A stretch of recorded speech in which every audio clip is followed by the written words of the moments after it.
Our history began with world change. It wasn't tectonic plate shifts or volcanic eruptions. It was monsters that threatened the universe. Suddenly, they began to appear all over the world, pushing it to the brink of extinction. But all of this was thanks to the organization that made their appearance possible. It created a secret location.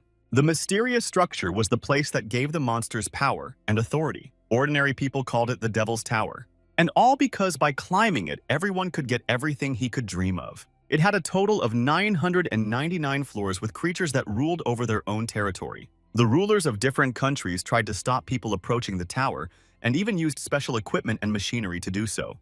However, no one could interrupt the trial, and all the resources spent to accomplish the goals were destroyed. As the gods and demons declared, anyone who tried to shield the peaceful people from the ordeal was punished. It's been 5 years since billions of people became interested in the tower, and today a handsome young man decided to walk the 600th floor for the first time in history. But his plans were not destined to be realized because a huge army came out to meet the guy. No wonder it eventually made the blonde-haired man furious. He was opposed by the 9 stars. As we know, among the millions of applicants, there were a small number of people who possessed truly indescribable power. Using the magic and holy energy obtained here, they had unrivaled power which they now decided to unleash on the man. Handsome couldn't understand how the opponents dared to interfere with his noble exploits, especially considering the fact that he was one of them. He was called the Star of Doom, and although he was not a master of weapons, but Cha Jin-hyuk received the title of the strongest. Using his superpowers, the brave man summoned the undead, causing undead limbs to emerge from the ground.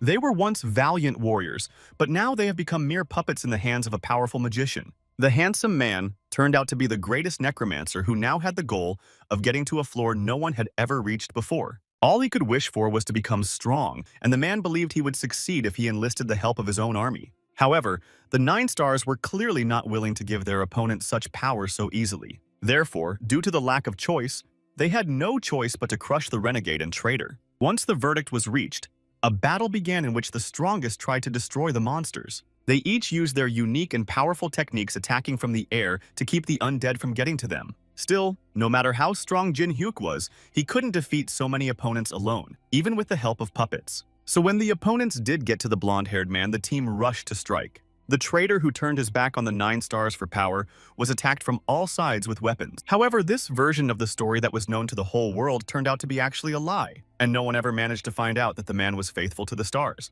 It had been 10 years since the battle, and now a rustling was heard under the blanket of the cozy apartment. The young man's sudden awakening was accompanied by cries that he needed to return. Not realizing where he was, the guy looked around to assess his surroundings. He was glad that his plan had worked and the secret soul transfer ability had worked. The moment he was face to face with the end, a secret spell sent his soul into a suitable body. And judging by what he was feeling now, he had managed to find a vessel with a similar physical form. However, his joy was quickly replaced by anger, because the 9 stars had offered to help him clean up the 600th floor and betrayed him. Returning to the events of that day, Jin-hyuk remembered standing surrounded by his acquaintances who had inflicted many injuries on him. With the help of their magic, Paladin Kane and Saint Carmen Palans had specially consecrated the ground beforehand, making it impossible for the young man to call on anyone for help. The girl with a smile on her lips told the wounded man that although he could be compared to an entire army, he was still a nobody to them. Realizing that he had been betrayed, Jin-hyuk bitterly noted that he was only trying to help his acquaintances. But in return for kindness, he only got stabbed in the back by people he trusted in such a dangerous place. Even Kane admitted that their decision was due to the fact that they thought the guy was a weed that needed to be pulled. Hearing those words, the blonde realized that even his good friend was involved in this case. A fighting star among all the others, Choi Kyung-hun decided not to participate in the sweep of the 600th floor. His accomplices preferred not to tell the man when everything would happen, because he could interfere with the plan. Jin-hyuk's eyes were blurry from the loss of blood, and although he admitted defeat, he still said that it wasn't over. Besides, he could not allow the criminals to go unpunished for what they had done. Handsome informed the traitors that he would become even stronger and would surely avenge them for what they had done. As soon as he finished saying whatever he wanted, his body went limp and collapsed to the ground. Remembering everything up to the last moments of his life, the man in his new shell exhaled irritably, and he promised himself that he could grind the souls of the traitors to prevent their reincarnation. Suddenly, in the general silence, there was the ringing of an alarm clock that wished its owner good morning. After taking a closer look at the device, Jin-hyuk noted that he hadn't had to use his phone in a long time because of climbing the tower. However, when he paid attention to the date that was reflected on the screen, the brunette realized that 10 years had passed since his death. So it was not surprising that the man had doubts about whether he could use his powers. To test his skills, the young man caught a fly and swatted it with a precise hand movement. Exhaling before starting, he ordered the small creature that was no longer alive to rise. But instead of getting the results of his magic, the guy heard the voice assistant respond to his request. Without giving up hope, Jin Hyuk continued to command the insect. However, none of the attempts changed anything. So with the lack of any progress, one could only conclude that his new body didn't have a drop of mana. Looking out of the window of his apartment, the young man looked at the tower, realizing that he would have to go through all the floors again. But first, he had to make sure that the 9 stars hadn't managed to climb to the highest stage during his absence. So in a few minutes, the man learned that in 10 years his opponents had advanced only 200 floors. This was his chance to catch up and take revenge on his enemies. Jin Hyuk didn't waste any time and packed up to go to the tower. Even though his body was like a rookie's, he still had the knowledge and could use it to quickly become stronger. After a little while, the entrance to the competition arena was crowded with people, among whom was the forgotten hero. Some of the daredevils were already making plans to get rich after all the trials they would go through. However, the young man paid no attention to the strangers, scrutinizing the place he had not been in for a long time. Soon enough, when he gets to the first floor, he'll find himself where a long staircase leads upward directly into a room that is invitingly glowing bright blue. In the middle of a deserted room where there is nothing superfluous, stands an ancient coffin in which a mystical creature is hidden. Everyone in the tower had a role to play. For example, a cute girl with horns on her head was running away from a forest fire. The stranger, bathed in wealth, was counting the gold coins that occupied all the free space around him. Or here was a cute little fox running through the deserted streets while there wasn't a soul around.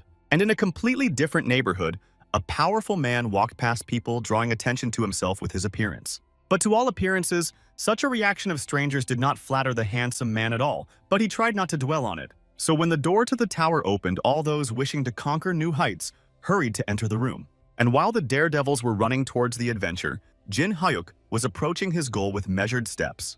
This is where his retribution for everything that happened to him 10 years ago begins. As the last braves passed through the portal, their figures became faintly visible in the bright light, and the main gate slammed shut. The forgotten hero finds himself in an empty room where runes burn beneath him, and the system welcomes a new ascendant. Remembering his first visit to this place, which took place 15 years ago, the man catches nostalgia. In the meantime, a bridge appears right in front of him, with the help of which you can go to the training floor. The Star of Doom is tasked with getting to its destination past the traps. This place is said to be the lamest of the first 10 floors.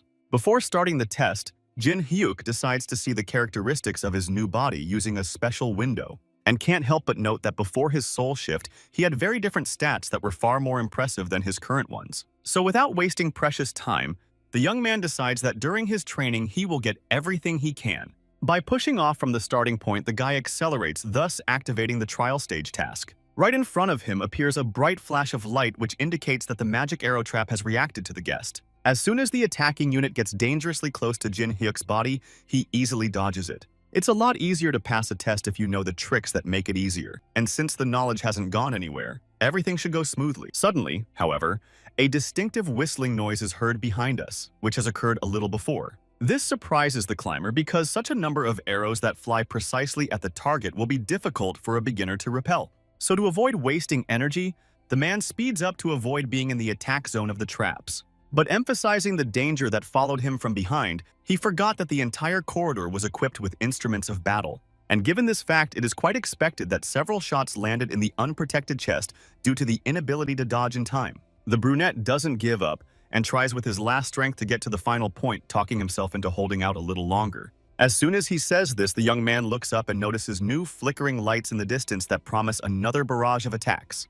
It was quite expected that a second later the body of the forgotten hero was pierced by sharp arrowheads. Jin Hyuk's chest looks like a hedgehog's back from the number of darts that are stuck in it. However, he does not stop and through pain and exhaustion continues on his journey. However, eventually the climber returns to the starting point to regain lost health. He collapses to the ground exhaustedly, exhaling that the weight that was preventing him from moving freely is finally gone. As soon as the body gets the necessary treatment, the guy starts to think straight and realizes that if he continues to do everything the same way, he won't last long. So chooses a new tactic of passing, which is not to run mindlessly forward to the finish line. He had once already become the strongest ascender on Earth due to 2 talents, one of which he has and current body. As indicated by the characterization window, he has a gluttony with which he can consume the souls of defeated creatures and their skills. The blood he spills is lifeless, so the experience Jin Hyuk gains will stay with him for a long time. Once he used magic, his resistance increased so he could withstand basic anomalies. It will take about a week for the handsome man to complete the training and become a great climber. However, he is going to reflect all the shots to boost his stats while using the absorption skill, or until the brunette gains the maximum amount of resistance experience from his peculiar training. Contrary to all expectations, it took much longer than expected to implement the plan, a month to be exact. Now the beauty is standing right next to the portal that marks the finish line of this stage. Once the young man passes this line, his body is healed of all wounds that were received from the arrow fire. A notification window appears right behind his back, and it says that several gods and demons are interested in the Ascender's tactics. Instead of being scared, Jin Hyuk only exhales, realizing that history is repeating itself. The forgotten hero is nightmarished by the fact that he will once again have to come into contact with these creatures. It's not because the guy's the chosen one. The higher deities are watching every newcomer, trying to find someone like themselves. But this decision only angers the brunette, because no one in the audience reveals a name or any details. Suddenly, a bright red window appears in which the young man is greeted by absolute evil. Baal has chased the boy in the past. Long 15 years ago, the creature clung to him, wanting to get the hero as his apprentice. Demon was the one who taught Jin Hyuk the magic of moving souls, something the young man is not shy to share. Hearing these words, the other gods and demons also showed interest in the Ascender's abilities. The brunette was angry because it was the presence of absolute evil that caused such a stir. The series of alerts annoys Jin Hyuk, so he can't stand it, and asks everyone watching to finally shut up. So allows Baal in return for the otherworldly being's silence to secretly observe himself, but warns that even if he wants to choose someone as a mentor, it's clearly not going to be his old stalker. Once the argument was settled, Jin Hyuk got down to business, wanting to know his results after the trial. After all, there must be some explanation for such a frenzy on the part of the beings above watching. As a result of the exam, his resistance to the pain of blood and consciousness loss and resistance to penetration increased, as well as his stamina. In addition, the guy managed to get mana that needs to be increased because his main damage is just magical. But the surprises didn't end there, and the alert window warned that the forgotten hero had managed to unlock another talent. Since gluttony was already familiar to him, Jin Hyuk realized that the new skill was due to the peculiarity of the body into which the hero's soul had moved. Not trying to quell his curiosity, the brunette reveals the secret compartment behind which versatility lurked. With its help, the owner will be able to be a professional in all areas, and in combat will trigger additional adjustments. This greatly pleases the young man because in his previous life he never managed to achieve the title of the best all-powerful master. He was pulled from his thoughts about the old receptacle by the sound of a notification window indicating that absolute evil was inquiring about its characteristics. The guy obviously did not expect such a development of events, as indicated by his emotions, which he does not even try to hide. But he quickly pulls himself together and asks me to leave him alone. Then he warns me that he's going up to the next floor. And if Baal wants to join, Jin Hyuk gives his permission, and the creature rushes to take advantage of it. After the first stage that must be passed in order to advance to the next level, newcomers are taken to a selection room and trained. Once the young man's body is in the next room, the system welcomes the Ascendant. This stage is necessary so that the new player can choose the most suitable weapon and class for him. Once Jin Hyuk has made his choice, he must destroy the floor beneath him to get to the first floor of the tower. In his past life, when he found out he had a mana type, he didn't hesitate and chose to continue his journey as a mage. This time, however, he wants to try something new and asks to generate practice targets to test his talent for versatility. In the hands of the young man is the simplest bow and arrow, which is necessary for the battle of the targets. When the system fulfills the new climber's request, it pulls the bowstring to start the test. In no time, Jin Hyuk releases 3 arrows at once to attack multiple targets. The difficulty level does not suit the forgotten hero in any way, so he demands that there are opponents who will attack him in return. The man is notified that he still hasn't chosen a class, and therefore this decision could be dangerous, but he doesn't care. Therefore, in just a second, several mainkens materialize on the battlefield with target markings on their chests and heads. And since Jin Hyuk has chosen more difficult level enemies, the puppets start running towards the young man to strike. This doesn't scare Dark Star at all, as indicated by the crispness of his movements and the arrows fired in the direction of the dolls. With the help of his steadiness and calmness, the weapon of battle quickly reaches the desired goal of piercing through the bodies of his opponents. However, as soon as the previous mannequins have been destroyed, new ones appear in their place to fulfill the task of their predecessors. Given their proximity, Jin Hyuk has no choice but to use his sword, since his bow will be ineffective in this case. With the help of his versatility, the guy manages to emerge victorious from this battle, but the difficulty level still seems too easy for him. So when the system has created an additional huge target, he decides to attack it first. A second later, the target is defeated and already lying on the ground without any resistance. Meanwhile, the experienced climber is already choosing a new victim to follow. With the blades that Jin Hyuk has tucked behind his back, the guy defeats 2 targets at once. However, the ordeal does not end there, and drones appear in place of old adversaries to shoot the young man from a distance. The forgotten hero manages to hide behind a huge mannequin at the last moment to avoid taking damage, and the system announces that these are the most dangerous targets that can be called upon at this stage. But these words only cause a smile on the face of the guy, because given the experience in the past body, this test is perceived as a game rather than a battle. So Jin Hyuk decides to use his talent that he found when he climbed the trial stage. The drones continue to follow him, trying to hurt his opponent. But a skilled fighter is much faster than the targets created by the tower's skill-checking system. A second later, using the magic staff, the guy releases a magic arrow, and the flying targets chasing him are shattered, leaving only splinters. From this, the forgotten hero begins to marvel at the talent of versatility, because it seems to him that he has used all kinds of weapons for years. As soon as he completes the challenge, a system window appears in front of him to inform him that Jin Hyuk has received a new achievement. Because the man had managed to use at least one weapon of each type in the selection and training room, he had reached the class of Omnipotent. However, there is a hitch because you have to choose the same talent that you had in your previous life as your main talent. So the brunette has no choice but to keep the title of Omnipotent as a subclass. But the system denies the Ascendant in this variant of developments, then much surprised Handsome. And all the matter is that the choice of subclass is available only after the 100th floor, which the fighter completely forgot about. The young man is determined not to leave the room until he gets what he wants. So you have to use achievement points to unlock this feature. But the plan requires spending more points than Jin Hyuk has on his balance right now. Therefore, the young man calls Baal for help, because he has no other choice but to do so. The reason for this decision is due to the fact that for the first conversation with gods or demons, the system will count additional points. When the young man has the required number of points on his account, he asks the creature who is trying to suck up to him to stop talking.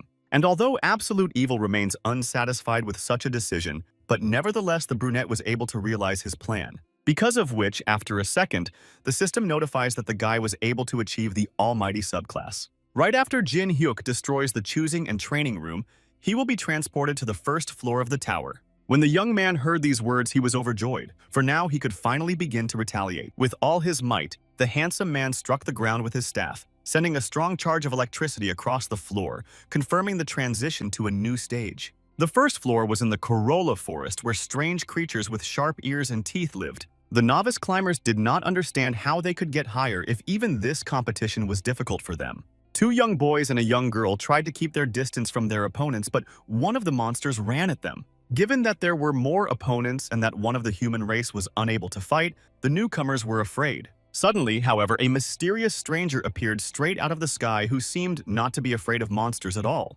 Most likely it was like that, because when he saw the kobold, he noted that this creature would be his first victim.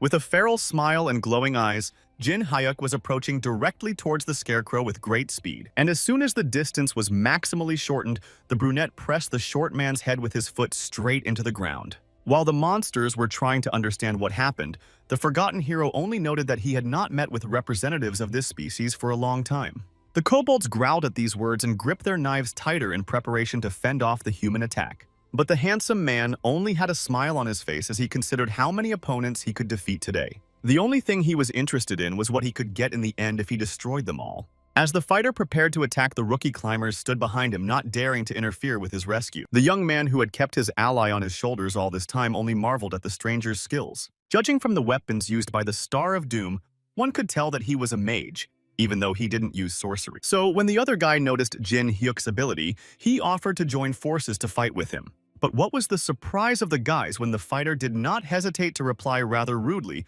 that they should get away from the battlefield? After all, if they touch a single kobold here, he will personally eliminate his competitors. These words had the desired effect, and the climbers shook with fear of the stranger. And without testing their fate, they hurried away as far as possible from the danger that might overtake them.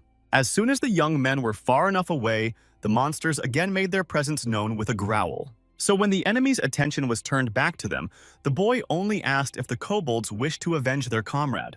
Instead of words, What was more eloquent was the attack from one of the monsters that ran towards Jin Hyuk. The punishment for this action came immediately in the form of a strong blow with the staff, causing the dreaded man to fall to the ground. Seeing that the other opponent does not risk repeating the fate of his acquaintance, the forgotten hero asked why he does not attack him. But the kobold, completely soaked in fear, hurriedly made his feet as far away from the scene as possible. And perhaps his plan would have succeeded if a less trained climber had been the opponent. Therefore, in just a second, a huge stream of energy released from Jin Hyuk's magic stick flew into the monster's body. As a result, after a small fight, the defeated creatures and their destroyer were left on a lawn in the middle of the forest. The system welcomed the guy back to the first floor of the tower and rewarded him with mana stones for winning the battle. In order to move to the next level, it was necessary to fulfill the quest, the essence of which was to destroy 10 kobolds. However, the guy contemplated getting the fighter achievement like he did in a previous life. But to do this, you need to destroy at least 1,000 representatives of the same kind of monsters.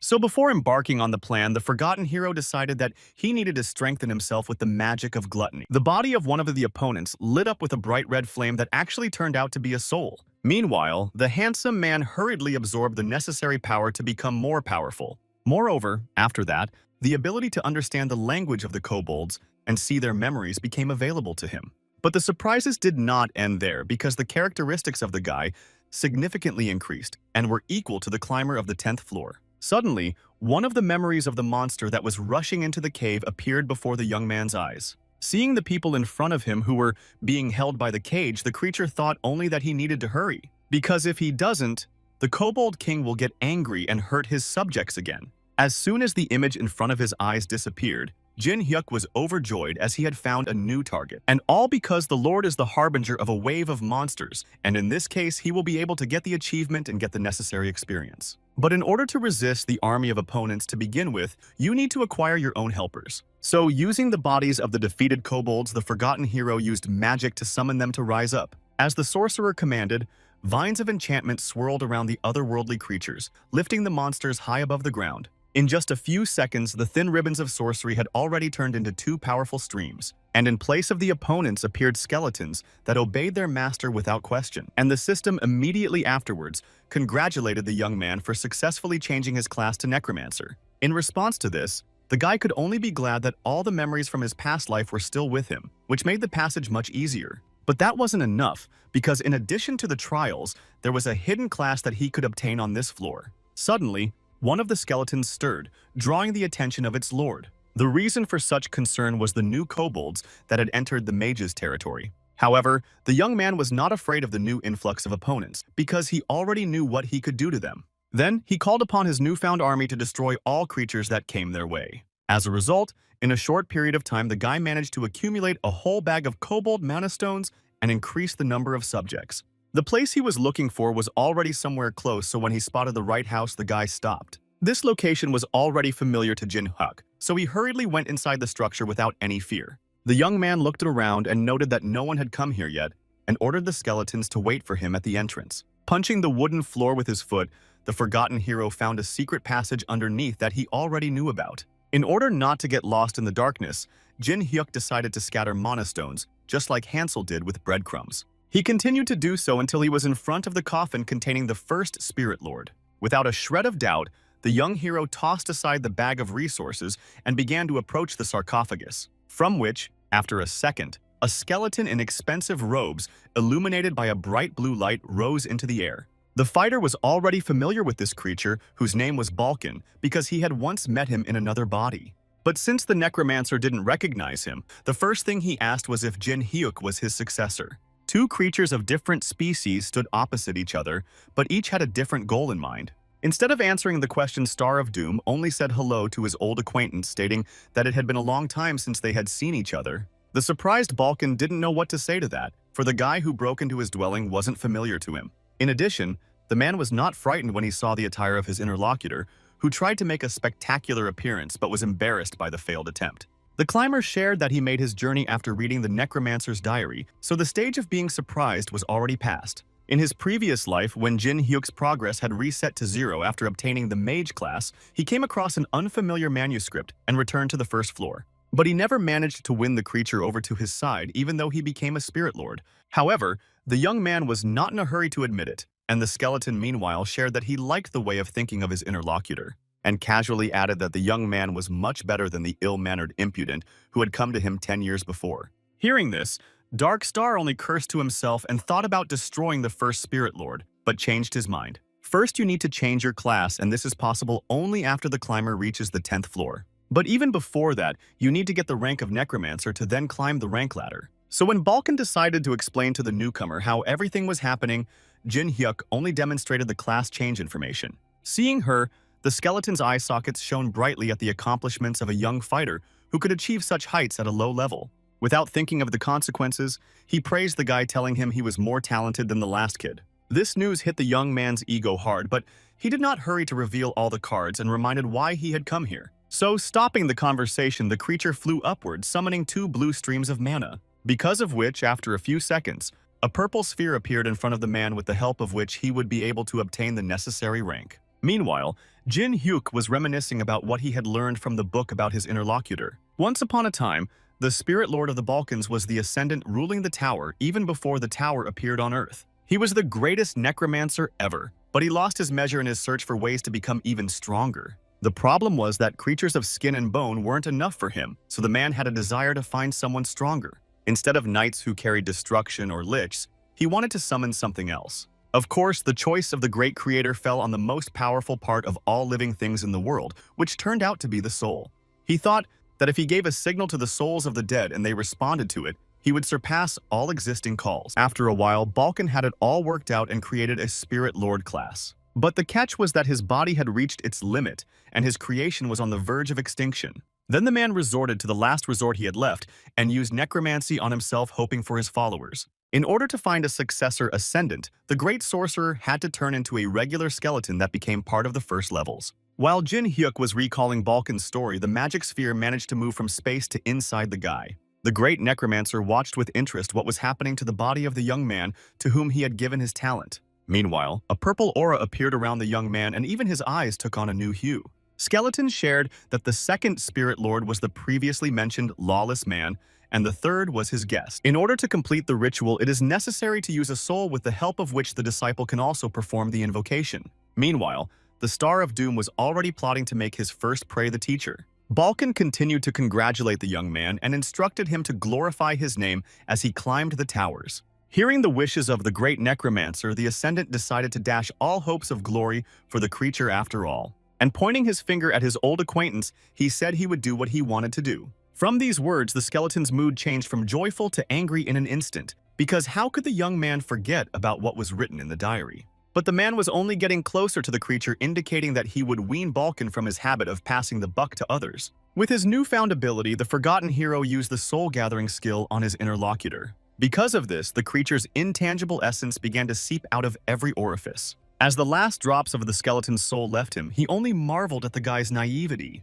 Whereupon the face of Balkan fell apart into various pieces of the now nothing-holding bones. But from what Jin Hyuk heard, he was not frightened at all, but on the contrary, he was happy that he had succeeded. Showing an obscene gesture taught to it by its previous successor, the creature declared that they would meet again in hell. And just as it was about to run away from the scene of the offense, as it suddenly crashed into the barrier. Not realizing what had happened, the powerful necromancer tried to get through the barrier but failed. So he froze in shock, marveling at the fact that the new successor had managed to use magic against him. Meanwhile, the forgotten hero only smilingly watched the actions of his interlocutor, then shared that he had created a camera for the skeleton with the help of a magical wall. Hearing this, Balkan became even more angry, trying to break through the magic wall and threatening the young man. After all, just one low-level spell cannot hold him back, but the man had a secret of his own. It was that while he was descending the long staircase to the creature's crypt, he scattered kobold stones that had been activated by magic. Of course, a teacher can break them, but it's unlikely he'll have that much time. The captive necromancer had no way of understanding how the ascender from the first floor had such skills and tactics. So without hiding the truth, Jin Hyuk said that although he failed in his past life, he will not make the same mistake now. And even in his new body, he is still the second Spirit Lord that Balkan so recklessly negative about. Realizing who was in front of him, the creature became angry, shouting out the name of the guy he'd managed to teach 10 years ago. But he didn't have time to say anything, because the forgotten hero used a soul-collecting spell. From him, the intangible component of the human body began to be absorbed by Jin Hyuk's new receptacle. As a result, in just a few seconds there was nothing left of the great necromancer but bones. Touching his chest where the orb was located, the young man declared that now all the creature's wishes would come true. When the deed was done, the Ascendant left the abandoned house, going out to his army of undead. Considering that gods and demons couldn't enter the class change room, they were surprised that the guy had changed his rank so quickly. But not wanting to reveal everything in one fell swoop, Jin Hyuku promised to show them everything soon if they didn't bother him. Considering his new accomplishments, the young man stopped in front of the remains that fought at his side. Since he is now the Lord of Souls, it is unlikely that he still needs skeleton warriors who obey their creator without question. With a brief movement of his hand, the Ascendant ordered his minions to disperse. Then, concentrating his power that was right in the middle of his chest, called the absorbed spirits to awaken. As soon as he did, the creatures that would now be in his possession rushed out of his body. It wasn't hard to notice that they were standing obediently without making a sound, so Jin Hyuk concluded that they probably couldn't talk either. Suddenly behind him came a male voice that couldn't believe that the guy had decided to use him as his soldier. He was the spirit of Balkan in human form, which he had lost after using necromancy on himself. At these words, the forgotten hero only smiled broadly, separated that it was the first time he saw his acquaintance like this. However, the man didn't appreciate the compliment after all the guy had done, and promised he wouldn't leave it that easy. But the foul scolding was stopped in an instant by Jin Hyuk, who now possessed the first Spirit Lord. The elder coughed up a gasp, while the Ascender reminded him that the creature was only alive because of his mana. But even under the threat of it dissipating, Balkan didn't give up, saying he wasn't going to obey the guy like a faithful dog. To which Star of Doom only said with a smile that the man had no other choice now. After all, once upon a time, the Necromancer himself had consumed the souls of his loved ones who did not want to obey him. And considering Jin Hyuk's talent for gluttony, going up against a man really isn't the best choice one can make. So if Balkan doesn't obey his master, the guy will just swallow him whole. After hearing all this, the great Necromancer gave up and asked what the young man would do now, to which he confidently pointed his finger at a large castle that was visible because of its location on the mountain, and shared that next on his list is the task of overthrowing and destroying the Kobold Lord. Upon arrival at the main gate of the palace, there were 2 servants at the entrance to make sure no one got in. Apparently because there weren't many people willing, the creatures were extremely surprised by the guest. However, they quickly reacted and got into a fighting stance, growling menacingly at the stranger in an attempt to scare him away. The response to such unfriendly hospitality was a call for showers from Jin Hyuk. The servants of the forgotten hero pounced on the kobolds, in a moment eliminating the castle's flimsy defenses. And while the creatures dealt with their opponents, the lad walked calmly toward his goal. However, the opponents did not end with these 2, and from the watchtower came growls that the boy was already familiar with. Well, even a new wave of monsters was not scary to the young man because under his control were 30 invulnerable spiritual warriors. However, even with that fact in mind, the guy wasn't going to sit still and ordered his opponents to take him to the main man. Meanwhile, the Lord himself was in the fortress listening to his subordinate's denunciation. Thanks to the servant, the creature learned that an intruder had sneaked into his castle grounds. So he quickly made a decision and ordered the low-ranking one to have the other kobolds prepare an offering. While the plan inside the fortress was being carried out by the obedient scarecrows outside, a fierce battle was going on. The soul creature that Jin Hyuk had absorbed earlier destroyed several targets that were trying to attack its master. The kobold, watching his kin being destroyed by the ghosts, froze in shock. However, although the spirits haven't gotten to him, the forgotten hero has already snuck behind his back, wanting to eliminate another enemy unit. But instead, the monster was suddenly joined by air support and its kind pounced on Darkstar. Intoxicated with the desire to destroy a common enemy, they did not notice the spirit that had managed to break through the previous wave of kobolds. And while the creatures shifted their attention to the non-material opponent, the Ascender slew all who were in his path. When there were no more inferior creatures left, the guy noted that the hidden class was pretty good. Suddenly, Jin Hyuk felt an aura that could only mean that he was close to the room where the Lord was hiding. On the way to the room where the enemy leader was located, he was supported by Baal with the help of alerts. But the young man didn't need the cheering squad because he would still come out the winner from this fight. Meanwhile, the kobold leader continued his ritual of sacrifice, with each second thirsting for more and more blood. However, all the bodies that suffered in this ritual seemed to him too small a price to pay in the name of the demon who watches over the doom. So the monster ordered his subjects to bring to the sacrificial table the next unfortunate who tried to escape. The scapegoat this time was a young girl with horns on her head who tried to hold off the opponents. When the kobold leader saw her, he recognized her as a beautiful Tokabi. This was the name given to nature spirits who had extraordinary abilities and contact with humans. Looking carefully at the girl, the bogeyman decided that she would be a much better offering than all the previous victims. But the Lord clearly didn't expect the owner of the fragile body to be knocked out of his hands by someone else's attack. The sword that Jin Hyuk threw plunged into the ground, and the Kobold Lord recognized the young man as the unexpected guest that the servants had reported earlier. Looking at the furnishings of the room, the Ascendant only declared with a smile on his lips that the sacrifice did not matter because they would not succeed. Watching his opponents from the balcony, Star of Doom noticed someone else's confusion at his actions. Obviously, the Kobold leader was extremely angry at the fact that his ritual was brazenly interrupted by uninvited guests. But Jin Hyuk wasn't bothered at all. He seemed to be enjoying causing the monster's anger by continuing to cover him with unflattering words. The Lord of whom, as it turned out, Callum's plant meanwhile ordered the man to bow to him and show respect. But to this, the young fighter only reminded that the leader was a first-floor monster, so could not be so arrogant. As the altercation between the two men continued, the young maiden who was to be the victim saw her chance for salvation. So without wasting a second, she got up from where she was sitting and rushed away from the monster. Apparently, such an action was noticed, so the Kobold Lord began to ask the demon to grant him power. When Jin Hyuk heard these words, he frowned because the creature was summoning the Lord himself, who was watching the destruction. Callum had already managed to conjure an undead spear with magic and pointed at the fugitive. The two blood-soaked fangs were getting closer and closer to the beauty's back with each passing second.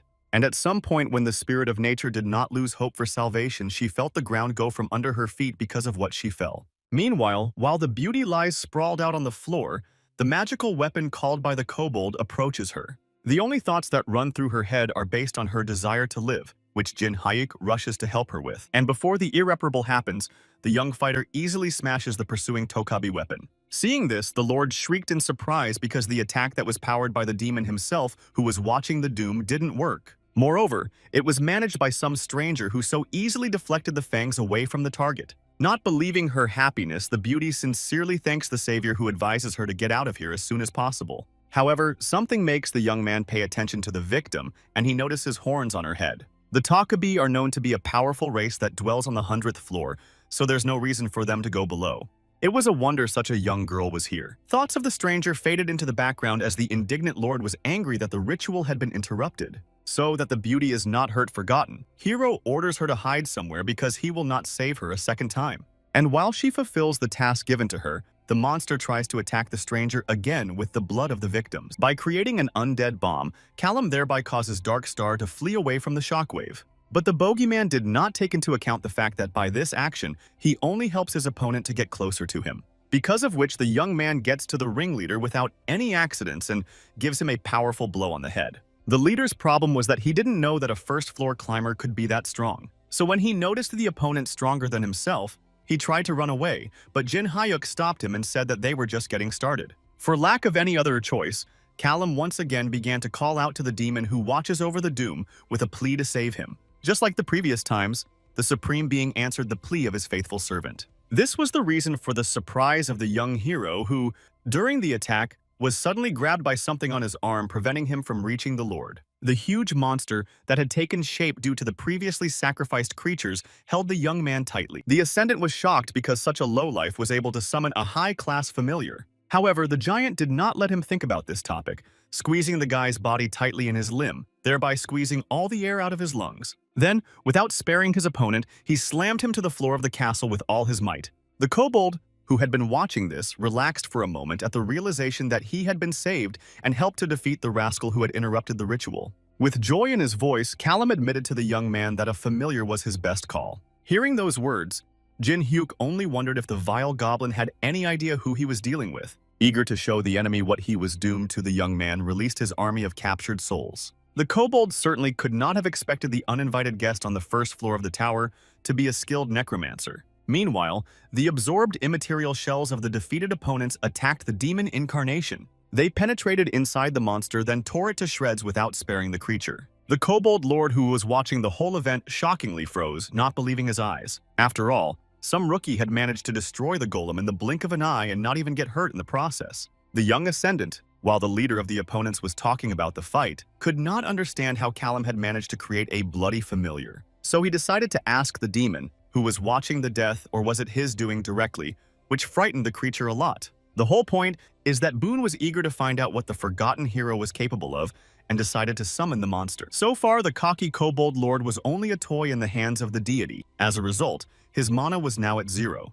And even realizing his loss, he assured the young man that his patron would soon find the guy and avenge his follower. Jin Hyuk only said that the leader should call the patron because he and Bune had something to talk about. Then he cast upon the self-righteous bastard the souls of his own subjects, who did not spare the leader and attacked him. The young man was only keeping this whole fight in the air so Callum wouldn't be able to escape his wrath. And while the battle continued, the forgotten hero announced that the demon's toy had broken, and it was his own fault. Moreover, the creatures would surely pay for deciding to test him in such a gruesome way, which only caused Bune to laugh. With a single squeeze of his hand, the guy controls the souls he had previously released, thus causing the Lord's suffering.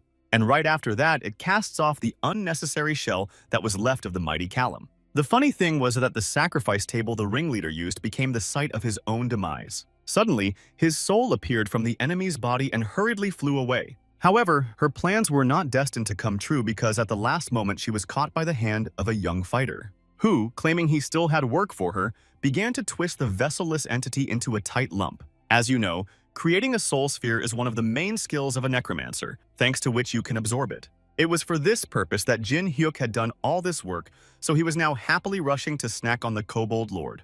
But contrary to all expectations, his stats did not increase much, which was extremely frustrating for the young man. A woman's voice interrupted him from thinking that at this rate, he would not soon reach the 50th floor. The intruder turned out to be the same Tokubi he had rescued earlier. The girl thanked him and introduced herself as Haryu. Sensing the fear radiating from the beauty, Jin Hyuk hurriedly reassured her that he had only come here to deal with the Lord, and wondered what his new acquaintance would do if he turned out to be a bad guy who could hurt her. The nature spirit's mood changed in a moment, and she assured the guy that if that happened, he would have to be dealt with. These words brought a smile to the young man's face, for when it came to favor or revenge, the Tokubi always kept his word. So to lighten the mood, Jin Hyuk asked how a girl who lived on the 100th floor ended up here. Through this question, the climber learned that someone had attacked the village Haryu inhabited. It was surprising because her kind are quite strong creatures and even strong fighters are hard to resist them. So the only one who could harm them was most likely one of the 4 strongest races in the tower. They included giants, dragons, demons, and angels. All of them controlled the main processes in this place. Therefore, the nature spirits could be attacked either by them or by someone who managed to gain their support. But don't forget the 9 stars and all the ascenders belonging to their main or affiliated guilds. Remembering his acquaintances, Jin Hyuk's teeth clenched, and not understanding this reaction of his new acquaintance, Haryu inquired, "Or is everything okay?" Not wanting to share his inner turmoil, the young necromancer reassured the girl and stated that now it was time for him to go. Besides, if his new acquaintance doesn't want to stay among the pools of blood in the sacrificial hall, she should do the same. After gathering courage, Tokebi decided to ask for the Forgotten Hero's company to continue her journey with him. Considering that the nature spirit was still young, taking her along was no problem for Darkstar. But the Forgotten Hero hastened to warn that he would be busy so he wouldn't be able to always protect Haryu. At the statement that she could handle it herself, the guy decided to remind her that the beauty had almost suffered at the hands of a kobold lord. Burning with shame, the new acquaintance tried to justify herself by saying that she had just let her guard down, but they didn't believe her. However, they agreed to continue the journey together, but first they had to change their clothes so as not to attract attention. With the important matters settled, Jin Hyuk turned his gaze to Callum's body, noticing the purple circle above him that marked the piece of equipment. Leaving the palace that was destroyed after the battle, the girl did not dare to start a conversation, silently followed her savior. When they came to a purple puddle that was right in the middle of the road, the companions froze in place. Suddenly, an unknown person began to materialize directly from the magical liquid accumulation, which greatly frightened Harya. The creature turned out to be Balkan, who reported to the Ascendant that there were no living kobolds left in the castle. After listening to the entire report, the Forgotten Hero praised his subject, while the Tokebi didn't hold back her interest, asking who he was. The fact that the girl could see souls could be explained by the fact that some members of her species have a high sensitivity to them. After learning a new fact about his acquaintance, Jin Hyuk looked at Haryu with pride. Thinking about using his skill and absorbing her ability, the young man ordered himself to hold off on that decision. After all, it would be much better to keep the nature spirit with him and train him. Suddenly, a notification window appeared beside the boy. It signaled that a wave of monsters had been triggered by the death of a kobold lord. So if Jin Hyuk accepts this assignment, all the safe zones on the first floor will be gone. This fact scared his companions. However, the climber only stated that if he wasn't going to do it, he wouldn't have gone for Callum. Moreover, It was not only the allies who were disturbed by this decision, but also the deities who were watching the actions of the newcomer. Therefore, Jin Hyuk decided that he would only accept this quest when he knew what the reward was. Meanwhile, Balkan was not shy in his remarks on the recklessness of the newly minted lord. But even if Jin Hyuk dies in this competition after his demise, the soul of the first Necromancer will remain as his servant. In addition to the guys, all the other climbers who were now on the first floor were drawn into this quest. So when they received the notification that someone had accepted the assignment, they were extremely angry about such an act. Someone was directing people to go to the second level if they were done with their tasks, because otherwise they wouldn't be able to get out of here. But suddenly a stranger clutched at the assistant's arm and started begging for help with 3 quests. The guy was not allowed to escape, and out of the blue a bright flash appeared in the sky, which attracted the attention of all the newcomers. Right out of it came the kobold that would become their enemy in a short time, like all members of his species. An entire army of inferior creatures rushed straight at the unfortunate daredevils who had only recently ventured to the first floor of the tower. There was panic among the people, for it was too late to flee, and more enemies were advancing towards them. Suddenly, a beam of light appeared right in the middle of the clearing, causing the kobold to freeze in place. Right from that spot, a team appeared and ordered everyone to get away and not to touch their prey. The newcomers who watched the 3 reckless strangers tried to warn them of the danger, but no one listened to them. With the help of the absorbed cup of souls, the forgotten hero unleashed his army directly on the scarecrows that were trying to attack the humans. Some of the poor souls froze in shock as soon as they noticed that the guy is a representative of necromancers, while all of them are only on the first stage. Meanwhile, representatives of the 2 different species rushed towards each other to engage in a duel. The head of souls watched the battle from the sidelines, seeing no point in interfering personally, since his subordinates were doing a great job with everything. This would most likely continue until the end of the battle, but Haryu dared to ask for permission to participate as well. So the guy advised her to hurry, otherwise his warriors would hardly have time to leave anything for the girl. Hearing these words, the nature spirit said with a smile that there was nothing to worry about because she had an idea.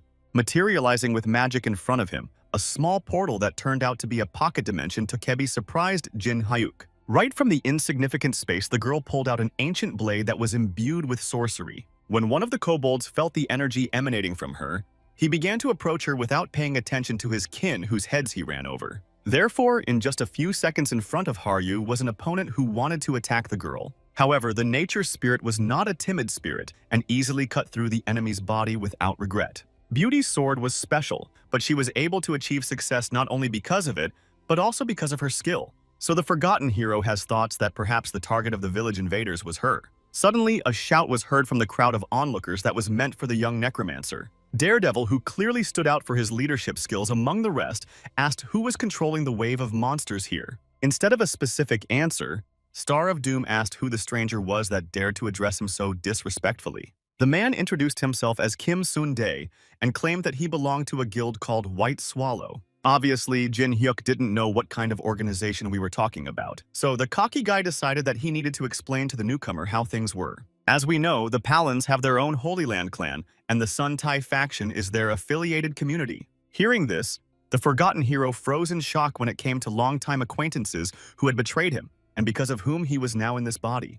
Without noticing any reaction from his interlocutor, the young man continued to boast that his older brother was a representative of the White Swallows, and that he and his friends would soon be there too.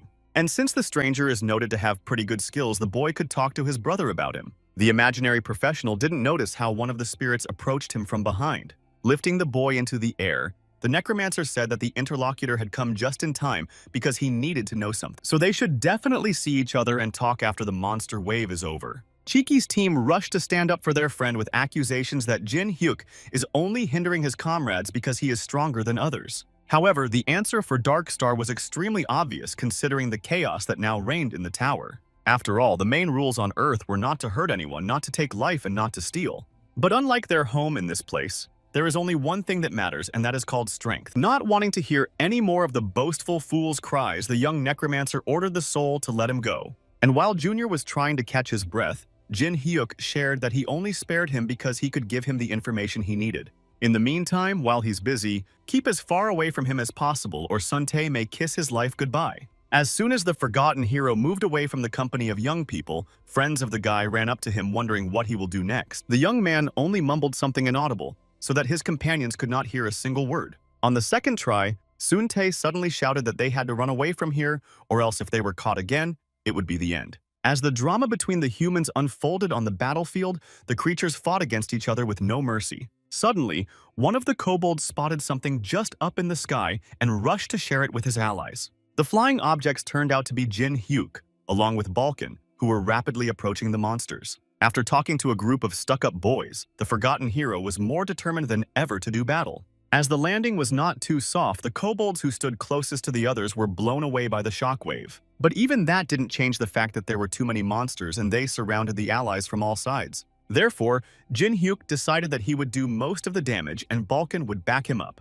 Using their Necromancer charms, the men took advantage of the fact that some opponents had already been defeated to order their bodies to rise. As soon as the demand sounded, instead of scarecrows on the battlefield began to appear their skeletons, which favored the side of wizards. While some struggled to get to their feet, others wasted no opportunity and grabbed onto the limbs of the low-ranked monsters. Some were not shy and sunk their teeth right into the neck of their still-living kin. And while Darkstar's army continued to fight for their lord, the guy himself ordered Balkan to turn those who died into skeletons.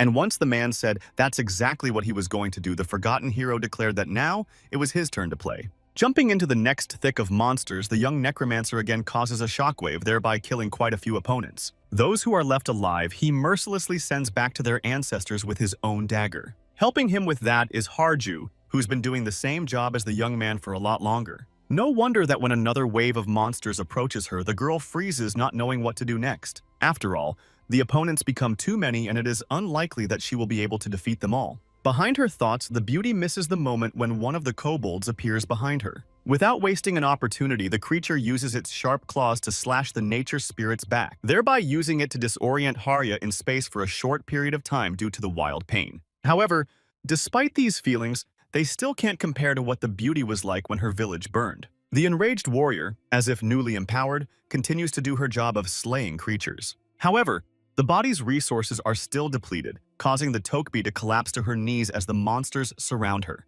When it would seem that death is not far off, suddenly behind her the girl hears a powerful explosion. When she looked back at the sound, she froze, unable to believe her eyes, because what was happening in front of her was impossible. Some rookie first-floor climber easily destroys everyone who gets in his way. These actions make the beautiful girl get up off her feet because only in this way she will be able to take revenge on those who attacked her village. However, the attack from the back is repeated, and she is once again attacked by an angry kobold who wants to avenge his kin.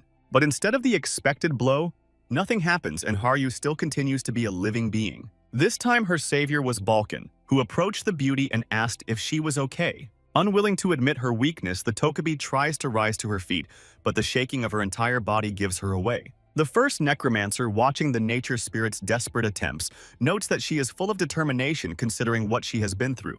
Suddenly, the girl wonders why the spirit decided to help her, because when she was running away from the 100th floor, no one wanted to ease her way. Hearing these questions, the man hesitated, and then honestly admitted that he didn't know why he was doing it. Perhaps the clue lies in the fact that spirit soldiers must obey the orders of the Spirit Lord.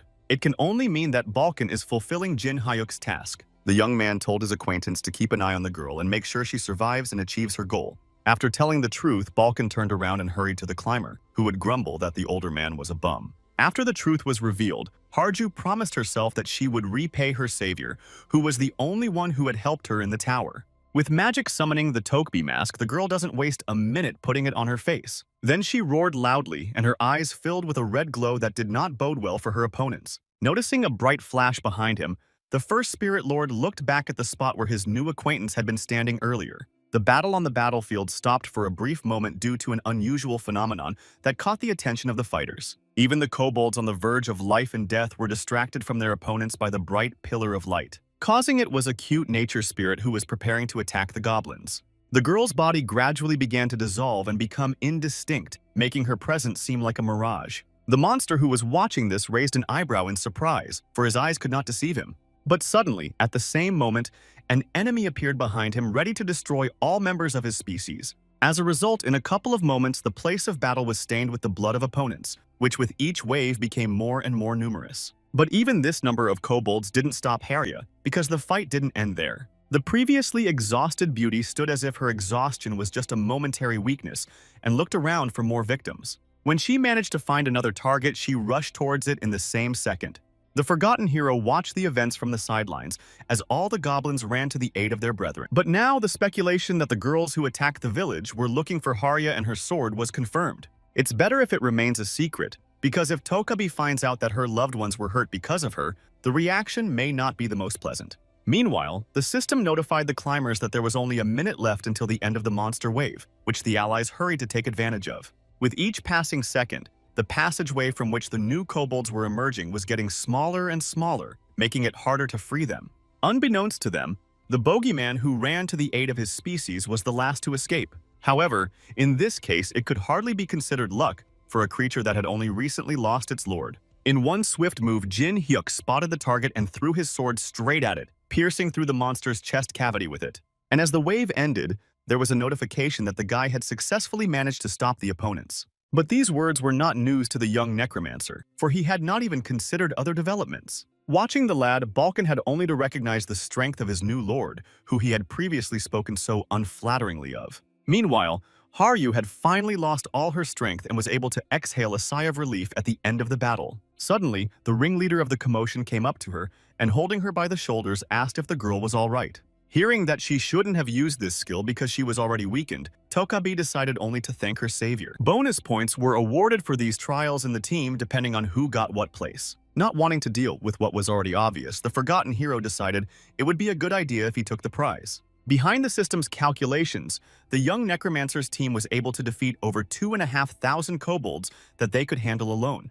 However, all stats only went up by 5 units, so Jin Hyuk would have to spend achievement points on stats. And following this plan with the gluttony ability of the forgotten hero skill will grow very fast. In front of all team members appeared magical cubes that differed from each other only in their contents. If the counts are to be believed, the first place in terms of damage was earned by Jin Hyuk, second Haruya, and third Balkan, who didn't understand why he was last. But the young Necromancer hastened to reassure his subject that he was only a spiritual soldier anyway. Therefore, the man could safely give the reward to the boy, because the older man would not be able to use it. Suddenly, a beauty stepped into their little altercation, drawing attention to herself and her allies.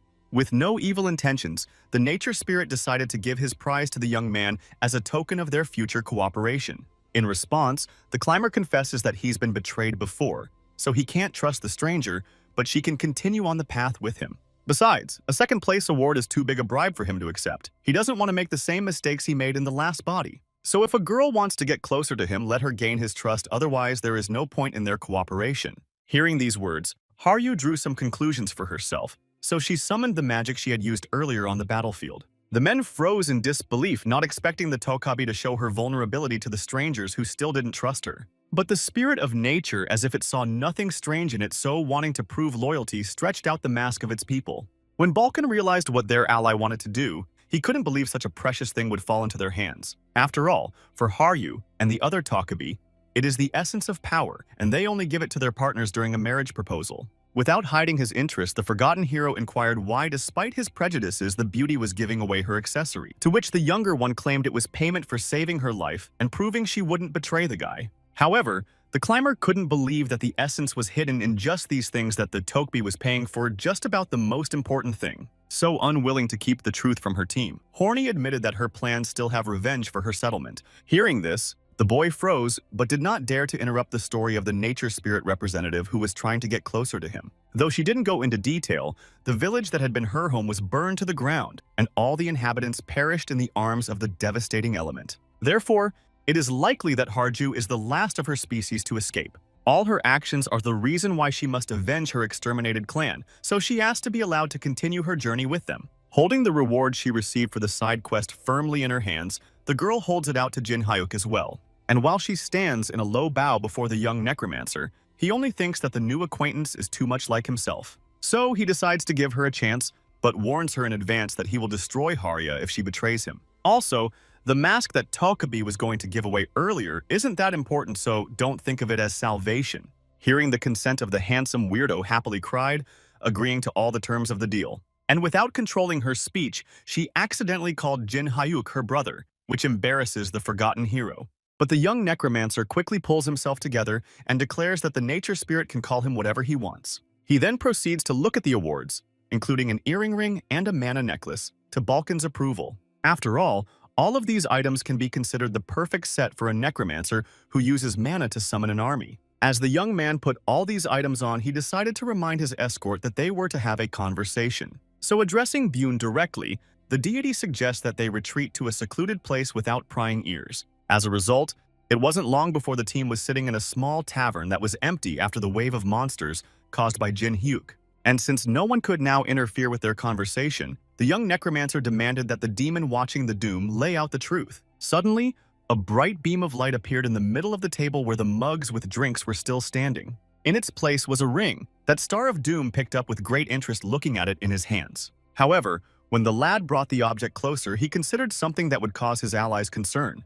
The thing was, the ring that Bune had kindly given the young necromancer was imbued with demonic energy. When Balkan heard this, he couldn't help himself because, as we know, this power is the source of the deity's power. In addition, the reinforcement that this item gives is comparable to a high-quality mana source that was so necessary for the guy. Usually to get it, you have to become a demon slave and be satisfied with a small amount of it. But surprisingly, a rookie climber on the first floor of the tower managed to get his hands on artifacts that many can only dream of, even on the 100th floor. So, seeing that the forgotten hero was quite pleased with such a gift, the demon, watching the doom, offered to shake their hands. To which the young man condescendingly agreed, saying that now they could forget their past offenses. And the spiritual soldier, noticing the truce between the Supreme Being and his master, said with a smile that it looked like he was ready to ascend to the second floor. When Absolute Evil saw that his favorite was so nice to another demon, he also wanted to interact with the young man. So, at Jin Hyuk's behest, he began to look for something that would interest the handsome man as much as the ring. Seeing this, the guy first ordered Baal to stop, however the deity offered to create an additional quest for the team. As you know, such an opportunity falls very rarely because even an ordinary test from the system is very important, and what to talk about if it is given by someone from above. So Balkan's reaction was quite predictable. The man rejoiced and noted that the Star of Doom was indeed lucky. Eager to show his indulgence to such an obsessive fan, the young man did Baal a favor and accepted the quest. However, immediately after these words, the creature backtracked, admitting that this was not what he was after, which disappointed the climber. Since there was no other way out, the demon still created a task for Jin Hyuk to become known throughout the tower before reaching the 100th level. The reward for this will be a recipe for any item thanks to which the owner can do anything, but in case of failure, he will become an apostle of Baal. After a successful deal was made, the team began to decide what they should do next, and the forgotten hero offered to find Kim Soon-tae to get information from him. But to ease his plight, the climber ordered Balkan to find the young man himself and bring him to them. This request was within the power of the first necromancer, for the young man had left one of the spirits along with the coward who was still on the first floor. As soon as the man heard this information, he scolded his host for not telling him earlier, and then fell through the portal. Taking advantage of the privacy, the professional fighter suggested that Haryu talk while they walked. The interlocutor wanted to know everything the girl knew about the mask she had given him earlier, in honor of gratitude. So on the way in the dark forest, the Tokbi told her that this item allowed her species' abilities to be used. However, this did not fit with the data that Jin Hyuk possessed, because the powers of nature spirits were related to spells or something supernatural. For example, Haryu uses unusual abilities and the skill of foresight to see into the future. Hearing this, the young necromancer only stated that something like this would definitely come in handy in battle. The words of the young man seemed to the girl something very strange because of what she even slowed down halfway to look closer at her interlocutor. Not surprisingly, the Star of Doom noticed the increased attention from his new acquaintance, so he asked what was wrong. And Tokabi shared that people from other regions went for days on end to ask their elders to predict the future. Many were worried about what might have happened and did everything they could to avoid it. But such a thing seemed wild to the forgotten hero because any possible problem can be solved and there is no point in avoiding the future. Such statements reassured the nature spirit. She decided that in that case her abilities could be of use to them. In addition, Haryu had a combat foresight that specialized for battles, which in their situation would be extremely useful. Unable to contain his emotions, Jin Hyuk threw himself at his acquaintance, tightly clutching her body in his arms. The fact that he managed to accidentally find a creature on the first level that normally can't be found here can be considered a blessing. So now the young necromancer couldn't be happy that he had met Haryu. After all, when it comes to fighting the 9 stars who betrayed him in his past life, the guy will have every chance to defeat them.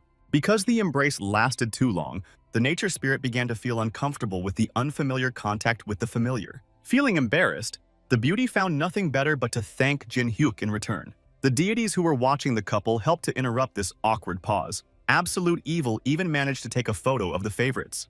When the Star of Doom noticed this, he started yelling at Bale that Demon was just a stalker, so let him get out of here. Once this situation settled down, the guy apologized to his girlfriend, but she only stated that she would be happy to help him. One way or another, he will thank Harya for the mask she gave him and help him avenge the girl's village. The said words greatly raised the fighting spirit of the beauty, and clenching her fists, she wished them good luck with the plan. Meanwhile, Balkan had already found Sungtai and was pinning the guy right up against a tree without giving him a chance to scream for help. The spirit was angry that the man continued to resist, even though his comrades had abandoned him and fled. So they need to hold out until his master gets here, and that's with Balkan having a hard time holding off the enemy and not taking his life. When the male allies showed up, the one like a real grandmother complained to Jin Hyuk that he was too slow. Wanting to somehow appease his subject, the forgotten hero only asked the first necromancer to leave the matter to him. Then he drew his sword from its sheath and plunged it straight into the tree above the annoying boy's head. As he promised the younger man after the duel, they met, and the Spirit Lord gives back the sword. However, it would be up to Suntae to decide exactly where the gunblade would hit, depending on what answers he gave to the questions. The first thing Star of Doom wanted to know from the guy was what he knew about the White Swallow. As soon as all the necessary information was obtained, the daredevil took his feet as far away as possible from the trio that held him. This decision could be explained by the fact that the guild would soon be destroyed anyway, but the problem remained with the larger organizations. The groups that were in the Holy Land led many more small clans, many of them up to the 200th floor. Of course, the team has the option to destroy them, moreover, if it will benefit the leader given Bale's last quest. After all, if Jin Hyuk and his allies defeat the organizations that are under the influence of the Palins, it will be a great chance to complete the mission. But first, they still need to get up to at least the 10th floor of the tower to make more realistic plans. Meanwhile, people were crowded near the exit from the first floor, discussing what had happened in the previous stage. The topic of conversation was the guy who had defeated the wave of monsters and his team, who had just at that moment appeared from the portal. However, the young man's appearance was different from what had managed to be imprinted in the memories of the witnesses of the Great Monster Massacre. After all, the forgotten hero had put a Tokbi mask on his face, which he had previously received as a token of appreciation from Haryu. The common people who had already left the first floor wanted to know the stranger's name and whether he belonged to any of the guilds. Remembering the demon's task that was to become known throughout the Tower of Doomstar, decided to keep this information secret for now. But since others had to address him in some way, Jin Hyuk took the alias of Demon Mask. There was a rumble among the crowd as the newcomers expected to hear the real name of the guy who dared to stand up to the monsters. Someone very brave even started demanding that Jin Hyuk stop and explain to everyone what was going on. However, the stranger's friend rushed to stop the man, as there were many cases of people who had problems with the law hiding in the tower. Hiding one's identity is a common practice, so the forgotten hero was sure he had attracted someone else's attention. Not wanting to be further under other people's gazes, the Necromancer called out to Balkan to get them away from this place. After these words, a familiar pillar of light appeared right in front of the Gawkers, in which the mysterious fighters disappeared. And when there was no trace of them, the climbers realized that the mysterious person had left them.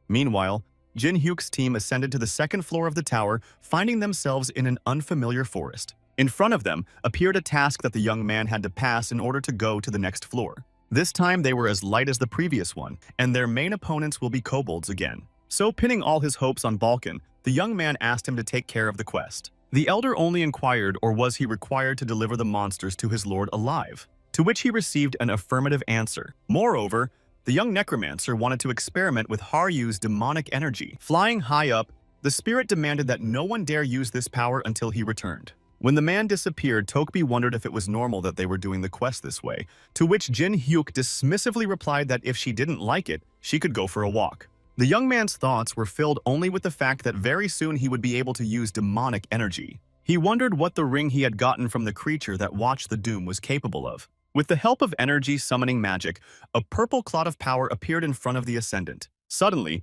he was distracted from contemplating the beautiful things by the voice of Haryu, who noticed something strange not far from them. The creature that caught the girl's attention was a kobold hiding in the bushes. The monster's mouth was drooling thickly. As soon as the monster realized it had been discovered, it didn't waste a moment and rushed straight at the young men. Instead of being scared, Jin Hyuk only found this situation as an opportunity to try out his new abilities. Then he threw an orb at the kobold that was completely imbued with demonic energy with the help of a ring. However, What was the Necromancer's surprise when he noticed that the otherworldly creature easily dodged the attack? What to say about a native commoner of the Nature Spirit Tower when she noticed the same thing? But the young man's main advantage was that he knew his skills. Thanks to that, it was no big deal that the attack didn't hit the target, because after a moment, the monster's body began to disintegrate. This could be explained by the fact that demonic energy was a merciless force, and not everyone appeared to be able to withstand it. A similar phenomenon will happen to anyone who comes into contact with the sphere that the handsome man directs with the accessory. In addition, if a necromancer infuses a spirit soldier with this power, the result will be a more powerful unit. At least that's what the guy thought, until the soul of the defeated kobold began to crumble due to too much energy flow. In order to avoid such a thing, the forgotten hero decided to immediately reduce her quantity to the minimum. As a result, the guy succeeded, and in front of him there was already a reinforced warrior who could soon be used in battle. The nature spirit who was watching the whole event admired Jin Hyuk's skills because he was able to cope with the difficulties. In fact, it was not difficult, but the girl did not realize it because few people are able to control pure demonic energy. At that moment, Balkan appeared near the young men and recognized the enhanced version of the new spirit. This guy's decision was a perfect combination because it is much better to have a subject who is imbued with such power. Looking at his lord's creation up close, the man could not stop praising the climber. However, although it was a good idea, it was impractical to fill every captured soul with power, especially after a battle. So, Star of Doom decided to utilize the resources of his acquaintance who was far more experienced than him when it came to summoning. So, he continued to praise Balkan, who was just flattered to think that the guy was finally starting to respect him. Suddenly, the man froze, feeling that close to him begins to climb demonic energy that came from the recently received soldier. It was because Jin Hyuk decided to infuse his subject's soul with this power. After all, in that case, the summoned spirit soldiers would automatically receive reinforcements via Balkan. The adult necromancer's condition is much stronger than the kobold's, so the guy decided to use all of the stranger's remaining energy. After these words, a pillar of purple power rose up, which caused the nature spirit to be startled. But the forgotten hero hastened to calm the girl because the first Lord of Spirits will not die from this. Meanwhile, the subject himself kept shouting that if he survived this, he would make a chop out of the young man. To which Jin Hyuk himself replied with a smile that he would be happy if all of Balkan's threats came true. As a result, the column of energy began to turn into a huge sphere that drew everything around it into itself. And in just a moment, the first Spirit Lord was in her place, soaked in demon energy. The Ascendant greeted the upgraded version of the subordinate and called him the greatest spirit soldier. In response, the Elder could only say that Star of Doom had made a huge mistake when he decided to use this spell on him. After all, the cardinal rule of the Necromancer is not to use the summoning of a creature that surpasses him in power. Meanwhile, the guy himself only noted that the fact that the man was angry pleased him and took her mask from Haryu's hands. All of the young man's actions could be explained by one simple desire to know his strength after all the improvements for the quest. So without wasting precious time, the young man shared that he was just looking for a worthy opponent to try out the accessory. The first necromancer decided not to disappoint the man and let him behold the power of the demonic spirit soldiers. After these words, the man summoned all the kobolds that had previously been defeated in battle and captured for the personal use of the forgotten hero. Using magic, the older man ordered the ghosts to attack Jin Hyuk as the guy had longed for. What she saw shocked Harya, who hadn't expected her allies to start a fight amongst themselves. Meanwhile, the spirit of the kobold that was aimed at the forgotten hero suddenly slowed down right in front of the guy. It wasn't just one monster, but all of them at once. The only way to explain this incident was through the influence of the mask. Even Balkan froze, and now Jin Hyuk could understand how the spirit of nature saw the world with the item he had given. Using his ability, the young man destroyed all the opponents that came his way in a flash. Not expecting such a thing, the first necromancer watched his follower in surprise. Even though the young man was now in this body, he was called the Star of Doom in his past life. With those words, Jin Hyuk struck the man. The Ascender's attack was so strong that the subject could not withstand it and fell to the ground. This skill demonstration was so that Balkan would no longer dare to go against his lord. When the fight was over, Harju rushed to the aid of her older companion, who had suffered a lot in the last few minutes. However, the forgotten hero reassured the girl because physical attacks have no effect on creatures of the first necromancer level. But even considering this fact, it didn't change the fact that the unlucky rebel was still in pain after the battle. Once the Tokbi calmed down a bit, she wondered if the guy had really just used the power of the mask. And the young man hurriedly confirmed this fact. He felt as if he had become a great martial artist with this item. But what she heard seemed to her a little strange effect because usually with the help of a powerful accessory, she was able to achieve more. Therefore, what the climber described could rather be called a side effect of a skill that did not work. Recognizing the spirit of nature finally knocked Jin Hyuk out of his mind. After all, such power turned out not to be the highest point of strength. Without wasting the opportunity, Star of Doom asked Haryu what the real effect of the mask could be. As Beauty mentioned earlier, with this accessory you can anticipate your opponent's actions during battle, not just slow them down. No wonder that immediately after being recognized, the experienced fighter decided to find out exactly how to achieve such a level of mastery of a magical item. But he could not get a clear answer because Tokabi had been using it for a long period of her life, so the girl could not explain. Among her kind, Haria was surely revered as a genius, and if the young man asked to be trained by her, it would not be an easy task. Meanwhile, the nature spirit decided to ask how the guy was feeling after discovering the possibilities of the magical accessory. After all, when ordinary Tokabis tried using the special skill, most of them got sick or dizzy. The same was true for the beauty herself, which was why she couldn't use foresight whenever she wanted. Because Jin Hyuk also failed to activate his nature spirit ability, he decided to support his friend so that he wouldn't be upset. The guy really miscalculated because he thought that everything was going according to his plan, but he was too caught up in his thirst to become the strongest on the second floor. True Harju had lowered the fighter from heaven to earth, but in a way he was grateful to his familiar for her concern for him. Meanwhile, the elder sat under a tree dejected by the situation that had recently happened to his master. After all, where has the greatest spirit lord ever come to a life where he can't defeat a rookie? Suddenly, a beautiful woman who has a high level of empathy decided to support another ally was near the man. The warrior felt sorry for the ghost who not only lost the fight, but also received a rather powerful attack from the forgotten hero. Well, what was the Tokabi's surprise when Balkan clutched her in his arms, bursting into tears because of Jin Hyuk's unfair treatment of her. But behind the care of the horny one lurked selfish motives, which the girl hastened to reveal to the unfortunate one. After all, despite the number of monsters that were already in the clearing, they were still not enough. So it would be nice if the first Necromancer brought more kobolds. There was only one creature missing to complete the floor's task. Balkan, who had not expected such betrayal from his allies, and especially from the Tokabi, could not understand why he had to go through all this. A little while later, the team managed to complete the quest and after that to clear the third floor of the tower. The young Necromancer had no trouble completing the test, and the fourth floor with the help of the mask he had gotten from Haryu. But do not forget that all this time that the guy was climbing the career ladder, he was helped with it by loyal companions. Meanwhile, on the fifth floor, the climbers were discussing Jin Hyuk, who had already climbed this level 3 days ago and still hadn't overcome it. The boys interpreted this development to mean that the young man could not handle someone stronger than the kobolds. Unlike previous levels, the monsters this time turned out to be goblins with poison darts, which they did not spare for the opponents.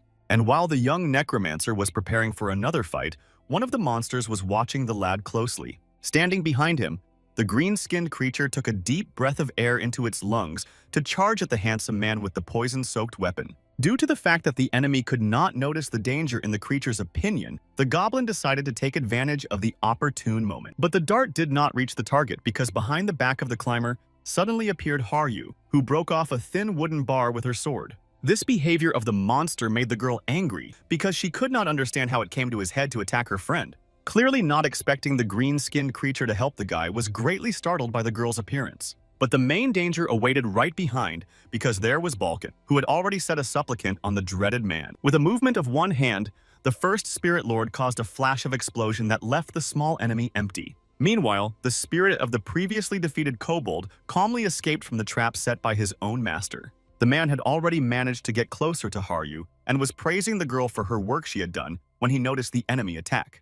The fact that the monster was trying to hurt one of her friends made the beauty very angry and she felt she had to destroy it herself. This behavior of the nature spirit surprised Balkan greatly, for instead of the usually calm expression on the girl's face, a cruel smile played on her face. So the elder hurriedly asked the Tokbi, or if she was all right and how she was feeling. These words brought the horned one back to normal, but Harju couldn't understand what was going on and why she was holding a sword. But dealing with the situation was not given by Jin Hyuk, who finally finished his preparations and announced it to his companions. With a predatory smile on his face, the guy announced that they should expect another wave of monsters this night.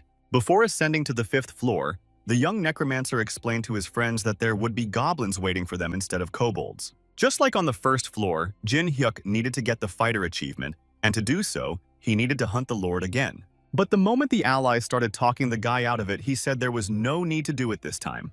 And all because the young fighter knows the secret way with the help of which will turn out to cause a wave of monsters themselves. The nature spirit and the subject were extremely surprised by what they heard, because they had never heard of such a thing before. After all, if such a thing existed, there would be rumors in the tower, but the young necromancer explained that he had learned of it by accident. As he climbed the tower on the 400th floor, he managed to come across a crack that was uncharacteristic of the location. It was through this that it became known that there were central areas where monsters would appear at each stage of the climb. And if you keep channeling your mana there, the number of monsters will increase each time. The assumption that his acquaintance was already profiting from it was wrong, because it was Jin Hyuk's first attempt. In addition, the monsters of 300 floors and above were on a completely different level, and even the four great races couldn't stop the wave that had appeared. When it could be used, the guy didn't know it, and when he acquired the necessary knowledge, it was too late. So the team decided to create as many waves as possible to get stronger and get an even more powerful army. Not surprisingly, in another place where climbers gathered, tremors that resembled an earthquake were felt. But the theory of a natural disaster was disproved by the fact that right in front of the young guys appeared a sign that symbolized a wave of monsters. This had never happened on the first floors before, so chaos reigned among the daredevils, and the goblins began attacking the unfortunates. All who had time to react tried to leave the place of cataclysm as quickly as possible, especially considering the fact that there was no warning. Unlike kobolds, these creatures did not need a short distance between opponents and attacked them with poison darts. Given that this was their main weapon of battle, it is not surprising that many climbers were stabbed in the back during their escape. A friend of the blonde guy who suddenly fell to the ground was paralyzed by the effects of the poison. Realizing what was happening to his acquaintance, the young man was very frightened, because now he would not be able to move for some time. But he couldn't afford to leave his comrade in distress, so he lifted his ally off the ground while the goblin army was already closing in on them. Realizing that he couldn't even get to the 10th floor was extremely frustrating, because he didn't want to die at this point. But contrary to expectations, the attack did not happen, and on the contrary, right in front of the young climbers was someone who covered them from the monsters. In the stranger, the blonde-haired man recognized thanks to rumors of a legendary hero called the Demon Mask. All who were in the village attacked by goblins thanks to this man will be saved from inevitable death. And while some were rejoicing, Jin Hyuk's only thought was for the grateful climbers to survive and spread the word about him. When the unfortunates were at a sufficient distance from the intended battlefield, the necromancer called for his loyal soldiers. At the Lord's command, the creatures burst straight from his chest, eager to carry out the order and destroy the opponents. Meanwhile, Balkan only ranted about how he was the one who created the shadow soldiers, while the young man took all the laurels for himself. But their petty mess was stopped by a sudden explosion where the monsters were supposed to be now.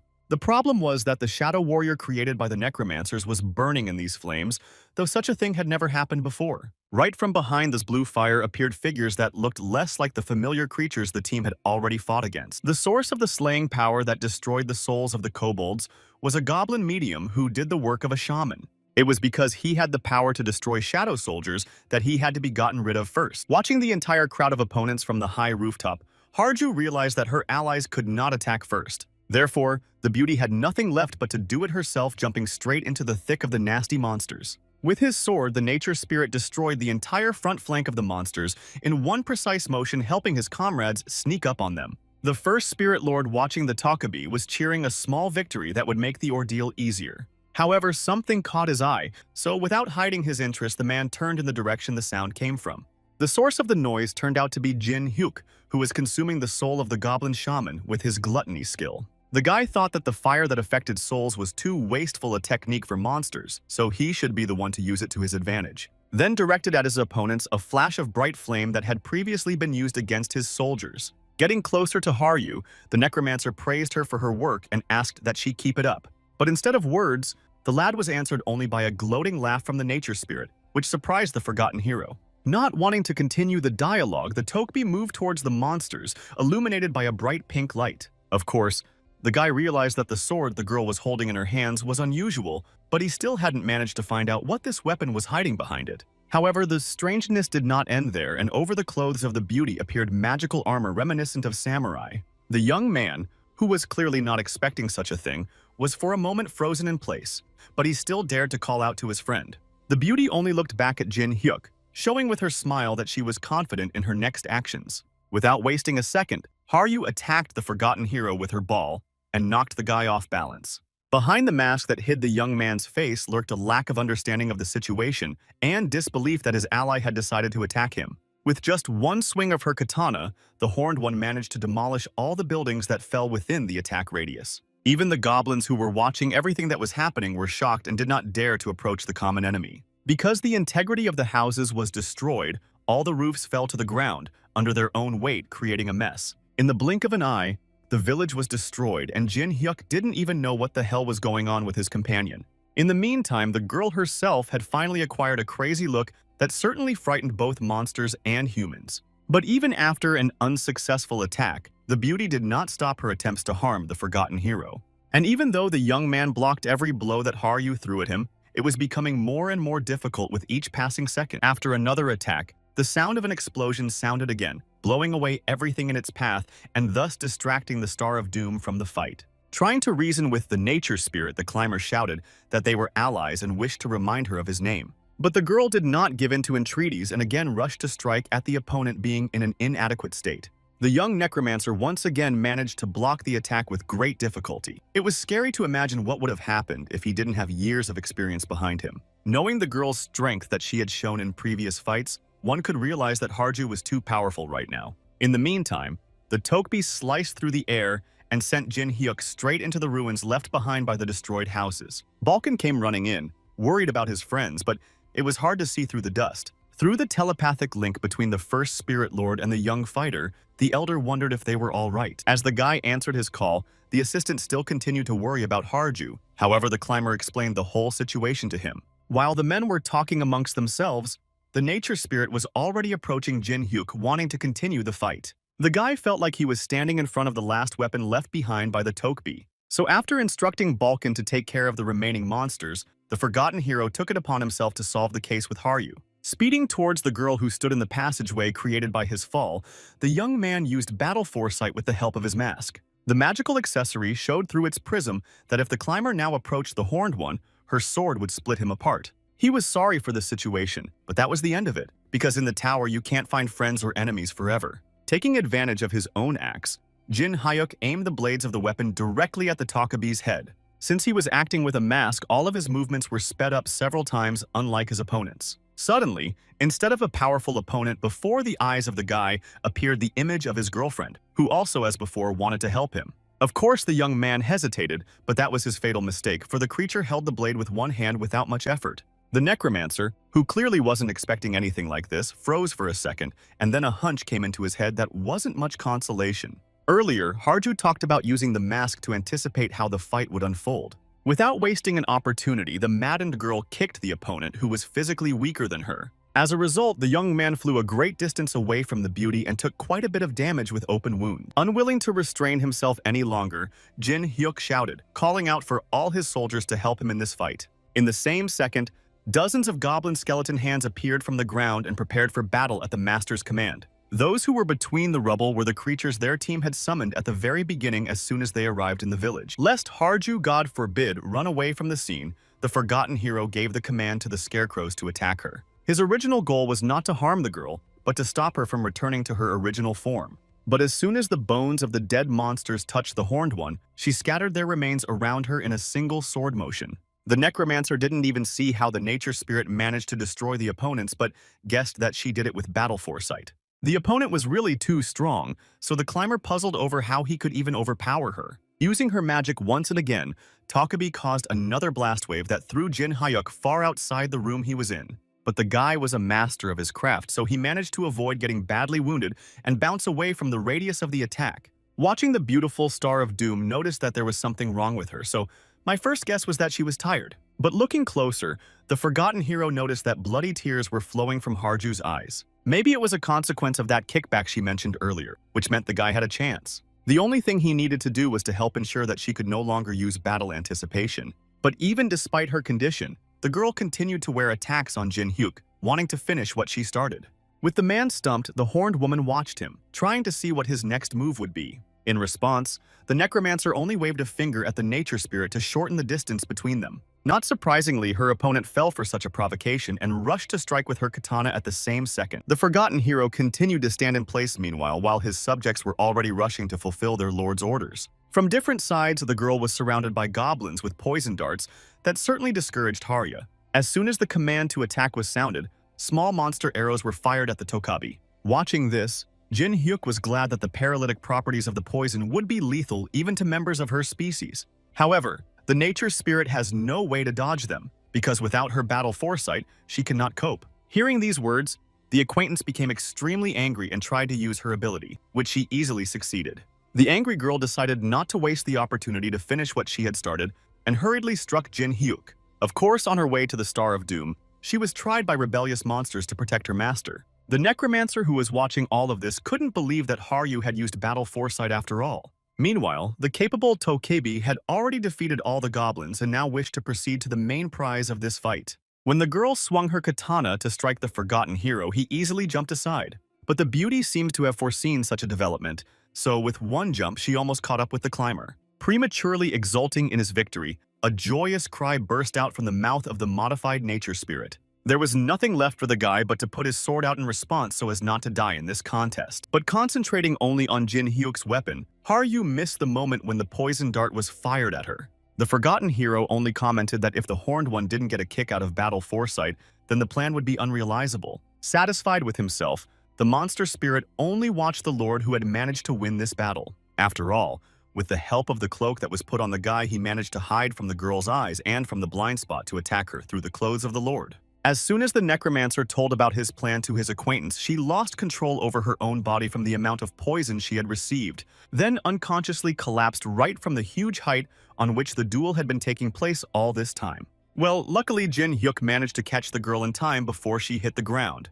Since the amount of dart attacks was huge, and it was no surprise that even Star of Doom got hit by one of them. So when the young man's body began to go numb, he called one of the goblins to bring him the item he needed. But since the zombie didn't understand anything, the climber pointed to the dart that was lying near them for accuracy. Once the coveted item was in his hands, the ringleader of the team who used the gluttony skill to devour it. At the same moment, the numbness in his limbs went away and the system announced that Jin Hyuk had gained resistance to the paralyzing poison. Given that his own condition was normal, it was time to take care of the girl who had been injured quite a bit. The beauty slept a peaceful sleep, while the climber watching her noted to himself that Harju's ability was too unpleasant. However, it seemed so only from the outside because there were strange changes inside the girl's head. Even while unconscious, she saw before her the blade that had recently turned an entire settlement into ruins. And while she didn't realize where she was, right in front of her arose a creature that wondered if the nature spirit was now the mistress of the Dragon Slayer. But as she got closer to the beauty, she noted that she seemed to be just a child in contrast to all expectations. Meanwhile, the only thing that interested Haruya, or the stranger who appeared in front of her, was also a Tokebi. The red-haired girl replied evasively that she was partly right and partly wrong, which caused Jin Hyuk's ally to be dissonant. But the moment she was about to clarify what exactly the stranger in front of her meant, she had already snuck behind the girl's back and presented the blade to her neck. The only thing the older one said was that the next time the horny one decided to throw her out without preparation, the woman would devour her. After those words, the nature spirit woke up already in the real world surrounded by Jin Hyuk and Balkan, who were worried about her condition. The men rejoiced at the awakening of their friend and reported that they were already in the village on the 6th floor. However, the Tokabi was more concerned with the fact that the Necromancer was carrying her on his back, so she rushed to ask why he was doing it. A short while later, the team found themselves in a small cabin where the girl was laid to rest and told their next plans. After checking their gear and resting on the 6th floor, they will go straight up to the 10th floor, but before that, they need to defeat the boss. The allies had already been notified of this creature who was called an orc or monster lord given his combat power. So hearing Haru's admonition warned that as soon as she and her allies were healed, they could continue on their way. But suddenly, Jin Hyuk said it was impossible because from that moment on, their paths with the nature spirit would diverge. This shocked the beauty very much, so she directly asked about it, or her friends decided to dump her. But the Necromancer denied this fact and decided to explain the whole situation that happened during the wave on the 5th floor. The girl's blade is imbued with demonic energy and has a skill that devours the wielder's mind in return, giving him immense power. So when Haru used the katana, she lost her mind and attacked Jin Hyuk, wanting to destroy him. And if Beauty continues to rely on such unstable strength, she'll break down before reaching the 100th floor. It was for these reasons that the Necromancer had tasked the Tokabi with not relying on the weapon to get to the 10th floor by herself alone. A rejuvenated ally pledged to become strong enough to be a worthy ally to the forgotten hero. Hearing from the mouth of the nature spirit pleased Jin-hyuk, so he was able to decide to continue his journey with a calm mind. Immediately after a short rest, the whole team left the small cabin and now standing on the road said their goodbyes. A pleased Harju thanked the Necromancer for the robe he had given her, for when she was traveling alone it was best not to show off her horns. Meanwhile, the forgotten hero shared that the girl has no need to hurry because he has business on the 10th floor and will linger there. So the calm ally promised that she would be sure to catch up with her friends since they would be waiting for her. Besides, Jin-hyuk didn't care how long it took and he really wouldn't break his promise in any way. Given all of the guy's skills in just a few days, he and Balkan were already defeating monsters on the 9th floor together. It was obvious that with each level the opponents were getting stronger and harder for ordinary climbers to fight against them. But for the Necromancer, it was no problem at all, because once he had already had to pass these tests, and from the usual goblins, these differed only in size. So, not wanting to waste more time than the monsters deserved, the guy hurriedly attacked the last surviving giant. Even after parting ways with Haryu, the mask was still in the Star of Doom's possession, and he used it successfully during fights. And although the opponent was much larger in size than a man, but Jin-hyuk was not afraid of it. Even the first Spirit Lord noticed how the young man had become accustomed to the Takabi accessory, but the Lord was only interested in Balkan retrieving the orc souls. At each stage, the team created a wave of monsters that seemed routine already and even brought some fun. However, the older man was struck by the callousness of the young man who had never once mentioned Harya since their parting. To these words, Jin-hyuk replied that he wouldn't have accepted the girl as an ally if he thought she wouldn't be up to the task. So now is not the time for idle talk, and let the man better get his act together and bring him more orcs. Balkan didn't like this attitude because the younger one had no respect for him at all, despite their age difference. The first Spirit Lord even assumed that he had no parents to raise the boy properly, but he didn't expect these words to be confirmed. Such a statement clearly knocked the man out of the rut, because he was not going to push his companion with whom he had spent more than one battle hand in hand. The thing was that Jin-hyuk was an orphan in real life and grew up in an orphanage with Choi Kyung-hoon. The truth that had come out at the wrong time had given Balkan some thoughts, and now the man understood why the boy was acting this way. He was very moved and rushed to comfort the young man and even tried to hug him, but the younger man obviously did not appreciate such eagerness. Once they finished with the task that involved the orcs on the 9th floor, the team moved on to the next level. The system welcomed the Ascender to this stage and announced that the Star of Doom needed to defeat the Monster Lord to enter the heart of the 10th floor. But the first Spirit Lord was more surprised by the fact that if they were defeated against the boss, they would be forcibly brought back to the previous stage. The leaderboard showed the names of those who had done the fastest in the challenge, but there was no Balkan or Jin-hyuk. And given the fact that most records were set by representatives of the 4 greatest races, the young man decided to surpass the best mark. The Necromancer's subject liked this proposal because it would be much easier to be in the public eye. As the trial was under preparation, the forgotten hero thought it would be a good idea to warm up before the battle, so ordered the man to stop the boss with the help of the demonic soldiers as soon as he appeared. The first Spirit Lord had completed his task, so in less than a minute, the team was surrounded by engulfed spirits. But Jin-hyuk wasn't sitting idle either, deciding to speed up the process of winning over the top boss of the first 10 floors a bit. With a forceful kick on the ground, the young lad summoned a magical pentagram around him. Then he used it to create a magic spear to enhance his abilities in this fight. The forgotten hero promised that the orc warrior would surely learn what it meant to be omnipotent once he lost the battle. Wasting no precious time before beginning the trial, Star of Doom summoned the enchanted piercing dexterity, resilience, and lethality. And for dessert, he left his main ability obtained on the 2nd floor, namely demonic energy. Having energized the previously summoned Gungnir with the help of a pentagram, the young man was ready to begin the fight. Meanwhile, the system has started a countdown that indicates the time after which the main boss will appear in front of the climber. Even Balkan tensed up because of the weight he, along with the Star of Doom, has to go through for the second time. As soon as the system announced that the trial had begun, a giant holding an axe appeared in front of the team with a strong rumble. The first Spirit Lord, just as he was ordered to at the same second, pitted the demonic spirit soldiers against his opponent. The obedient creatures rushed towards the great orc warrior, wanting to destroy the target that appeared before them. Meanwhile, while his subjects distracted the thug's attention, the Necromancer used a Gungnir that was imbued with an enormous amount of energy. The giant noticed on his way another target that moved with incredible speed and decided to cover himself with his hand. However, it didn't help him at all, because at the same moment the spear reached its target and blew his head off the boss's shoulders. The guy who caused all of this only watched his opponent's body fall helplessly. The system alerted at the same moment that the task was completed in less than a second, thereby breaking the record for the shortest time passing. Since Jin Hyuk was now in the lead, he needed to enter his name, but instead he decided to use the alias of Demon Mask. Meanwhile, the climbers on the 8th floor learned that a better result had been set. The name of the winner was already known to many because Demon Mask was famous among the newcomers because he was slaying waves of monsters.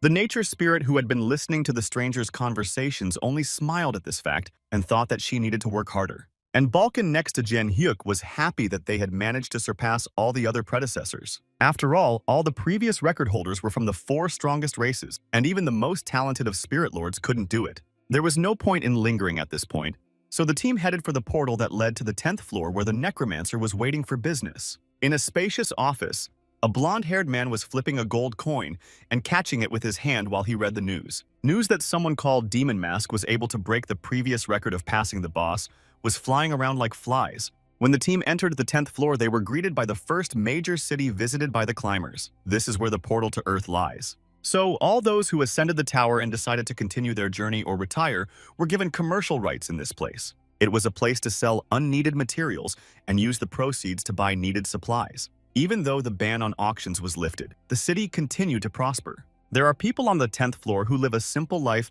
and all the necessary things could have been taken from the market. Vibrant representatives of the vendors were citizens who stood in small stalls and peddled food. In the open access, you could find the weapons you needed and different equipment for combat such as shields or swords. To say nothing of the fact that the locals even took care of the newcomers and built hotels for their comfort. But they all kept talking about the Golden Lich. And unlike Jin Hyuk, the first Spirit Lord didn't know this name, so he asked the guy who it was. He is known to be the richest man in the best company in the tower that appeared a few years ago. His identity is hidden from everyone. All the earlier words about the guy having urgent business were about sponsorship for all the floors that followed. Hearing this, Balkan didn't even realize at first how the topic of sponsorship and stories about the richest man in the place were related. But Jin Hyuk hinted to his companion that right now he was looking at the logos of the person they needed. The Necromancer's self-confidence shocked the older man enough to show it off. In response, the young man only smiled and stated that he wanted Golden Lich to sponsor their team. It was from these reasons that the climber, together with his companion, was in a few minutes in the company of the well-known rich man. In this room, sell and buy anything of monetary value such as weapons, potions, or information. In order to get the necessary service, you had to sign in and wait for your turn like all the other visitors did. As soon as Jin Hyuk was called over, the man behind the counter introduced himself as Halcyon and asked what he could do for the guests. Pulling out an impressive bag of supplies, Darkstar stated that he was going to buy something here. In order to perform this procedure, you had to say your name, but instead the guy pulled out a Tokabi mask.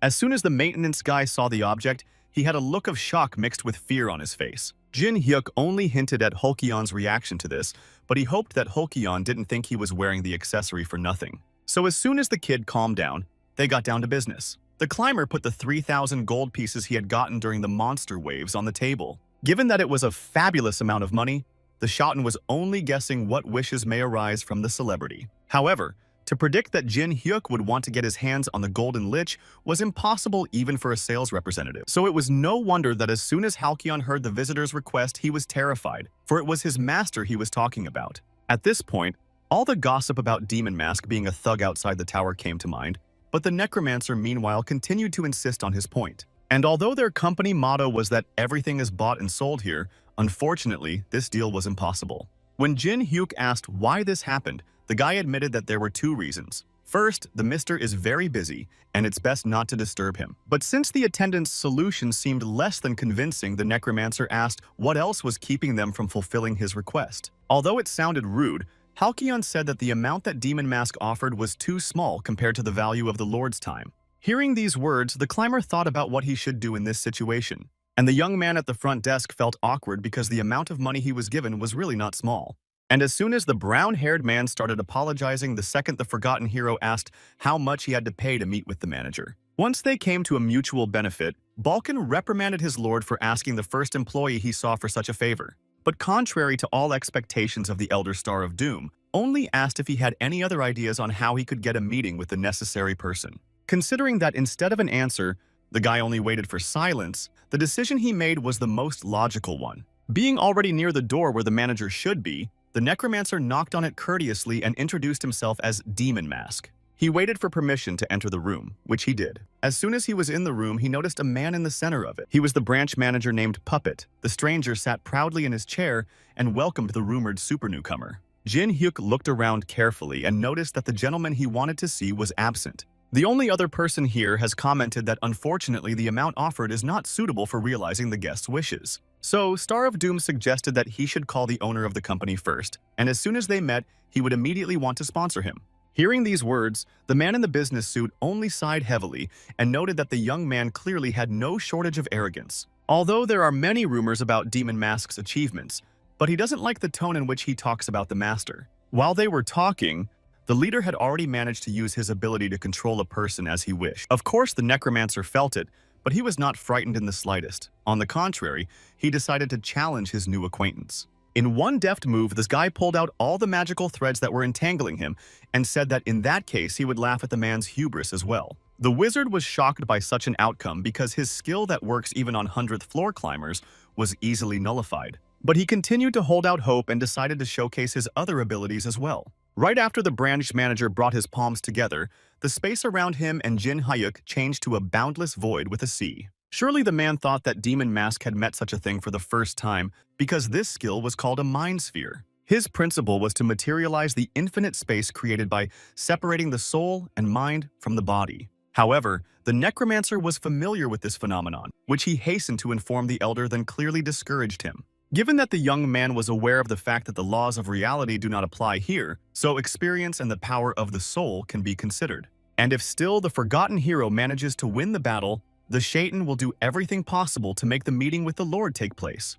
Immediately after saying those words, Jin Hyuk's body was once again entangled by magical threads under the ability of a puppet. However, given that the Demon Mask lives his second life going through the same trials as the previous one, the man is no match for him. The very fact that the puppet's owner had decided to move them into the realm of the mind could mean that he never realized anything. In addition, his attributes that he had used earlier on the Star of Doom had absolutely no effect on Junior. What he heard astonished the brown-haired man, because how could a climber of the 10th floor know about the existence of such a thing?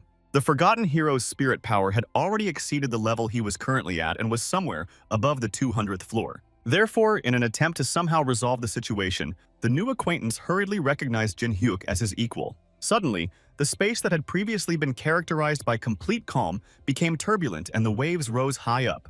But it wasn't what caught the Necromancer's attention the most, it was what was behind them. Around him, dolls like the ones he had already met in front of the first floor before entering the tower began to appear right out of the water. One by one they rose as if awakening after a long sleep and headed towards the forgotten hero. With each passing second, there were more and more enemies, and now it was no longer like an ordinary dueling drill. After all, to simply point out to the boy his place such a number of subjects was not necessary, which meant that the enemy had summoned his own puppet army, which obeyed all orders of its master without reservation. As we know, in the realm of the mind, experience is power, and in this case, the puppets raised in battle with the help of magic were its embodiment. When the branch leader, in his attempts to overcome the 100th floor, encountered these constructs, he changed their structure by adding mana enhancement. And now, as soon as the man took his position, he managed to increase their power, with which the dolls are now comparable to climbers of the 50th floor. As soon as Jin Hyuk entered the space called the Mind Realm, the winner was already predetermined.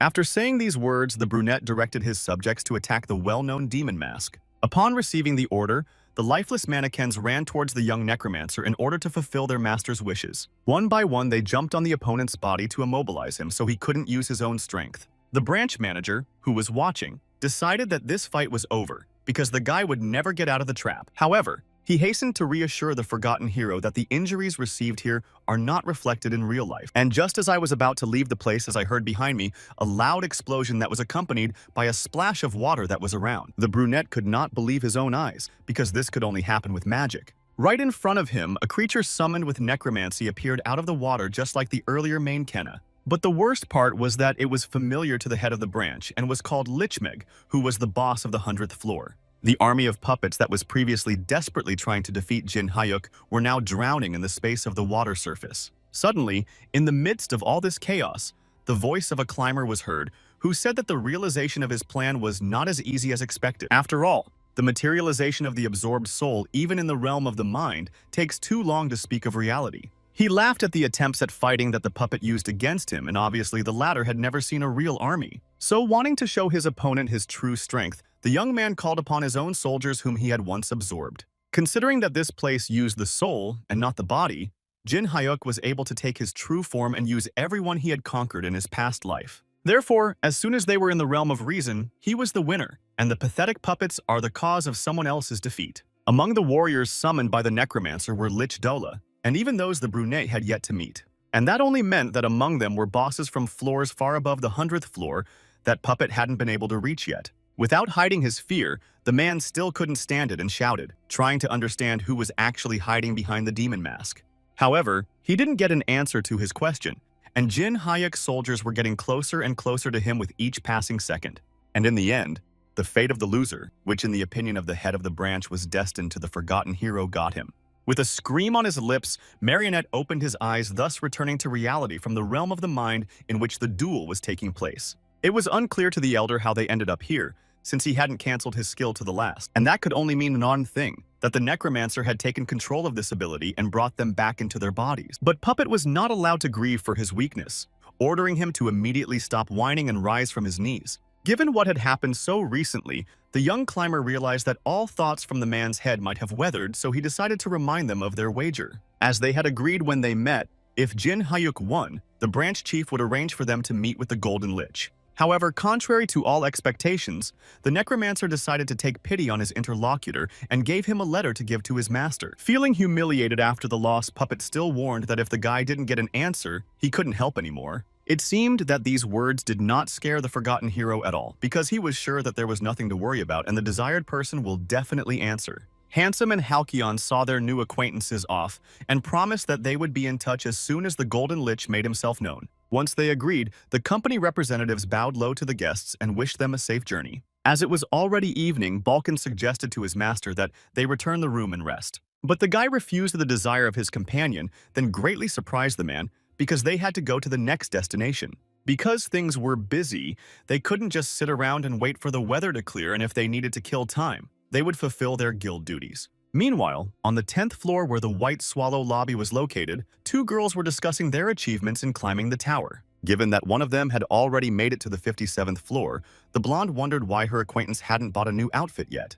Despite the peaceful conversation between the friends, the curious beauty's nerves were not up to it, so she screamed, not wanting to be stuck in this place. After all, no one can afford to break into the daughter's gaze of the Holy Realm. However, as soon as these words were spoken, the door swung open, and under the curious gazes of the workers, Jin Hyuk entered the room and was hurriedly greeted politely. Aside from the fact that the guest had come all of a sudden, the brunette was curious as to what had brought the Necromancer here. Hearing this question, Demon Mask only smiled good-naturedly and shared that it was difficult to climb the tower by himself, so he decided to join the guild.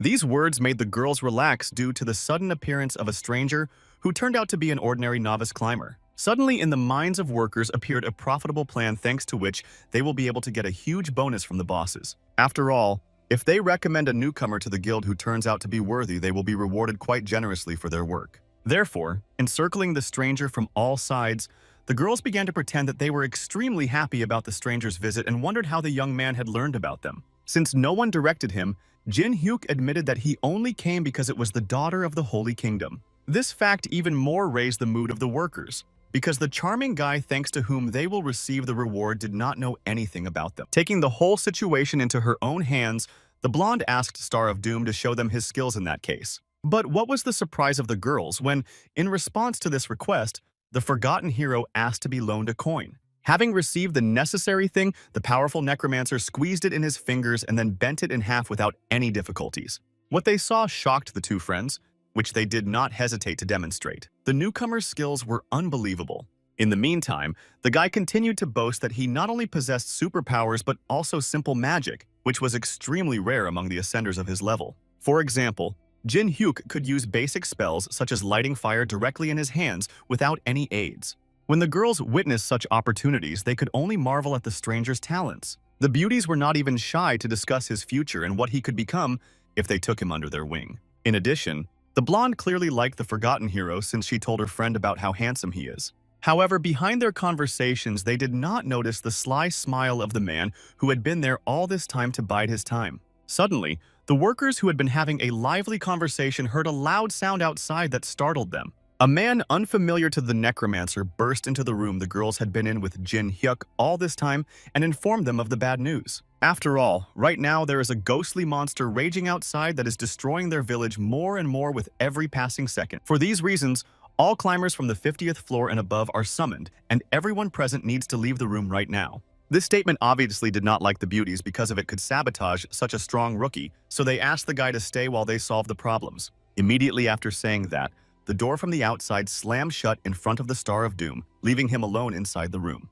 With his plan working and no one to interfere with him, Jin Hyuk decided it was time to be the demon mask again. Putting on the accessory his Tokabi friend had once given him, the space around the climber lit up with a bright purple color. Meanwhile, chaos reigned outside. The villagers were fleeing away from the commercial district, where it was extremely dangerous to be. The attacks of the newcomers who were there didn't work against Balkan, who was the target of all the combat power. The man played the role of a deranged magical creature who was eager to harm everyone who got in his way. However, the fighters watching this theater of one hero only noted to themselves that the ghost looked too awkward. Even the first Spirit Lord realized how worthless he was, and blamed it on his lack of acting classes for a dozen years now.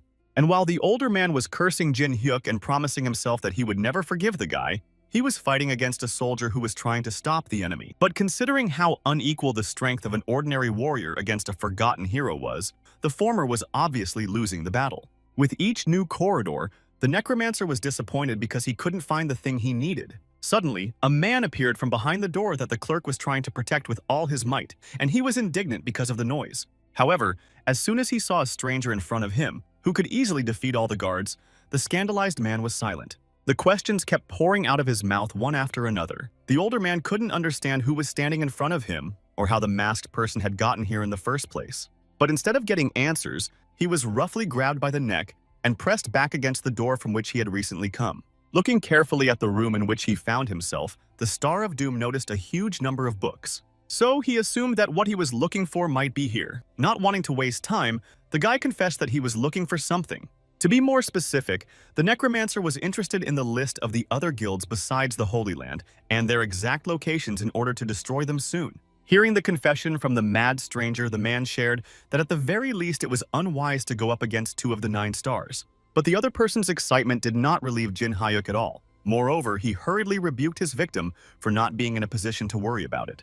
And if the star doesn't give him the information now, he will be forced to take another's life for disobedience. The unfortunate man, who had not been getting the oxygen he needed all this time, pointed with a shaking hand to the desk where the thing the madman needed was. The only thing the Necromancer could say in response to the truth was gratitude for the man not wasting his time. Throwing the elder to the floor like some kind of rag demonic mask, headed straight for the previously indicated spot. He found a sheet of paper and began to study the information that was written on it. Then he set it on fire, promising himself to take revenge on all those who had wronged him. As soon as he learned everything he needed, the forgotten hero threw the unnecessary paper on the floor and left the room, leaving the fire behind him. While the 10th floor was in complete chaos, the blonde-haired man sat in his office and read the reports from the branches. Among all the papers, his eye caught an envelope that had most likely been sent by the puppet to his master. However, there was also a letter that surprised the Golden Lich, because he had already seen the information that his subordinate had given him earlier. But still, he decided that if the acquaintance decided to send him something, it was necessary, and started to read the mysterious letter. What appeared before him on the paper shocked the man, because the demon mask knew the information that was not available to many people. The resulting fire was presumed to be arson, and the identity of the perpetrator remained unknown. Besides, all witnesses were removed. The head of White Swallow, whose name was Beck Hollio, realized that that promising newcomer who had appeared recently was hiding something. So I decided to find out all the information I knew about Jin Hyuk from the female employees who negotiated with him. According to the description, he was a tall, thin man, but the girls' opinions differed about his appearance, and some considered him handsome and others ugly. Hearing the mistaken opinion from her friend, each of the beauties stared at her acquaintance incomprehensibly. Suddenly, however, the blonde realized her mistake and realized that the appearance they remembered was only the magic of illusion.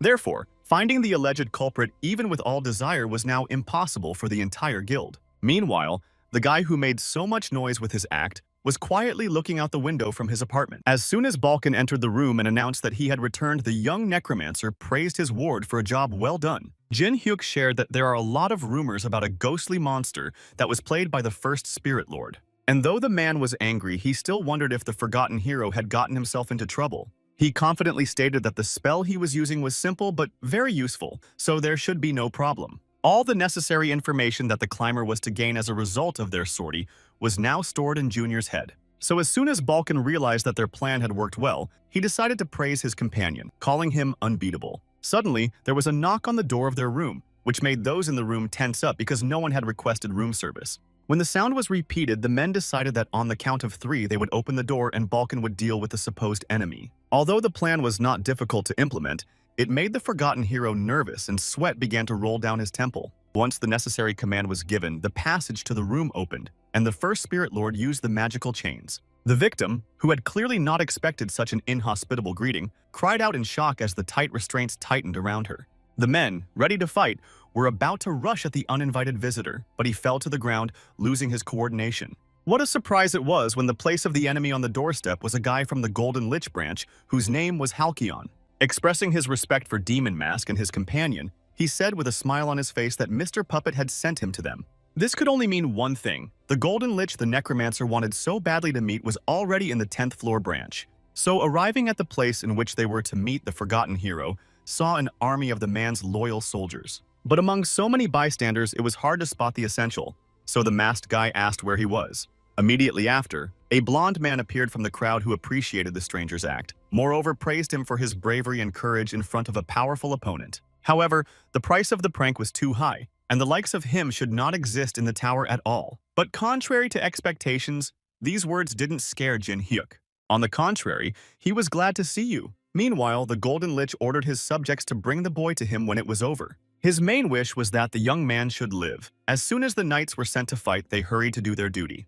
The boy who had only brought the news from the marionette was very frightened, unlike the young necromancer. His opponents had already been notified that the demonic mask's attacks would break through the barrier, so it was necessary to adopt a battle formation. And as soon as the squad leader shouted out his plan to the allies, Jin Hyuk hit him with all his might, not understanding why bluntly divulge his strategy. The captain's loyal subjects became alarmed when they saw that their leader was unable to repel the alien attack. This momentary slackness of the warriors cost them too much, because in the blink of an eye, the demon mask slaughtered everyone who was in his path. He wasn't doing it to hurt anyone because his main target was the Golden Lich, who was leaving the scene as if nothing had happened. Not wanting to miss the man he had been waiting to meet for so long, the forgotten hero shouted in his back to fight him. Clearly not expecting that, the blonde turned shocked at the stranger's voice and saw his opponent right in front of him. But he couldn't let some 10th floor climber hurt himself, so the coins behind the man's back suddenly flew upward. Then they exploded in a powerful stream,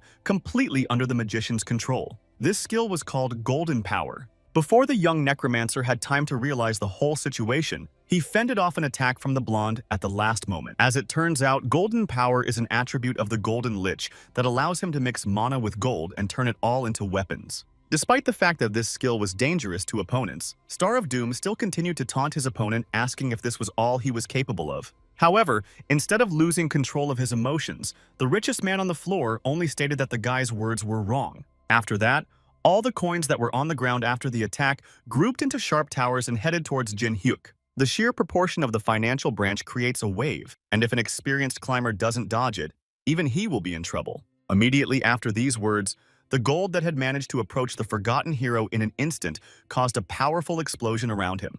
Given that the guy the blonde had been watching the whole time stayed in that place until the last Golden Lich decided that he was done with him. What was his surprise when at that very second, a sharp spearhead was placed against his neck and declared that Demon Mask was unrivaled in the battle of speed. Watching all these events, Halcyon looked shocked at his employer, not believing that he had lost to his new acquaintance. But the blonde still kept his face and wondered if the forgotten hero had decided to overpower him with conventional weapons and that he could destroy his opponent if he wished. But the words didn't have the desired effect because Jin Hyuk was sure that he needed to be alive, at least for the man to know how he knew everything. So in order for their conversation to remain private, they went to the room in which the brunette decided to reveal his source. While the necromancer looked around him, noting that wealth is great, bayonets created with gold reappeared. But this time they stopped right in front of the climber's face because they weren't an attack. They were designed to isolate them from the world around them. And anyone who wants to enter this room, god or demon, they can't. So now that no one's stopping them, the guy can get the information out. No longer hiding his true emotions, the Golden Lich shouted out wanting to know who had informed Jin Hyuk that he was the owner of the auction. As we know, the huge trading system inside the tower did not appear on its own, but was created by Blondin, and if this is found out, the foundation of his company will collapse. However, instead of answering the question, the young necromancer only smiled and stated that it was all a bluff and no one had told him anything. Realizing that he had been tricked, the Golden Lich became enraged and used his gold magic to summon a huge axe, wanting to strip the insolent man of his limbs. In his opinion, if a cheater doesn't have arms and legs, it won't cause him much trouble. After saying those words, the company head swung and pointed the blade of his weapon directly at Demon Mask. But instead of damaging his opponent, the spirit he summoned took the full force of the blow, causing the axe to shatter. Right in front of Jin Hyuk appeared Balkan, no longer hiding inside his master, thus making it clear that the Necromancer wielded a spirit soldier. As you know, only a spirit lord is able to control his own warrior, which gave me some thoughts. Instead of continuing the duel, the forgotten hero only pulled off his mask with a smile on his face and wondered if his acquaintance recognized him. He had not come for nothing, but for the purpose of paying off his debtor William. When the blonde realized who he was, he couldn't believe his eyes.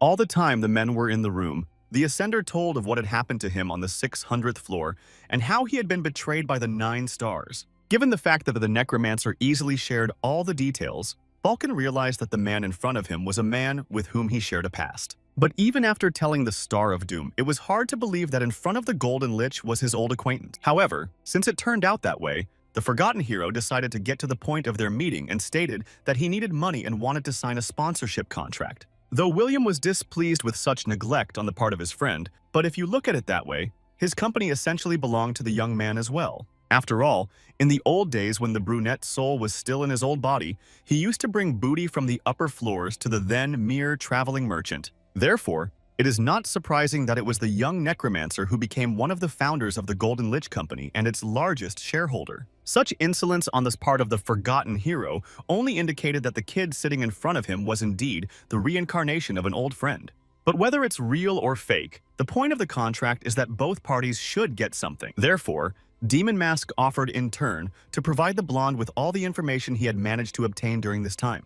As soon as the Golden Lich heard about it, he cheered up and agreed to the deal, but he will announce the price only after he knows all the information. From then on, it was known that 9 Stars was planning to take down Jin Hyuk, which means they had some kind of organizer. Their character is not easy, so they would not listen to each other, and there are only 4 forces in the tower capable of commanding them. The blonde exclaimed in shock because he understood what his friend was referring to, namely the 4 emperors. They wish to maintain the supremacy of their race, for if other species ascend to the higher floors of the tower, they will be weakened. So there are 2 possibilities as to why this happened. They either want to get to the top of the tower, or they want to get rid of their rivals to become lords. But as Jin Hyuk said earlier, it's just a guess because the only victim of this plot was himself. However, not all the information was known to William, and judging by his reaction, the guy obviously didn't know about the Tokubi village on the 100th floor. Unlike him, his guests are acquainted with the only one who survived that incident, and the young girl's name is Haryu. Meanwhile, while the dialogue was going on between the longtime acquaintances,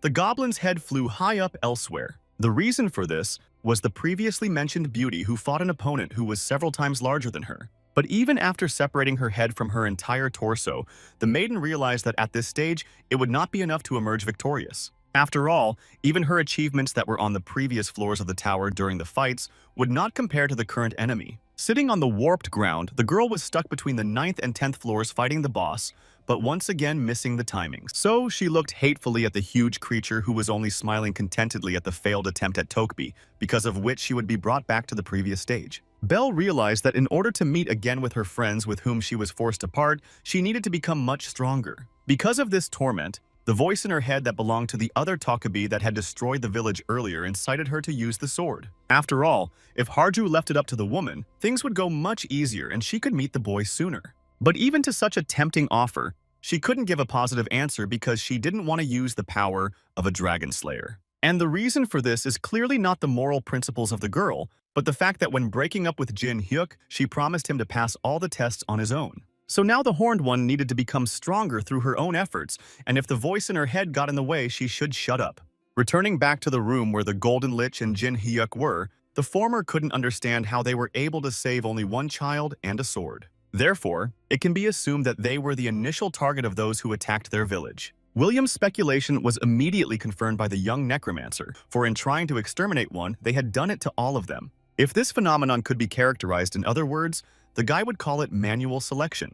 It seemed impossible because such a thing would lead to total chaos, but if it's true, everything falls into place. Not hiding the whole truth from his old acquaintance, the forgotten hero decided to share that unlike these beasts of burden, his motive is revenge. He plans to destroy everyone, including the 9 stars who once betrayed him and all those who support the 4 emperors. But it doesn't end there because those at the top of the tower deserve the same fate. And one of the reasons why the Ascender decided to do such an act was because they had once destroyed the Golden Lich's family. One day, an innocent child became an unwitting witness to the death of his family and friends at the hands of higher beings. As soon as Jin Hyuk and William's conversation came to an end, the latter removed the protective charms from the room. Because of this, Absolute Evil and Nine-Tailed Fox appeared in the room at the same moment and were curious about what was happening while they were gone.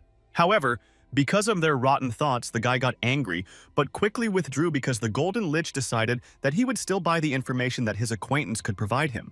But he will do it only if the forgotten hero still manages to prove that he really is his old friend. This upset the climber because he had not expected that the blondes would not believe him and did not think that he would have to go so far. Anyway, William was still a merchant who was used to not trusting mere words because only fools do that. Such distrust infuriated the young necromancer, but he still decided to enlist the help of Absolute Evil. Asking Ball to confirm his identity, the boy promised to shake his hand in return as a reward. But the creature chose not to be so easily persuaded and was only willing to help if the handshake ended up being 3. Therefore, having received the consent satisfied, Absolute Evil at the same second began to carry out its mission, trying to confirm all the previously said words of the favorite. The blonde exhaled a sigh of relief and smiled, as there was no point in denying it. Reaching out to his acquaintance, who turned out to be an old friend, Golden Lich said he would believe him and was glad to meet him again. The necromancer echoed William's motion and promised that someday they would be able to call each other by their real names again. And in this case, he has one request to the sponsor that he will be glad to fulfill and get everything that money can buy. With a crazed look, the Star of Doom only said that he needed all the weapons that would be available in the tower, including the stockpile. The Golden Lich, who was clearly not expecting such a thing, did not understand why such a request was being made since Jin Hyuk was a spirit lord and had no need for it. И вопреки всем мыслям о том, что его друг собирается развязать войну, некромант лишь поинтересовался, или Вильям когда-нибудь слышал о достижении всемогущий. Shocked at the window of the climber's characteristics, the man could not believe that such a class even existed. As the name implies, it increases all characteristics, even if the weapon is in the possession of the owner. For the first time, it feels as if he has been using it for years. If that's true, then the current Jin Hyuk is far superior to the old Jin Hyuk. Of course, he's weak now, but he has a lot of potential. So in order for their plan to succeed, the Golden Lich must only increase the strength of his old friend. To do so, he decided to summon the puppet. As soon as the call came from behind the door, a man familiar to the young necromancer, whom he had recently fought with in the realm of the mind, appeared. Seeing that his subject was listening intently, the blonde ordered him to buy and collect all the weapons on the 10th floor, but to use the names of different companies. This is to avoid arousing suspicion. When he handed the brunette the golden ticket, he only added that everything had to be done on a VIP level. Having received all the necessary instructions, the branch manager left the room, leaving the 2 men there to wait for the fulfillment of their whim. Well, after a very short period of time, he returned and thanked those who were stronger than him for waiting. The newcomer, against all hope, was holding a single cloak that did not match the set he had been ordered. But as we learned later from the puppet himself, this set of clothes contained everything Jin Hyuk needed. This statement surprised the forgotten hero, but he still decided to trust his comrade's subordinate. After all, what he was given is quite an unusual thing, and in the place where they are, it is called a subspace coat. Its lining is related to pocket measurements, and the capacity of the inanimate is comparable to a huge vault. Also, the temperature, the size, and color of the coat is adjustable according to the owner's wishes. Moreover, it is overlaid with protective magic. The effects of all accessories stored in it are applied automatically, and since it is a very rare item even by the standards of the tower, it should be used wisely. But to this statement from the Golden Lich, the necromancer only smiled and stated that, after all, it was the friend who covered all his expenses. Meanwhile, on the other side of the map, 3 guys appeared from the portal and were glad to be alive. Given that they were doing the task as a group, they didn't get any achievements. But on the other hand, they survived thanks to Sun Tae's support items. On the other hand, despite all the joy, their money had been spent on passing the 10th floor test, so how to climb further was unclear. The daredevil who met Jin Hyuk on the 1st floor cheered up his friends because there is a branch of White Swallow where the brother will definitely help them.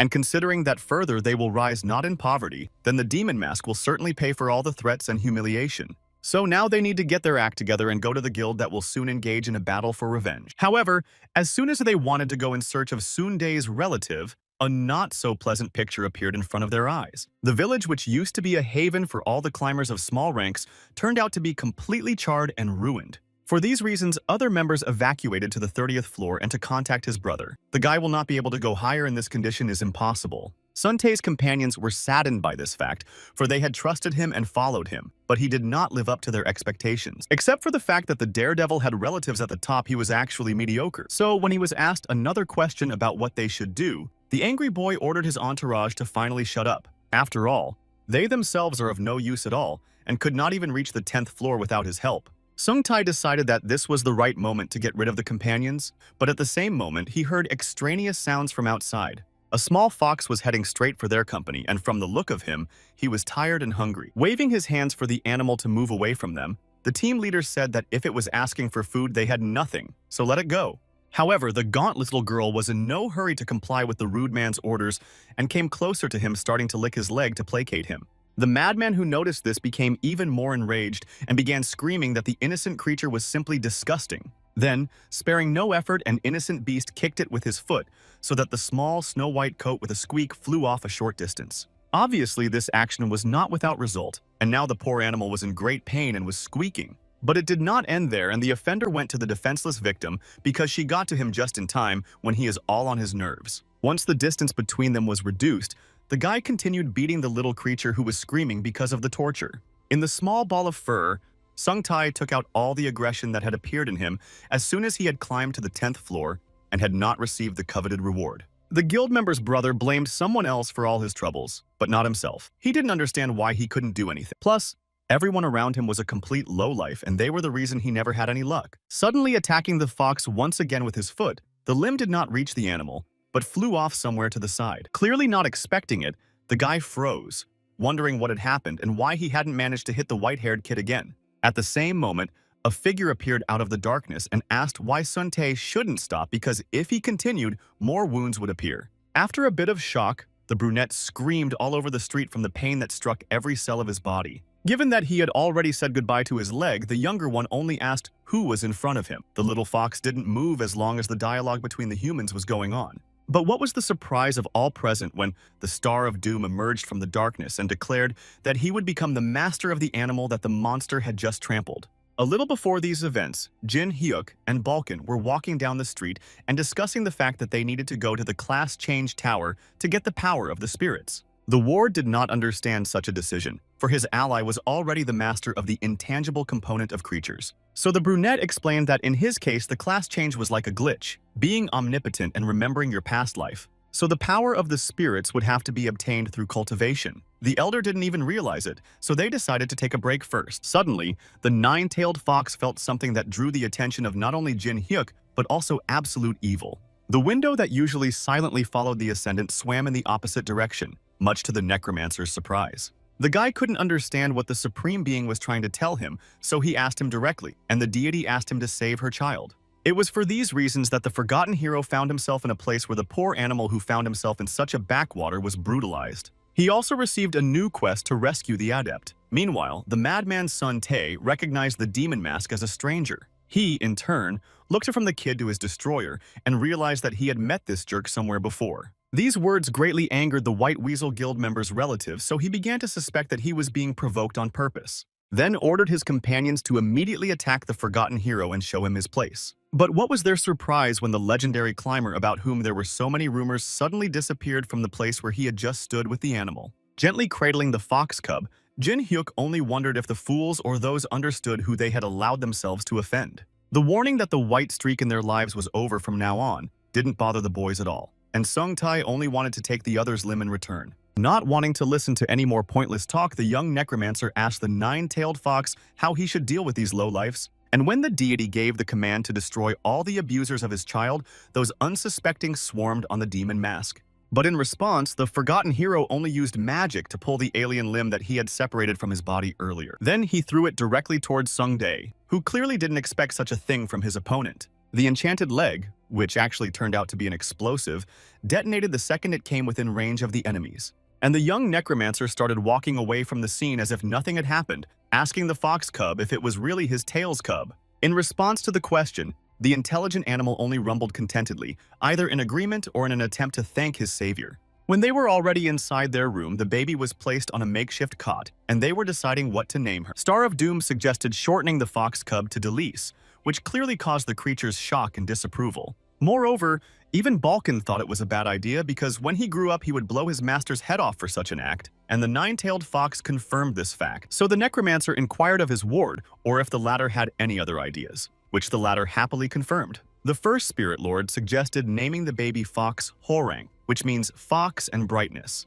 In this way, the eldest thought the baby would grow up to be bright. But when he saw that Jin Hyuk didn't react to his idea, he got angry and started shouting that if he didn't like something, he should just say so. After a little thinking, the climber expressed his opinion that the animal could be called Miho, which would mean a two-tailed fox, which corresponds to reality. Balkan didn't like that nickname, and wanting to confirm his opinion, he asked if the guy really thought the fox would be happy with it. Against all expectations of the eldest, the baby rumbled and began to squeak with joy that she had finally been given a good name. Feeling a bit awkward, the first spirit lord decided not to resist his master's will and accept his choice. Suddenly, right at that moment, a window appeared above Miho saying that there would be a reward for saving the cub. A small bubble materialized in front of Jin Hyuk, containing an object that looked like an image of a fox. In it, the young necromancer recognized the legendary fox mask which, when equipped, allows the wearer to use fox skills. Looking closely at this new accessory, the forgotten hero found it similar to the one Haryu had given him earlier. As you know,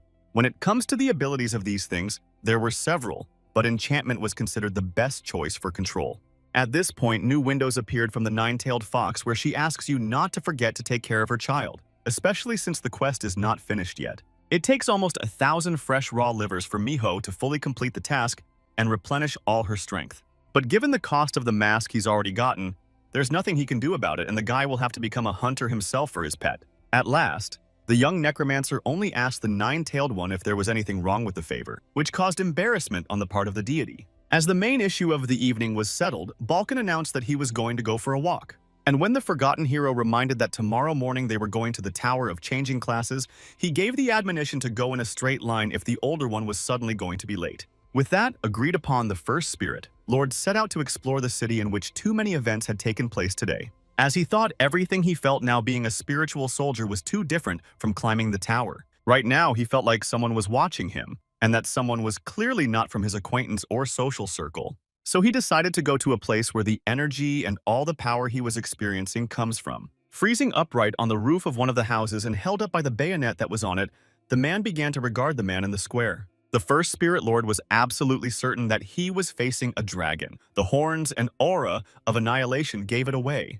But what was his surprise when the stranger exhaled loudly and said that his main wish was to wipe all the lizards off the face of the earth. This decision surprised Balkan greatly because dragons and daffodils represent love for their family, and they are the proudest of all four races. In addition, the man was clearly worried that these creatures would soon reach the 10th floor. In addition to the ghost, the civilians who were on this floor were also alarmed by his long stay in one place. From their conversations, the first spirit lord learned that the man was not the first day here, so it was unclear why the dragons were also sitting idle. Suddenly, however, while the older man was considering the stranger, he turned in his direction and stared right back. It was obvious that the spiritual soldier panicked at this point because he was only discovered because his mana was sensed. The horned man did not avert his gaze and turned to Jin Hyuk's subject, calling him a pathetic ghost who was always hanging around. These words made Balkan very angry, for how could he call him just a ghost when he was the first spirit lord? Not wanting to hide in the shadows any longer, the man climbed down from the roof of the house, heading straight for the dragon. He then casually struck up a conversation between the two. The fact that the stranger called him a dragon surprised the horned beauty, which he did not hide from his interlocutor. Then he exploded with rage in a moment, not understanding how any stranger dared to consider him a member of the species. The next morning, when Jin Hyuk along with Miho stood outside the grade change tower, as they had planned yesterday, his subject was not here. The demonic mask was surprised by the fact that Balkan had not yet returned, so I wondered what he was doing since he did not even respond to telepathy. Entering the class change room, the young necromancer wondered if anyone was here and heard a greeting from outside that caught his attention. The stranger with a sincere smile on his face introduced himself as Ken and stated that he was the superintendent of the Tower of Class Chain. Noticing that there were quite a few people in this place, the forgotten hero decided to bring it up and learned that there were few mana-wielding ascenders on the 10th floor. Therefore, Demon Mask asked for permission to use the Necromancy room if possible. But first, to gain access to the necessary room, one had to prove that the Ascender had already awakened the mana by filling the crystal in the man's hands with it. Looking at the small ball, Jin Hyuk wondered if he should just channel energy into the object, to which he received an affirmative answer. The moment all the rules were told, the Necromancer did what was required of him, and his power lit up the entire room. The blonde-haired man watching this couldn't believe how a rookie on the 10th floor could have so much strength. Eventually, the crystal that was supposed to collect some mana from the power directed at it failed and burst. The head of the Tower of Class Change was knocked off his feet by the shockwave, and after recovering a bit, he sadly noted that the artifact had been destroyed. But the forgotten hero, instead of feeling guilty, only inquired where the necessary room was while the fox on his shoulder contentedly watched Ken. Meanwhile, a real battle had broken out in the square where Balkan had been since last night. The soldiers summoned by the first Spirit Lord in the blink of an eye destroyed the dragon, who didn't fully realize what he really was. Even though he and Jin Hyuk had managed to gather quite a few subordinates in the short time they had been climbing, they were still not enough. In addition, because the young Necromancer was far away from the battlefield, Balkan couldn't use the full amount of mana and souls. So it was no surprise that he was losing, while his opponent wished to finally fight the man who had insulted him so badly. Suddenly, right behind the brunette, a random passerby noted his resemblance to representatives of the hated species, and all this only because of the horns. In addition, the inhabitants of the floor clearly had no doubt who was in front of them, which made the handsome man even angrier. As soon as he heard that, he turned to the curious onlookers and shouted for them to shut up and not to call him that anymore. As a result, the boys scattered, and the first Spirit Lord wondered why the stranger reacted so violently to the word dragon. It seemed as if the creature's soul had been separated from its physical shell, but whether or not this was even possible was unknown. At that moment, it came to mind how Jin Hyuk had previously been a 600th floor climber reincarnated into a simple guy who started over. So the man decided not to defend himself against the enemy with his soul, but to use it as a weapon to find out the truth. Holding the once defeated opponent in his hands, Balkan turned her into the spear-like form that was to take advantage of him. But such a decision did not go unnoticed by the dragon, who was now observing the actions of the spirit soldier. Meanwhile, the older man with a mad smile on his lips had already decided that his plan was flawless and would work without any doubt. Aiming a soul laser at the brunette, the first Spirit Lord missed due to the fact that the handsome man managed to dodge the attack at the last moment. But now, the latter had no doubts that it was not a simple ghost, but someone more powerful. However, Balkan only continued his attempts, which he did with the spirit power skill that allowed him to use them instead of mana. Even Jin Hyuk still hadn't mastered this skill, but he was the eldest and first Spirit Lord to know a little more about it. Despite all the threats from his opponent, the lizard continued to watch him with a smile, not realizing or if he was now being so familiarized. And so he decided to repay his opponent in the same coin, bringing his blade in for a powerful strike. In just a second, the opponents collided in a scramble while one of them pressed with all his might on the older man and the other tried to block the damage. In between, the brunette decided to introduce himself and stated that he was Hendrik the Dragon Slayer, and that was the name of the man who would send Balkan to Nirvana. The first Spirit Lord was shocked by what he heard.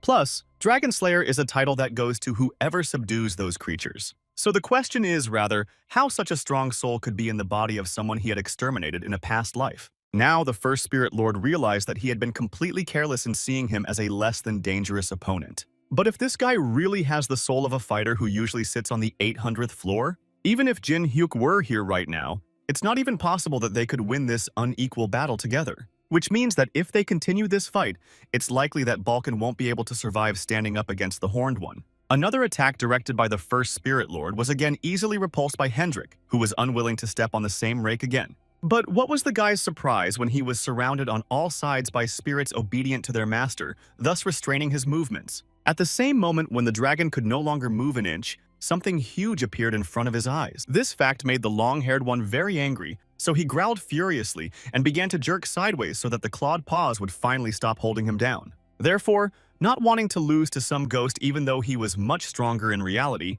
he used 10,000 blows to try to free himself. And to his slight surprise, he succeeded. But who would have thought that this attack could have been just a distraction? Because in the time it took for the dragon to gain its freedom, Balkan managed to summon a creature that was staggering in size. The shocked brunette fell into a stupor for a moment, assessing what continued to grow with each passing second. And the giant whose paw emerged from the hidden space of the first spirit lord slowly began to destroy everything in its path. It took all the souls and mana that Jin Hyuk had lent to the elder to fight Hendrik, so the man was now glad that he had enough strength. The first spirit lord decided that his opponent wouldn't be able to move for a while, so he had a great chance, thanks to which he still manages to leave the battlefield in one piece as long as the distraction works. When the dragon was finally able to slay his enemy whom the ghost had summoned, he shouted angrily. Anyway, now, after all that has happened, he knows Balkan's name to recognize him the next time he sees him. So when the dragon slayer caught his eye again, he would cut his body into small pieces without remorse. Raising his hand high up, the boy raises his blade and vows that he will fulfill his promise to himself. Meanwhile, the unsuspecting Jin Hyuk was surprised to see so many rooms in the class change tower. But not realizing who was in front of him, Ken explained that they were all related to different branches of magic. The Necromancer himself only admired the fellow who had so exquisitely performed the job he had been assigned.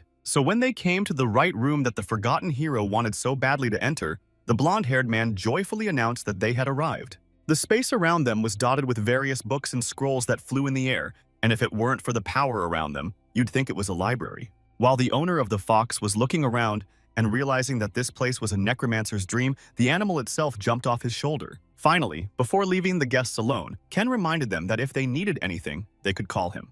As soon as the guy closed the door from the outside, Jin Hyuk and his pet decided it was time to start what they came here for. Suddenly, a spirit materialized in front of the beast, causing the little girl to abruptly stop moving and freeze in place. The unexpected guest was Balkan, who looked a little bewildered and extremely wrinkled. His clothes were covered with stains and dirt. Of course, the forgotten hero wondered where his subject had gone, but he only stated that there was nothing to worry about, and that his warm-up had gone too far. And judging by the fact that he only caught the guy with the pet, you could tell that the Necromancer still hadn't started his ordeal. The young man wished to harness the power of the spirits like the First Lord, so he called his soldiers to get you started. Immediately after the command, kobolds appeared in the room, each with a different role. Some were diligently collecting the necessary books. Others, unlike their brethren, prepared the space for the ritual by lighting candles and drawing paraphernalia on the floor. When everything was ready, Jin Hyuk placed himself right in the middle of the pentagram with his new pet. The fox, not realizing what was about to happen, scrutinized his master to anticipate his next actions. Noticing his oversight, however, Balkan lifted the beast from the surrounded space and good-naturedly stated that they had better stay away. Meanwhile, the forgotten hero himself decided to warn his subject that his order might be his last, so let him listen carefully. It was to make sure that no matter what, the elder would protect his body until the Star of Doom woke up, no matter what happened here. But the first Spirit Lord was not at all upset with this arrangement, so he said that if the guy died, the alien body would not be empty. So when they agreed, Jin Hyuk began to perform the ritual. The space around him lit up with a bright purple light. This happened because all the spirits that were held in the body of the Ascendant began to leave it. One by one they gained their freedom, but they were still loyal to their master, so they did not fly far away. In the end, it all lasted until the soul of the man himself got rid of its restraints and repeated the fate of the soldiers. The fox shuddered in Balkan's arms, for right now his savior would only be a shell. However, the first Spirit Lord, upon seeing the beast's condition, hurriedly reassured Miho and said that everything would be fine. As you know, spirit energy is the most important ability for a necromancer, because unlike other mages, it is used up like mana. Therefore, the fastest way to awaken this power is precisely in the state of the soul of the owner who must once perish. The direct evidence of these words could be seen in the state of Jin Hyuk, who now looked like he had just fallen asleep sitting up. So we can consider that the young climber who is living this life for the second time is now not with them. Such a state could only be explained by the one thing that the Star of Doom had finally fallen into the spirit world. While the forgotten hero waged his fight in Balkan, another responsibility hung over him to keep his body safe, and there was a reason the boy asked for it. After all, just after the ritual began, evil spirits appeared in the room and fought among themselves over who would get the empty shell. In parallel, between petty squabbles, they had time to make jokes about the first Spirit Lord to finally reach Nirvana. Without wasting precious time, the elder decided to summon the spirits of the soldiers to help you protect your lord without allowing his final destruction. The subjects were grabbing everyone who dared to approach Jin Hyuk, making the ghost who had only one goal madly angry. Meanwhile, Balkan took advantage of this moment to create a soul laser, which he had already used in the battle with Hendrik to destroy his opponents. Unsure of what was going on, Ken decided to ask the guests what the strange sounds were coming from the room. But clearly, I didn't expect to see a whole battle there between the intangible component of different beings. The first spirit lord saw the stranger and asked if he was the manager of the place and asked if he could help him out a bit. While the battle was going on, the fox frightenedly froze behind a stack of books, covering his long ears with his paws. However, in spite of all the chaos that was going on around him, the beast noticed something strange not far from him.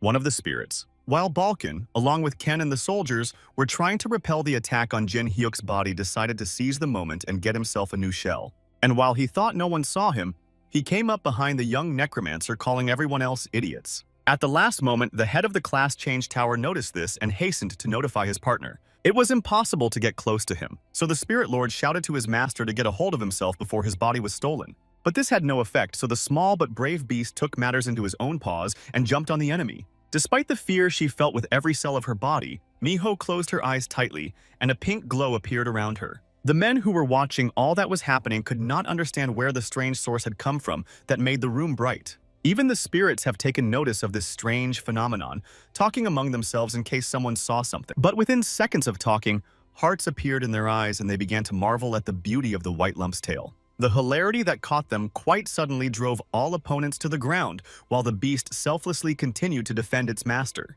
However, this gift, which appeared to be possessed by the child of the nine-tailed goddess, not only defeated his opponents but also his allies. So even the kobold spirits and Ken couldn't get enough of the pet's cute looks, while Balkan urged the guy to keep his cool. It seems that this was the charm that Jin Hyuk chose, and it controls not only desire but also souls. Suddenly, there was another guest in the room who had not been called. The green skeleton spirit was not happy that it was noisy. When he looked around, he could only note that the people here were a mess. The first spirit lord immediately recognized who was before him. In his past life, he had been called the Named One, who had been a very powerful ascender before his death. So if he suddenly enters Jin Hyuk's body, they'll all be in trouble. However, there's no other reason why that person would be here. At the same moment, Balkan rushed to defend his lord, trying to stop the dastardly conqueror. But until now, the fox's enchantment hadn't receded, and because of that, the first spirit lord still found it difficult to gather his strength. So all hope for the rescue of the young necromancer lay on the shoulders of Miho, who despite her size had to help.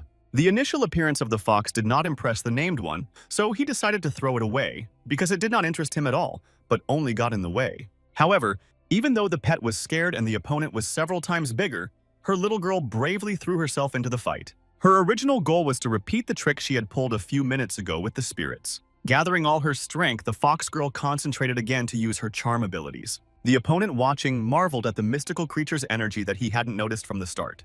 And at the moment when it seemed that now he would be able to defeat his enemy, Miho was exhausted and could not cast any more spells. Balkan, who saw this, froze in shock, unable to believe that his only chance to save Jin Hyuk had failed. In the meantime, the Named One became even more angry, for where had he ever seen such a lowlife instill fear in him? So he decided to slay the innocent creature with his spirit sword. The animal shuddered and closed its eyes to avoid seeing what was happening.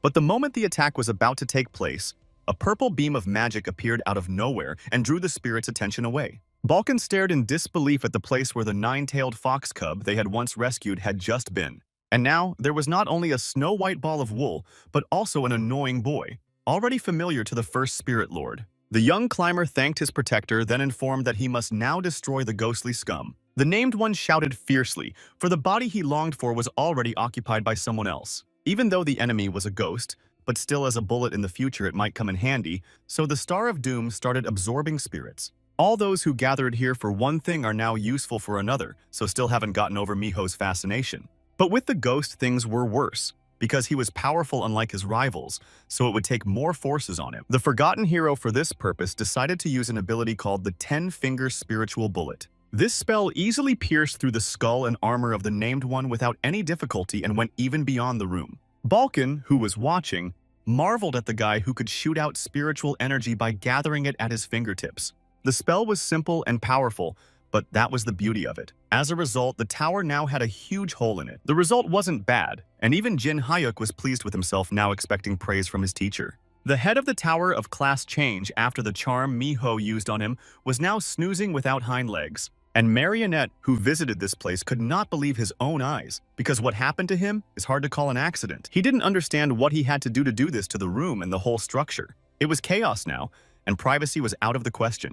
The whole situation was too long to explain, so Jin Hyuk asked what the man was doing here and found out that he had something to give him. As it turned out, among the things ordered by the Necromancer were those that the brunette could not fit into the cloak's subspace. Among them were deadly poisons that varied in potency as well as stones containing elemental energy. Against all expectations of the first Spirit Lord, the man managed to get them much faster than one would think. But the forgotten hero was more interested in why the puppet that puppet was going to use to raid the 100th floor was here. Clearly not expecting such attention to his words, the handsome man only smiled and agreed with what his interlocutor had said earlier. The explanation was that this delivery was his last assignment as branch manager, after which he would return as a climber and continue his journey. Such an announcement was clearly not clear to the young necromancer, so he inquired as to why the man had chosen this particular fate. The whole point was that after the events that happened, Puppet felt the need to become stronger. As a merchant, he aims to peak between the Golden Lich and the Demon Mask, and realize that it is the latter that will bring great change to the tower.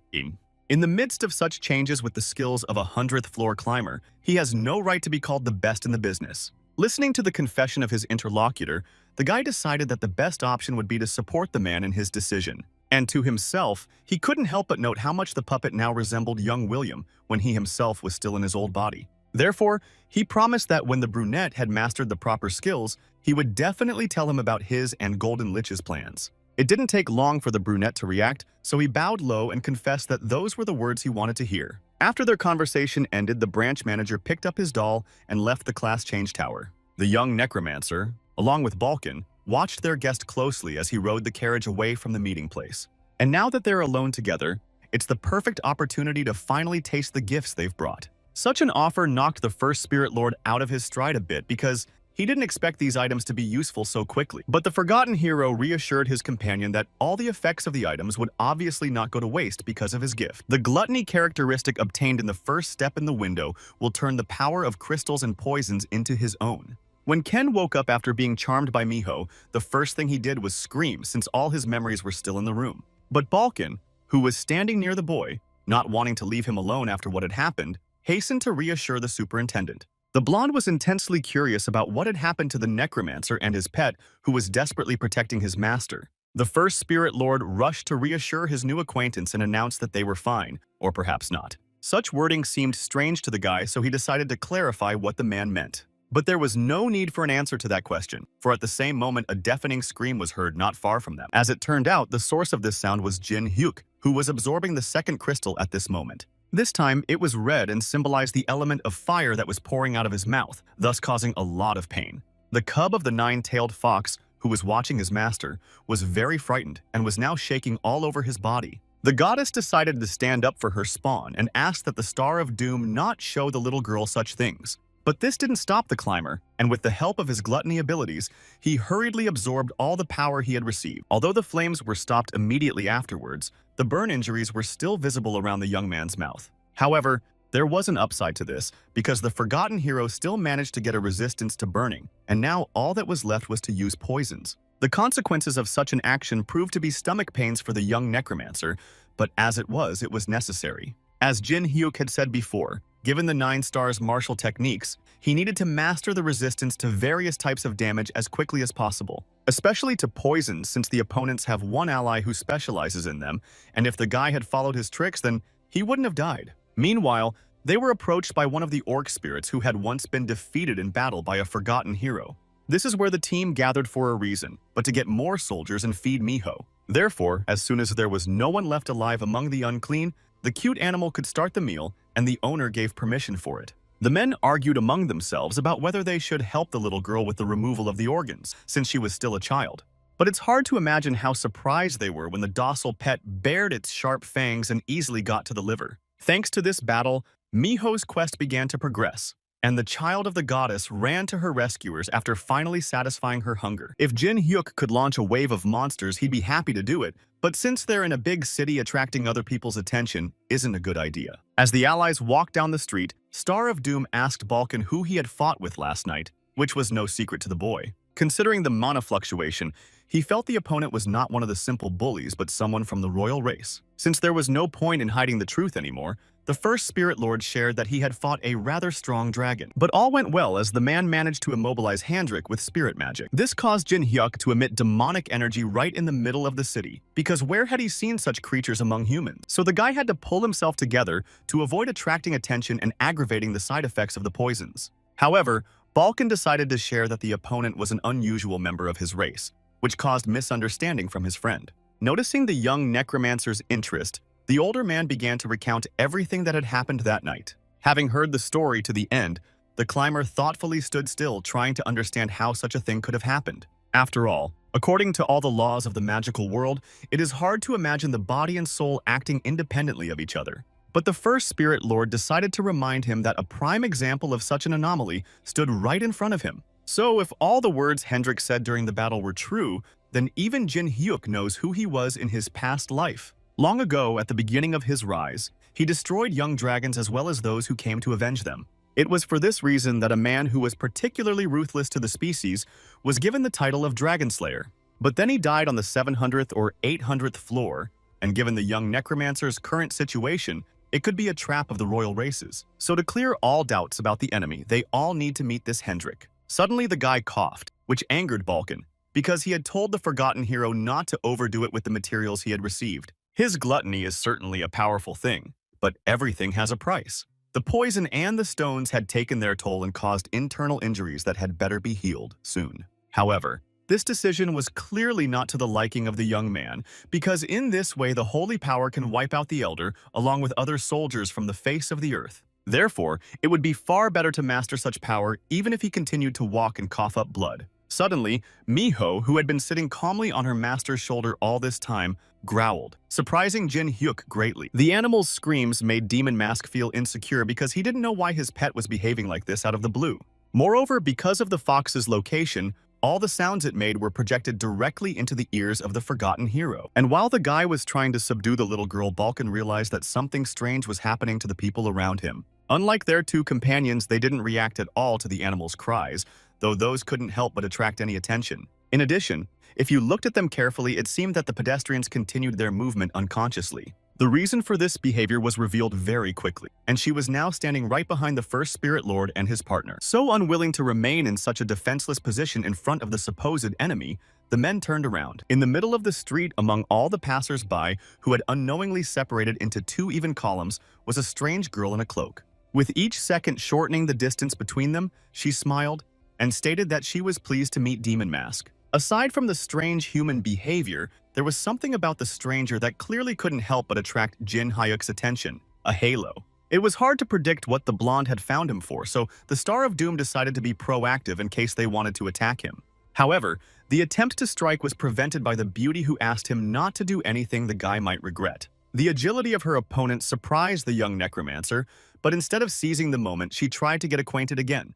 The problem was that even with the absorbed crystals and skills from the past life, it was impossible to move because of the angel's power. Suddenly, the girl ran her hand over the forgotten hero's face and started talking about how his entire esophagus was damaged. Smoothly moving her palm along from throat to gut, she noted that every part had suffered as a result of the guy's stupidity. Suddenly, bright flashes appeared around the blonde, and she began to do her work with all the attention she could muster. Clearly not expecting such a climber did not dare to move under the skillful hands of a stranger not to suddenly interfere with her. As soon as it was over, an excited Balkan asked how the young necromancer was feeling. Even the fox, who was worried about his master, came closer. It was unknown what the angel had done to him, but one thing was clear: all the damage he had received today had disappeared and the man was fine again. The blonde tried to prove to her new acquaintances that she had come with good intentions. The magic of a girl whose name turned out to be Juriel was used for healing. The stranger was also a member of the Angels of the Wingless group. When all the heroes of the events left the square to all the random passers-by,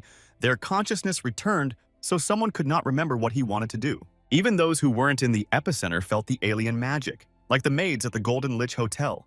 Because of the strange sensations, the girls decided that it all happened due to stress from recent overwork. Watching them from around the corner, Jin Hyuk wanted to make sure, or if their company really hadn't been noticed. Then, with a calm soul, he returned to their room and right from the threshold asked what game Juriel was up to. The angel admitted that she slightly changed someone else's memories to protect the inhabitants of this place, because if the rumors reached the others, it would not be very good. Hearing this, the young necromancer agreed that other people's methods might be unnecessary, but he couldn't call them reckless. It wasn't at all surprising that the guy was worried or that the spell hadn't been used on him either, though he was unlikely to know the truth anymore. However, the blonde calmed him down, because using magic on people with an ego like his was simply impossible. The girl wondered what kind of cute, mystical creature and ghostly friend who was constantly watching her were accompanying the demon mask. But she never got an answer. Instead, Jin Hyuk asked a counter-question as to why Juriel was looking for him. She suddenly started quoting some book and said that he who wears a mask condenses the grotesque and defies the heavens.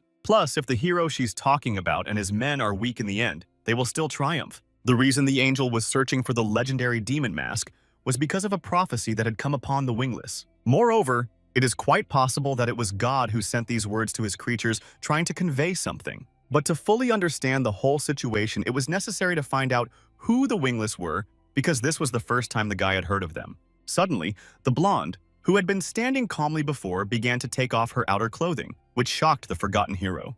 It was not the strangest thing, however, for as soon as the beauty's shoulders and back were bare, the remains of wings were clearly visible in their place. Clearly feeling embarrassed by such a defenseless appearance, Uriel shared that the angels had become insane and blinded by greed, and anyone who disagrees with them eventually becomes a sinner and is cast out and punished by having their wings torn out. So the creature that was now in front of Jin Hyuk was actually an angel, but at the same time not. Those who are members of the wingless are just like the girl. They are certainly superior beings, but now have no access to utopia.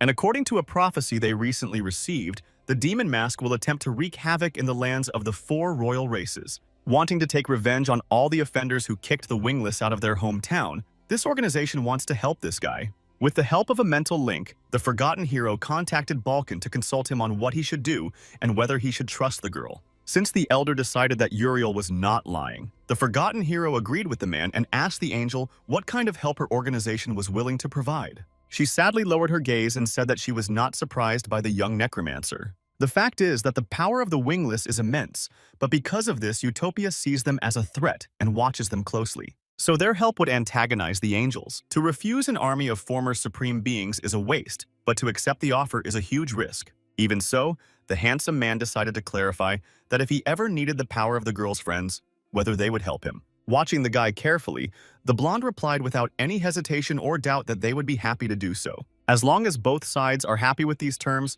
there's no reason not to make an alliance with the wingless. When the climber gave his verdict, the beauty bowed low to him in gratitude for the opportunity. But in order to be on equal footing with Uriel, Jin Hyuk decided that it would be fair for him to show his true colors. So he asked his new acquaintance or her if she could hide them from the deities at least for a moment, which she happily agreed to do.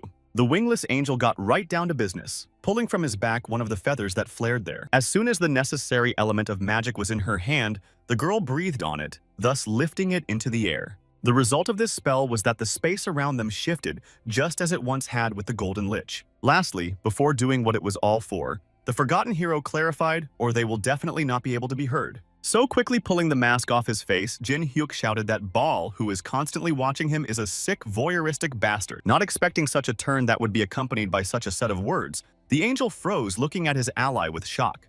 In the meantime, the Ascender saw no window to communicate with the higher powers and exhaled relaxedly, glad that the magic was really working. When the beauty asked why her ally was doing all this, he only said with a smile on his face that since they were in the same boat, a fake name and mask were unacceptable. So he decided to introduce himself and tell how 10 years ago he was known in tower circles as the Star of Doom.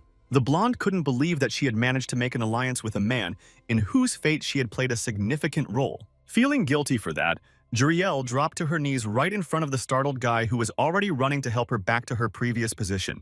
But he stopped abruptly when the beauty began to apologize for what she was doing, but the conversation was clearly about her incompetence. However, these words only indicated that the angel had once known him when the young necromancer was still in his old body. And the thing is, when one of the most tragic events in a guy's life happened, the girl was there to plan his demise. The climber, who was clearly unprepared for such a truth, could only move closer to the supposed traitor and loom over her. He needed to think carefully about what he was going to say to her before he unleashed all his negativity on the wingless one. But he didn't have time to do so, as Juriel asked if the young necromancer knew what happened when someone made it to the top floor. It was clear that most likely this lucky guy was becoming one of the voyeurs and exalted as a god or demon running the tower. However, learned that the four royal races once decided, consumed by their superiority, to try to monopolize this privilege. And in the end, they destroyed anyone who dared to conquer the tower, of course, except themselves for the principle of selection and destruction. Although Jin Hyuk had never been told about it,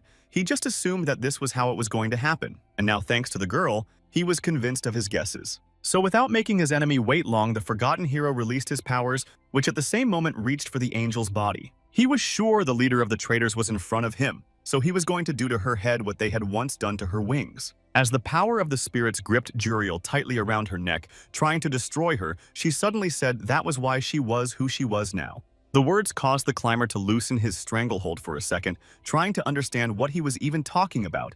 Whereupon the girl continued that she had become wingless 10 years ago because she was against the selection and destruction of some man. Then, when one of the most important things to an angel was taken away from her, the blonde tried to protect Jin Hyuk's Star of Doom.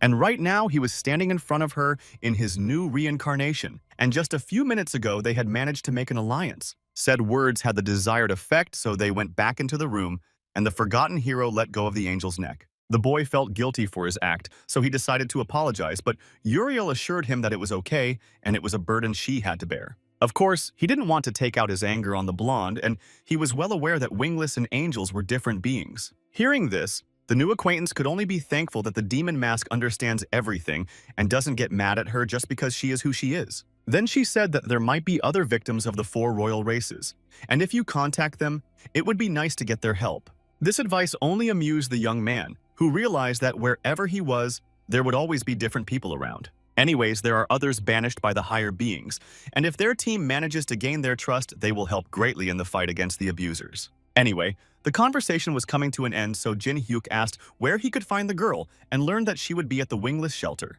The city in which this base was located was on the 190th floor, but this is justified by the fact that there is less influence of the four royal races. Especially from the 200th to the 300th is considered the territory of the Emperor of Martial Arts, which the young Necromancer had already forgotten. As you know, if someone decides to build a base on a man's territory, in all likelihood, they will be destroyed by Tess. Feeling a little embarrassed for still continuing to be undressed, Uriel asked for permission to return her clothes. Once the beauty received the approval, she bent down behind her cloak, turning her back to the demonic mask. It was this area of the body that most caught the attention of the young Necromancer, who couldn't take his eyes off the remains of the wings. So without wasting the opportunity, Jin Hyuk asked if his ally would have any trace left if she gave him something. Clearly not expecting such a conversation, the blonde said that no, but because of the persecution of angels, she could not offer anything but herself. This answer pleased the Star of Doom, who said that this was exactly what he needed right now. The blonde had managed to draw certain conclusions for herself in a short period of time and said that she had not expected the guy to be such a person. But he hastened to explain the situation and hinted that he had been talking about the wings, or rather the feathers that were left of them. With a sigh of relief, the beauty agreed, because if that's all he wanted, she could give them to him, because they would grow back anyway. Meanwhile, the climber thought he had asked cautiously on the subject, for he thought it would be just the opposite. A few seconds later, a small handful of feathers that Juriel had generously given to the forgotten hero was already resting in his hands. But the beauty hastened to warn him never to show them outside, because angels can track the owner by feathers. However, Jin Hyuk hurriedly reassured his ally that he wasn't going to spend them on anything, but instead asked her to eat them. These words made the blonde go back to her previous opinion that she was facing a pervert right now, but the guy hurried to refute this fact. So given that the contract is done, the girl decided to head back, and next time they will see each other in the City of Dreams. With Jin Hyuk's past life connecting them, the blonde will be looking forward to seeing Demon Mask again. When the beauty said these words, she, contrary to all expectations, went not to the door but to the interior of the room they occupied. Then, leaving only a few feathers behind her, she disappeared in a bright flash of light as if she had never been here. The fox, to whom they had not been paying the necessary attention all this time, finally approached his master. The one in turn decided that it was not worth wasting precious time, so he decided that he should eat the feathers that were generously given to him. The young Necromancer wondered if his body could withstand the angelic holy power, and if everything would end successfully. This time, Balkan did not even stop his master, for he was disappointed in him after the third vial of poison. Then he approached the little fox, reaching out his hand to its smooth white fur, wanting to pick it up. Looking at the pet, the first spirit lord asked him not to eat anything just like his master. As soon as the soft structure of the angel particle hit the young necromancer's tongue, he froze, trying to realize his sensations. After a second, however, the guy felt everything inside him freeze, and his breathing stopped, preventing him from taking another breath of air. Unlike Mr. Balkan's previous experiments, he reacted quite calmly, pretending not to care. The man was pleased with himself and entertained the fox like a small child, lifting it high and swinging it gently to the sides. And while no one in the room cared about him, the climber tried to restore his natural function without which he might have perished. Suddenly, the space around him blurred, and the next time the guy opened his eyes, there was water in front of him. He didn't understand how it was that the support had turned from a normal floor into something liquid. Slowly coming to his senses, Jin Hyuk tried to find an explanation as to how he ended up here, and perhaps the reason was that he had lost consciousness. But after a second, the space became quite familiar, for it was a realm of the mind, where he had been dragged by the puppet once before. The young man guessed that his body had decided that absorbing holy power would be too much for him, and so it was better to wait it out here. However, something was different in this place. For example, there was a sound from the side that had not been there before. The huge waterfall that was right in front of the young necromancer's nose shone with gold and did not stop its violent flow. The raging holy power within the forgotten hero felt like a huge mountain, and such power was from just a single feather. Perhaps the climber should be glad that he and Uriel didn't fight after all, but the thought of what would have happened if he had consumed her body was frightening. Considering that the water level began to gradually rise, meant only that the waterfall was not some illusion at all. So the initial goal at the moment for the guy was to break through it before the liquid filled his mind sphere. It was unclear how to solve this problem, but the Star of Doom had an idea for it because of the lack of choice. Jin Hyuk's body that was left in the hotel room began to shake uncontrollably, attracting Balkan's attention. And as soon as the elder turned his gaze to the boy, he lit up with a bright violet flame that surprised the first spirit lord. However, he quickly calmed down, because it meant that the young necromancer was using his spiritual power, but something was wrong. The suspicion that the young man had chosen his own soul as his source greatly upset the fox who sat in the man's arms. He hastened to calm the beast, telling it to just believe in its master, because the fact that it had begun to act meant that the handsome man had a plan. But even the relaxing voice of the familiar could do nothing to help the hurricane inside finally subside. Moreover, even Balkan continued to mentally support his apprentice, even if he often acted too recklessly. So now it was time to find out what the young necromancer would surprise them with his abilities this time. Meanwhile, the man himself continued to be in the realm of the mind and tried to drink the water that kept rising higher and higher. But it didn't work. Even though the guy thought that in order to create an image of spiritual power, it was best to visualize him absorbing it through gluttony. But at this rate, if the holy power takes over, Jin Hyuk will either go into a coma forever or he'll have to surrender. Given that the image is created from his own soul, it is necessary to show them his essence. So it was decided to summon a huge, all-consuming creature. And when he managed to do it, his mood improved significantly because he seemed to have found a way out of this situation. A giant monster that looked something like a worm rushed to eat what it was offered. And while he did so, Star of Doom watched the whole thing from the sidelines with a wide grin on his face. The monster resembled something like its own master when it was trying to learn the gluttony ability. Every second the waterfall, which had come from nowhere, was getting smaller and smaller. It seemed that the forgotten hero even went into an extravaganza for a second due to the fact that his plan, no matter how crazy it was, had worked. Apart from the spiritual part of the guy, even his shell being in another dimension conveyed all the emotions of his master. A worried Miho watched her savior's strange actions and continued to worry, while Bal was only amused by the scene before him. A long time ago, when Jin Hyuk and William were very young, they were discussing the absolute evil that was constantly plotting. As his name suggests, he is very greedy, so this creature indulges in every manifestation of this sin. Besides, he was so insane that he wanted to eat the whole world, so his divine name was the Dragon of Greed. And now in the realm of the mind, the Ascender strongly resembled the demon that had followed him from the beginning. When it was all over, the boy woke up in a room surrounded by Balkan and Miho, who were happy to see the return of an acquaintance. The first Spirit Lord wondered if his apprentice had succeeded, and if not, let him get ready for some teasing from him. But hearing these words, the handsome man only smiled intriguingly, realizing that he would have to disappoint his friend. After all, of course, he succeeded, and now, after such trials, the young man still got a piece of the power of angels. Even though it was quite tiny, he had created an additional organ that now produced holy power. This fact shocked the elder, for where had it ever been seen that a mere mortal, not even one of the 4 royal races, had mastered something similar? So now if Heaven suddenly finds out about all this, it wouldn't be a surprise that Jin Hyuk would be sentenced to death. But most likely it won't stop there, as other people's pride will be hurt, so the demon mask will be hunted down. For a member of the human species, the guy has achieved incredible results, but it all entails danger. If someone were to send a concentrated attack at the young Necromancer, the younger one still wasn't strong enough to withstand it. And given his current imperfection, there is no doubt that the young man himself will go against all those above him in rank. Anyway, this situation needed to be let go until there was a real threat. So in a couple of days, they were already in the hunting grounds. This place was on the 10th floor. The companions had stayed here to wait for Haryu's arrival, so they had to make the most of their time. As expected, Jin Hyuk, along with Balkan, have been adding to their ranks of soldiers and not forgetting that Miho has his own quest as well. Since all the lower-ranked orcs had already been exterminated on the battlefield, there was one who was different from all his kin. The green monster was clearly larger in size than the other members of the species, and also wielded a real weapon, which was a bit surprising. Seeing the new enemy, the spirits that obeyed the young Necromancer headed straight for him to exterminate him as well as all the previous ones. But as soon as one of them approached the mutant, he smashed it with his axe without any hesitation. The first Spirit Lord was watching with interest from far away from the battlefield. The loyal soldiers one by one lost against the huge orc, thereby thinning their own ranks. But something caught his opponent's attention, causing him to scrutinize something that appeared in front of him.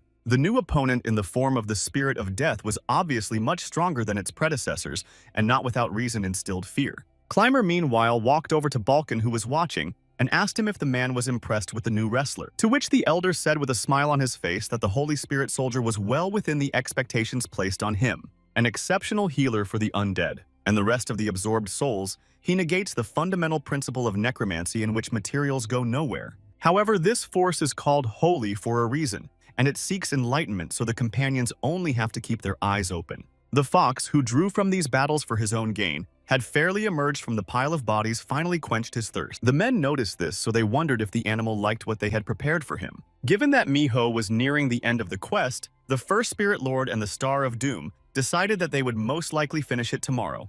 Moreover, the Forgotten Hero did not expect that in parallel he would be able to get the title of Orc Fighter for the second time. Over the past few days, the holy power has increased by 2 points, and although it's still not very useful, it can be used once in case of emergency. Since they were done with this task, the older man asked what they were going to do now and what they were going to do. To which Jin Hyuk confidently replied that their next meeting should be with Handrik, who had fought Balkan in the square. According to the information they received, the man was in the same place where they left him without moving. The guy was sure that he was stuck on the 10th floor for a reason, as well as Juriel, and he was probably waiting for something after talking to the gods and demons. So when the companions were in the alley, the first Spirit Lord warned that the young man would meet the dragon as soon as he left here. Unlike the space that was built up with houses, the square greeted Jin Hyuk with a bright sun that made him cover his face from the rays. As promised, the elder Hendrik stood in the same spot where the spirit soldier had first met him a few days ago. If you look at the man from the side, the first thing that caught your eye were his horns, which could only be found in representatives of one species. Trying to stop the climber from making a mistake, Balkan warned him that if a fighter was suddenly waiting for him, it would only anger the savage. However, this threat did not scare the young Necromancer at all, but on the contrary, it encouraged him, because who was he to refuse to fight? Such carelessness of the younger maddened the first Lord of Spirits, because of which he could not bear to call the guy a madman. So the handsome man assumed that his companion was just scared of the horned one because he screwed up last time. And while the joking quarrel was going on between the friends, Hendrik continued to stand as if nothing was bothering him, paying no attention to anyone. After all, the man's mind was now spinning with memories of how he had once been told that on the 10th floor there would be someone who would make his dream come true. So he was not at all surprised when his old opponent approached him with a quiet step in the company of a young lad with a foxhound. Of course, the long-haired man noticed that he was being watched, so all the while he was wondering when his friends would dare to talk to him. And it was no surprise that in one of them he recognized a spirit soldier who had cheated his way out of the duel in an attempt to save his own skin. However, it was clear that they had not come here to take revenge, but rather because they had a case against him. He appraised Jin Hyuk and said that he was passing by calling the guy first, and although the Necromancer didn't like it much, he didn't hold a grudge. There were too many eyes on the square to negotiate, so it made more sense to change their location. For the conversation to go the way it should, the company was now heading to a place where no one could interfere. And finally, they all stopped as soon as Hendrik gave the command that they had finally arrived at the appointed place. It was unclear to the climber why the dragon had chosen a dead end, since there were so many alleys in the area and there was no reason to go so far. But what was his surprise when the horned one passed through the wall without any resistance right before their eyes? And since their interlocutor had decided to take them somewhere, it was necessary to follow right behind him and repeat what the horned man had just done. When the portal they came out of was left behind, they found themselves in subspace, what had been all along hidden on the 10th floor. Judging from Jin Hyuk's feelings, it was clear that the gods and demons here couldn't eavesdrop on them and monitor their actions. Meanwhile, the bold man went straight to the point and shared that he had a request for Demon Mask. It was that Hendrik is going to exterminate all the dragons that destroyed him, so he wants the young man to help him achieve this goal.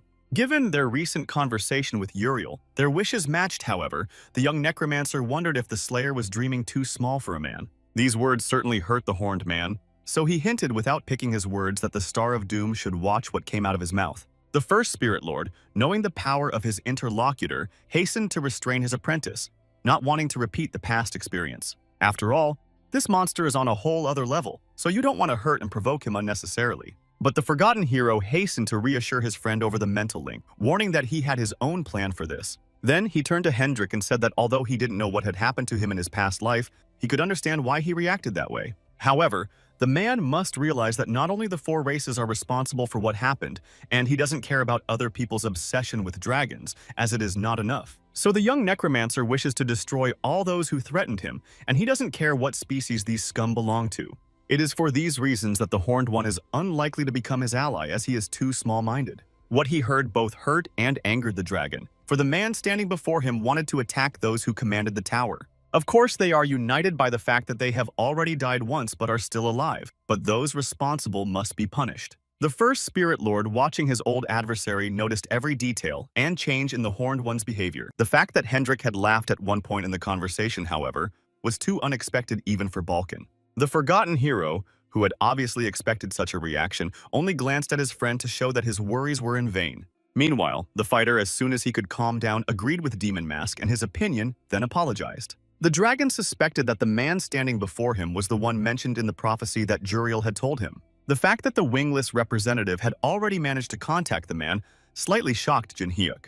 But the surprises didn't end there, because the horny one decided that since it was so, he was obliged to check everything personally. To find out if a young necromancer is lying or telling the truth, there is no better method than a duel. The man wondered if he was really facing someone who was going against God's will, so he asked what the climber's name was. Not wanting to hide the truth from his supposed ally, Jin Hyuk introduced himself as the Star of Doom, then took off his Takabi mask. Suddenly, when everything was about to start from the side, there came a scream from someone else who was displeased with the bloody lizard. The stranger was clearly angry that the horned man had come here to make a fuss when he should have been done with it by now. The handsome man, who until then had been determined to show his greatness not inherent in himself, fell silent, feeling uneasy. The man who interjected into the conversation was a blacksmith who lived here and had forged Hendrik a sword a little earlier, after which he had to leave. Listening attentively to the story of his new acquaintance, the young necromancer could not believe what he saw, but Balkan was no different from the younger one. Besides knowing everything that happened to the village, Harju was known to be the last member of her species, but the old man denied this fact. Not only was the gray-haired man a nature spirit, but he was also an extremely sharp-tongued man who was now insulting their company by saying it was strange. But Jin Hyuk didn't pay any attention to it because he still couldn't believe that the old man really existed. So when the guy asked the blacksmith about it, he just started to grumble that the necromancer didn't respect his elders since he didn't like the fact that the old man was alive. Realizing that he had been misunderstood, the young man hurriedly excused himself, saying that he didn't mean it at all. Then he added that he wanted to ask how the man managed to survive the disaster that happened to his acquaintance. These words made the blacksmith even more angry, and he clutched his hammer tightly in his hand and threw himself at the climber, suspecting him of arson. However, the blow never reached its target as Hendrik intercepted the resident with his arm, forcing him to freeze in place. Obviously, the gray-haired man didn't like it so much that he started shouting at the horned man not to hold him back and get as far away from him as possible. But the handsome man did not listen and asked the old man to calm down, because the same thing happened to his future ally as with the fighter. Now it was Balkan's turn to take matters into his own hands, so he asked, or knew Grandpa about a Tokabi named Harju. Clearly not expecting such a question, the man froze, then decided to tell his blacksmith that the girl was alive. The very fact that there were too many coincidences slightly disturbed the Dragon Slayer, but he did not interfere with the conversation. Meanwhile, the blacksmith began to tell what had happened on that unfortunate day. As it became known, Everything happened on the first day of the traditional festival. All the Tokubi of this tower gathered on the 100th floor to celebrate, while the old man, due to his age, took ill and stayed here. But it was not the events of the past that worried him more, but where Harju was now, whether she was safe, and when they would meet. To which the young necromancer replied that his acquaintance was now on the 9th floor, undergoing all the trials alone. Well, the mask he's been hiding behind all this time actually belonged to her, after which the beauty gave it to her as payment for her rescue. Suddenly, Hendrik got into the conversation and asked if the girl they had been talking about was strong, to which he received an affirmative answer. Moreover, the beauty is still growing, but even considering this fact, she continues to be stronger than them in a one-on-one battle. Be that as it may, but the young nature spirit in their team on a permanent basis, moreover, after the gift, Jin Hyuk decided that he will take revenge with her. As soon as the old man heard these words, he fell to his knees in front of the Star of Doom and thanked him sincerely for everything. Then Geno introduced himself, and considering that he was once a village blacksmith, you are ready to do everything in his power to help the company. What was the forgotten hero's surprise when the gray-haired man asked for him to rebuild the village with Haryu, causing him to feel uneasy? After all, as we know, when a Tokubi gives his mask to someone and they accept it, it is tantamount to agreeing to a marriage proposal. At the end of the conversation, the blacksmith offered to choose any weapon he created, so Jin Hyuk decided not to miss such an opportunity. Moreover, Geno is the best in his business among the representatives of this species, so the weapon is much better than what the Golden Lich provided to the guy a little earlier. When the team was about to leave the smithy, they decided to say goodbye to the old man, but he had already fallen asleep. Most likely, the gray-haired man finally managed to relax when he learned that none had survived, and for as long as Hendrik had known him, he had never rested. So, not wanting to ruin another's peace, they all went away and decided that it was necessary to bring Harya here as soon as they met. The forgotten hero was sure that the girl would become even stronger after seeing the old blacksmith. But as soon as the guy relaxed, as heard a shout that he needed to be careful, that caught his attention.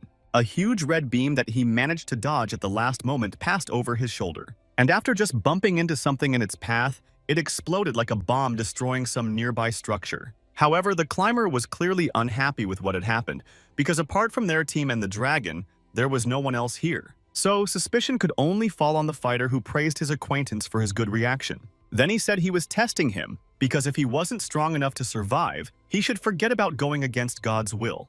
This only made Jin Hyuk excited and said that he would also see what the long-haired man could do. So it is not surprising that in a few minutes the buildings in this space were left with destroyed roofs. After all, so easily these two stubborn people will not be able to separate without testing each other's strength and power. Carefully watching their opponent, the men prepared to repel an attack that could happen at any moment. The dragon did not take his eyes off the young necromancer, who was to become his ally in the future. However, not wanting to test his luck, the horned one himself attacked first, using his blade to destroy the spirits of the forgotten hero. But something about this battle seemed wrong to him. Swords started falling from the sky at some point. Therefore, the fighter was not at all surprised when Demon Mask used such small tricks to come out victorious. Meanwhile, the climber himself rushed to strike Hendrik, who continued to stand on the ground, not realizing where his opponent had gone. With each passing second, the guy came closer and closer to the long-haired man, pointing his blade at him. Not surprisingly, the moment it fell, the attack was much stronger, causing the dragon to wonder if the sword arts of the Almighty had always been so powerful. Even though Junior managed to dodge easily, his opponent was not an ordinary human, but a fighter of one of the higher races. While the battle continued on the battlefield, the old man continued to slumber in his forge as if nothing had happened, with the fox cub sitting next to him. However, the horned man could not help but recognize the fact that Jin Hyuk was astonishingly fast for his class. But even considering that, the guy had his weaknesses and the used monster spirits from the 10th floor weren't strong enough to win. Saying that, the long-haired man obviously didn't expect that right at that moment, Balkan would be behind him and use magic to entangle him in chains. The man then asked the Slayer what he thought of the first spirit lord he was. Right out of the pile of stones where the forgotten hero was supposed to be, that summoned the Gungnir that was previously used against the boss. The dragon obviously couldn't believe that he had been so easily deceived. The dragon could not believe that he had been tricked so easily. Meanwhile, the young necromancer began to brag that it was his strongest magical technique that had cut through the great orc warrior. And with a smile on his face, he only said goodbye to his new acquaintance, knowingly deciding that he had lost the battle. The weapon was approaching Hendrik with unthinkable speed. Even Balkan bounced away from the man to avoid damage from the attack. But so simply, the handsome man was not going to give up his goal, so he decided to fight to the end and took out a blade. When the first spirit lord saw the fighter's gun, he couldn't believe his eyes, because it was already familiar to him. The red sword with its inherent pattern was designed to repel attacks that were imbued with magic. In an attempt to save his friend, the ghost shouted with all his might so that Jin Hyuk could dodge. However, from such a turn of events, the guy's body froze from surprise, because of which he never moved an inch. His opponent, in the meantime, had already managed to shatter all the chains that held him back and was about to deliver a crushing dragon strike. As the climber continued to stand in a daze, the destructive beam from the sweep of the blade came closer and closer to his body. After a second, a loud explosion rang out at the place where Jin Hyuk was, destroying the nearby buildings. The first Spirit Lord couldn't believe what had happened, but he didn't have time to realize the situation, hitting him in the face with the hilt of his weapon. Of course, after the young Necromancer is slain, it will be Balkan's turn to feel the full power of the dragon. Examining the strongest of the fighters of the Forgotten Hero, the Horned Man only stated with a smile on his face that he had nothing more to say now. It was clear that the man would be treated the same way Jin Hyuk was treated a little earlier, so we can assume that this is the end. Right at the same moment, Demonic Mask appeared out of nowhere and disagreed with this opinion while pointing his crossbow at the opponent. Despite all those attacks that caused a lot of destruction in this space, the guy was still invulnerable. As soon as he was spotted, the climber released several arrows from his weapon at once, which rushed towards Hendrik. But he looked at his opponent with skepticism and said that the younger man was much better with a sword than with a crossbow because he couldn't hit. However, the shells that flew by glittered strangely in the distance and then began to return back, which surprised the Horned Man. This was because Jin Hyuk had imbued his attacks with magic, so the arrows were now sticking straight out of the dragon's body. Certainly, the fighter wasn't experiencing anything pleasant the moment several sharp objects crashed into it. For this reason, Hendrik, who had been hovering in the air throughout the battle due to a critical hit, began to fall, and the young Necromancer decided to seize the opportunity and go all out to finish off his opponent. For this purpose, he wore a Tokbi mask with the help of which it was possible to foresee the near future that would definitely happen. No sooner had the boy put on his accessory than the dragon woke up and, angered by this development, called for fire. It became clear that the chance for victory was lost, because now it was impossible to destroy the fighter so easily. The long-haired man, watching his opponent, laughed and said that he was really strong and also defeated him in numbers. Well, anyway, their battle is not over yet, so his soul yearns for more battle with such an opponent. Suddenly, a fire dragon appeared right behind Hendrik, which was simply gigantic in size compared to the man. When he saw him, the Star of Doom froze in place, because now he did not know what to do and how to find a way out of the situation. He may not be able to anticipate other people's actions, but he still loses in speed to the dragon, so if he gets hit, the guy is finished. The only thing that came to his mind at that moment was to rely on the mask he had gotten as a sign of Miho's rescue. The old man, who had previously been sleeping sweetly due to a long lack of sleep, began to gradually awaken from the loud sounds. But as soon as he opened his eyes, he stared shocked outside, realizing that once again, the mad lizard had set something up. The fox that sat next to Geno, guarding his peace, realized that he was obliged to do something to help his master, who wore his mask. Though the blacksmith tried to stop the little beast to stay out of harm's way, Miho couldn't afford it. The pet only stopped when he finally found himself in the thick of the events going on outside. In the meantime, the opponents kept their eyes on each other, wondering who would attack first. Maybe it would be the Necromancer. Maybe it would be Hendrik. As it turned out, the fighter had far less patience than the Forgotten Hero, so the long-haired man rushed to use the Dragon Flash. For a moment, the new acquaintance disappeared from sight, but after a moment, he was running at full speed toward Jin Hyuk. The attempt to attack the climber was unsuccessful because he managed to dodge, although with his speed it was unrealistic to do so. But the guy using the fox mask now possessed inhuman flexibility and agility, thanks to which he escaped the blow. Of course, the change of accessory didn't pass Hendrik by, who was quick to tease his opponent about it. However, the young Necromancer chose to say nothing to the obvious taunt, wishing to settle the matter with a duel. The men's swords faced each other in a hard-fought battle, and neither of them was going to come out of it a loser. The dragon noticed that the power and speed of the Star of Doom was nowhere near what it was before. So he assumed that the guy could only make such obvious progress because of the fox mask. Such words hurt the young Necromancer, but he continued to remain silent, only delivering more and more merciless blows with each passing second. After waiting for the right moment for the Dragon Slayer to finally open up for a strike, the Forgotten Hero realized that he had deliberately created a breach. And the reason for this was that Hendrik planned to strike the climber with magic soon. So when the explosion sounded once again, Jin Hyuk was already prepared for it and bounced to a safe distance in time. It was difficult to master all the properties of the mask in a few minutes, but considering what Miho had been able to do earlier, the young man used a charm. Because of the strange sensation, the Dragon Slayer froze for a brief second, as if not believing that they had decided to try this spell on him. After a moment, however, he became angry and shouted with all his might that he could not be taken by it so easily, thus destroying the enchantment. The main secret of how he achieved this was a very minor concentration, thanks to which he quickly came out of the trance. But who knew that the young Necromancer was only using magic to win himself a second stoppage from his opponent? It was thanks to her that he was able to get closer to Hendrik, and now a certain attack could be used at that distance. In his previous life, he had seen it in Kyung-hoon's mind. It was to concentrate on all his abilities and put them into this punch. With all his might swinging at his opponent, the Forgotten Hero declared that now it was finally over. Then he hit the Dragon Slayer in the stomach with all his might, causing him to lose his balance and fly away. As a result, the explosion happened again, but now it was caused by the Necromancer's attack instead of Hendrik's. The first Spirit Lord, who had been knocked unconscious the entire time after the beating, couldn't figure out who had emerged victorious from the fight.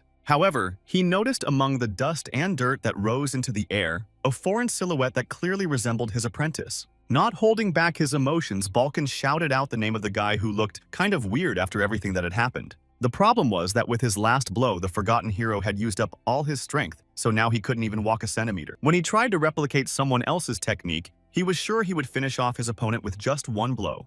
But Hendrik survived, and moreover now accepted Jin Hyuk as worthy of being the one the prophecy says he is, so it can be considered that he passed. These words of the guy not that did not make him happy, but rather angry, because he could not understand how his opponent could come out almost unharmed after what had happened. Of course, the climber was annoyed that no matter what, the horned man kept teasing him and his situation, so he declared that the enemy had failed. Still, the Dragon Slayer understood and accepted other people's emotions, so he decided to give his opponent another chance. Since Hendrik's verdict didn't sit well with the young man, he could experience another's final attack. Although the horny man's character was extremely bad, he liked Jin Hyuk, so he agreed to go through with it no matter what. Weary after the battle, the young Necromancer asked to delay this moment, for he could not even move from his seat. However, the fire lizard was already heading towards him, after which the fighter used flower dragon magic. The huge mouth was getting closer to the Star of Doom with each passing second, causing him to realize that there was only one way out of this situation. Since the horny one is so eager to go through all the guy's requirements, he will give the verdict that the man has succeeded after all. As a result, after he announced the result, Japanese cherry leaves swirled around Jin Hyuk and fell directly from the sky onto the young man. A while later, the whole team moved to a hotel room where they could recover from the battle. The young Necromancer was extremely angry at the fighter for not canceling his attack that had hurt the boy. But as soon as the Forgotten Hero began to twitch without controlling his emotions, his body froze with a strong jab of pain. So the handsome man had to temper his impulsiveness a bit, while Balkan, watching from the sidelines, noted that this was his way of doing things. After all, the first Spirit Lord had warned the man in the beginning not to work too hard. However, the climber survived only because he met Juriel and received holy power from her. Otherwise, he would have remained a dead man. The fox, who had been listening to the humans talk all this time, realized that they were fine, so he let himself rest after a long day. The moment the fight died down, Hendrik walked into their room, wanting to know how Jin Hyuk was feeling. It was clear that this wounded boy was not happy to have such a guest, but Balkan, remembering the long-haired man's threats, hastened to calm the younger man. Then, awkwardly shuffling from one foot to the other, he decided to apologize to the fighter for what had happened. In response, the man only smiled broadly and said that since they were all in the same boat, it was necessary to leave the past in the past. These words made the older man breathe a sigh of relief, for now he knew that the threats made by the horned man after their first battle had become null and void.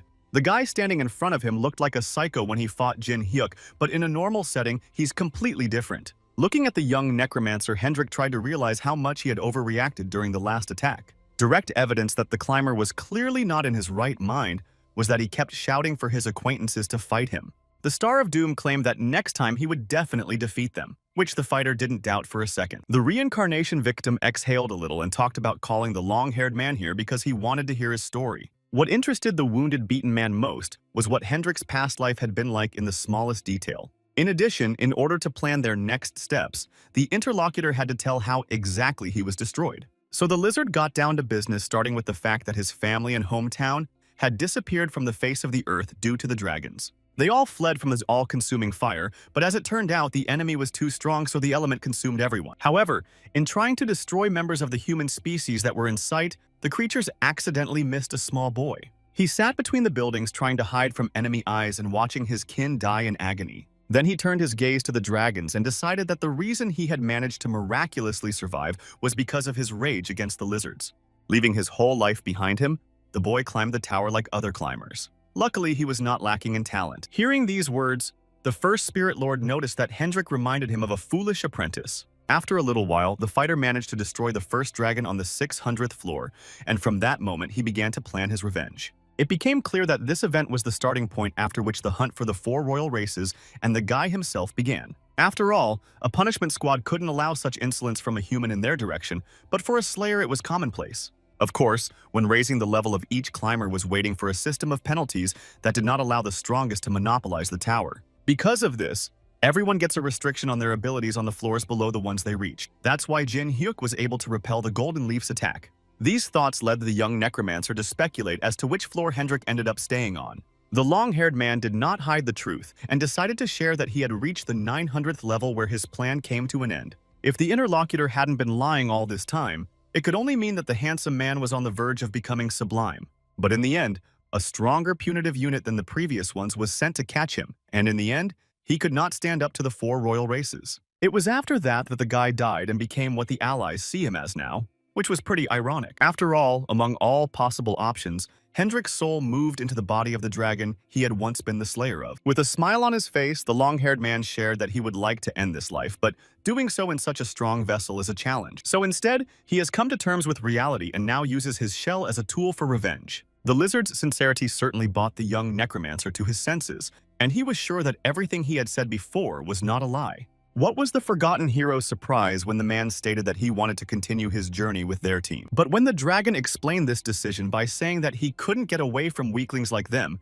Jin Hyuk became angry again. Between themselves, these two guys are very similar because in their last moments of their past lives, they were left alone against all odds. Given this failure, we must learn from it. Besides, it would be presumptuous to think that the Star of Doom could go up against 4 races alone. They need a friend and ally, a bloodline to fight side by side, so Hendrik has an idea for that. Why don't they do the same as the rest of the strongest climbers and form their own guild? When the young necromancer heard such a suggestion from his new acquaintance, it made him think. Meanwhile, in the guild house of the Holy Land on the 600th floor, an irritated girl entered the room, not understanding what the hell was going on. Her ally, whose name was Kane, was looking through a hologram at what was happening on the lower levels. Just recently, he had received a rather interesting report from the White Swallow branch that couldn't help but catch someone else's attention. As it became known, it was reduced to rubble after someone managed to burn it down single-handedly without any effort. According to Beck Hollio's report, this is exactly what happened, but the blonde doesn't think any other guild or organization did it. However, there should be no other thoughts because on such a low floor as the 10th, no matter how strong the climber is, he is limited by a penalty. Even for 9 stars, it was impossible for them to take over someone else's structure, which meant that the person behind it had already become incredibly powerful, exactly as they themselves once did when they first got into the tower and passed their first trial at the trial stage. So there is no doubt that what was done in the White Swallow is still within the realm of possibility. The question was, what are they supposed to do if someone like that really exists? Kane already had an idea for that. It wouldn't be too hard to do the same thing as 10 years ago and just wipe everyone out. You just need to find a bounty hunter, someone really good at what they do who can easily do the job. And unfortunately, there was a person in the tower who was perfect for all the Palin's needs. While the 600th floor was preparing for genocide, Jin Hyuk's team was pondering whether they should really start their own organization. Surprisingly, the young necromancer liked the Dragon Slayer's train of thought, which he hastened to tell his ally. However, despite all this, the realization of this plan is still impossible, and all because they have one problem. Now, the forgotten hero is fulfilling Baal's quest, the essence of which was that the name of the demon mask must be known by everyone in the tower before he reaches the 100th floor. That was why the guy wouldn't want his alias and everything associated with it to tarnish Hendrik or their guild. What the Dragon Slayer learned made him wonder how they could solve the problem that had arisen. The answer to that question was simple. The Star of Doom needed to become the guild leader himself so as not to defame other people's names. Jin Hyuk, who had not expected such a thing, stared at his interlocutor in surprise, not believing that he was saying such a thing seriously. However, the lizard went on to say that he never wanted to be the head of the clan anyway, because he simply didn't think he was qualified for the position. A necromancer, on the other hand, is skilled in his craft and literally made to lead an army and loyal subjects.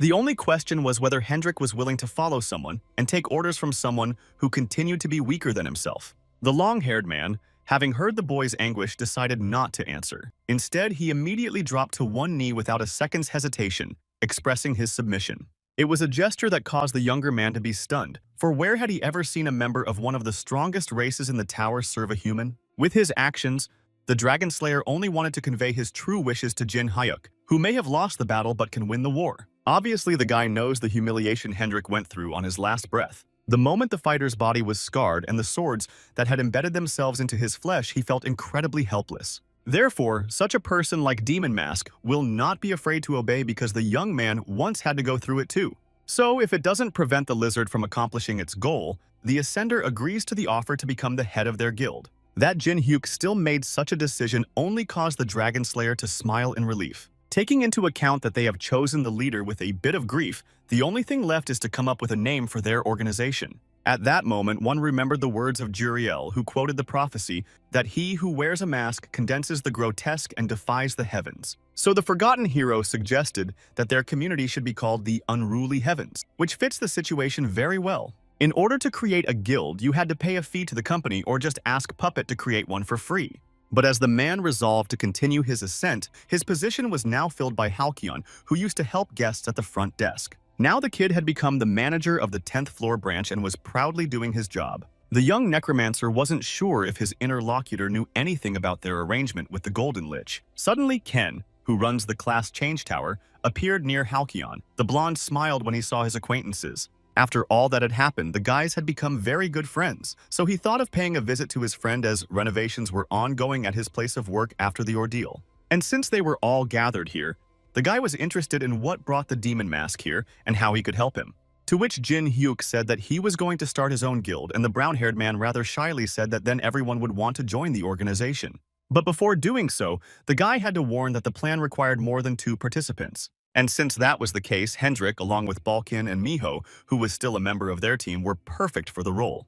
The 2 superintendents, when they saw the familiar dragon from the square, had a hard time believing that Demon Mask had managed to get his hands on it. Jin Hyuk looked at the horned man who had been standing behind him all this time and said that the lizard seemed to be a real celebrity to the others. But even if he had passed the minimum threshold of guild members, it wasn't all of the young Necromancer's people to whom he had sent invitations. So when they gather, the Forgotten Hero wants Halcyon to take action so they can become part of the organization at once. Among all the acquaintances, the offer went to Geno the Puppet, who obeyed William's orders, so he did everything in his power to satisfy other people's requests. How could you forget about Haryu that kept fighting the main boss of the minimum floors to finally meet up with her friends? Even the Golden Lich was so honored. So when he sat in his office, he carefully examined the small glowing envelope.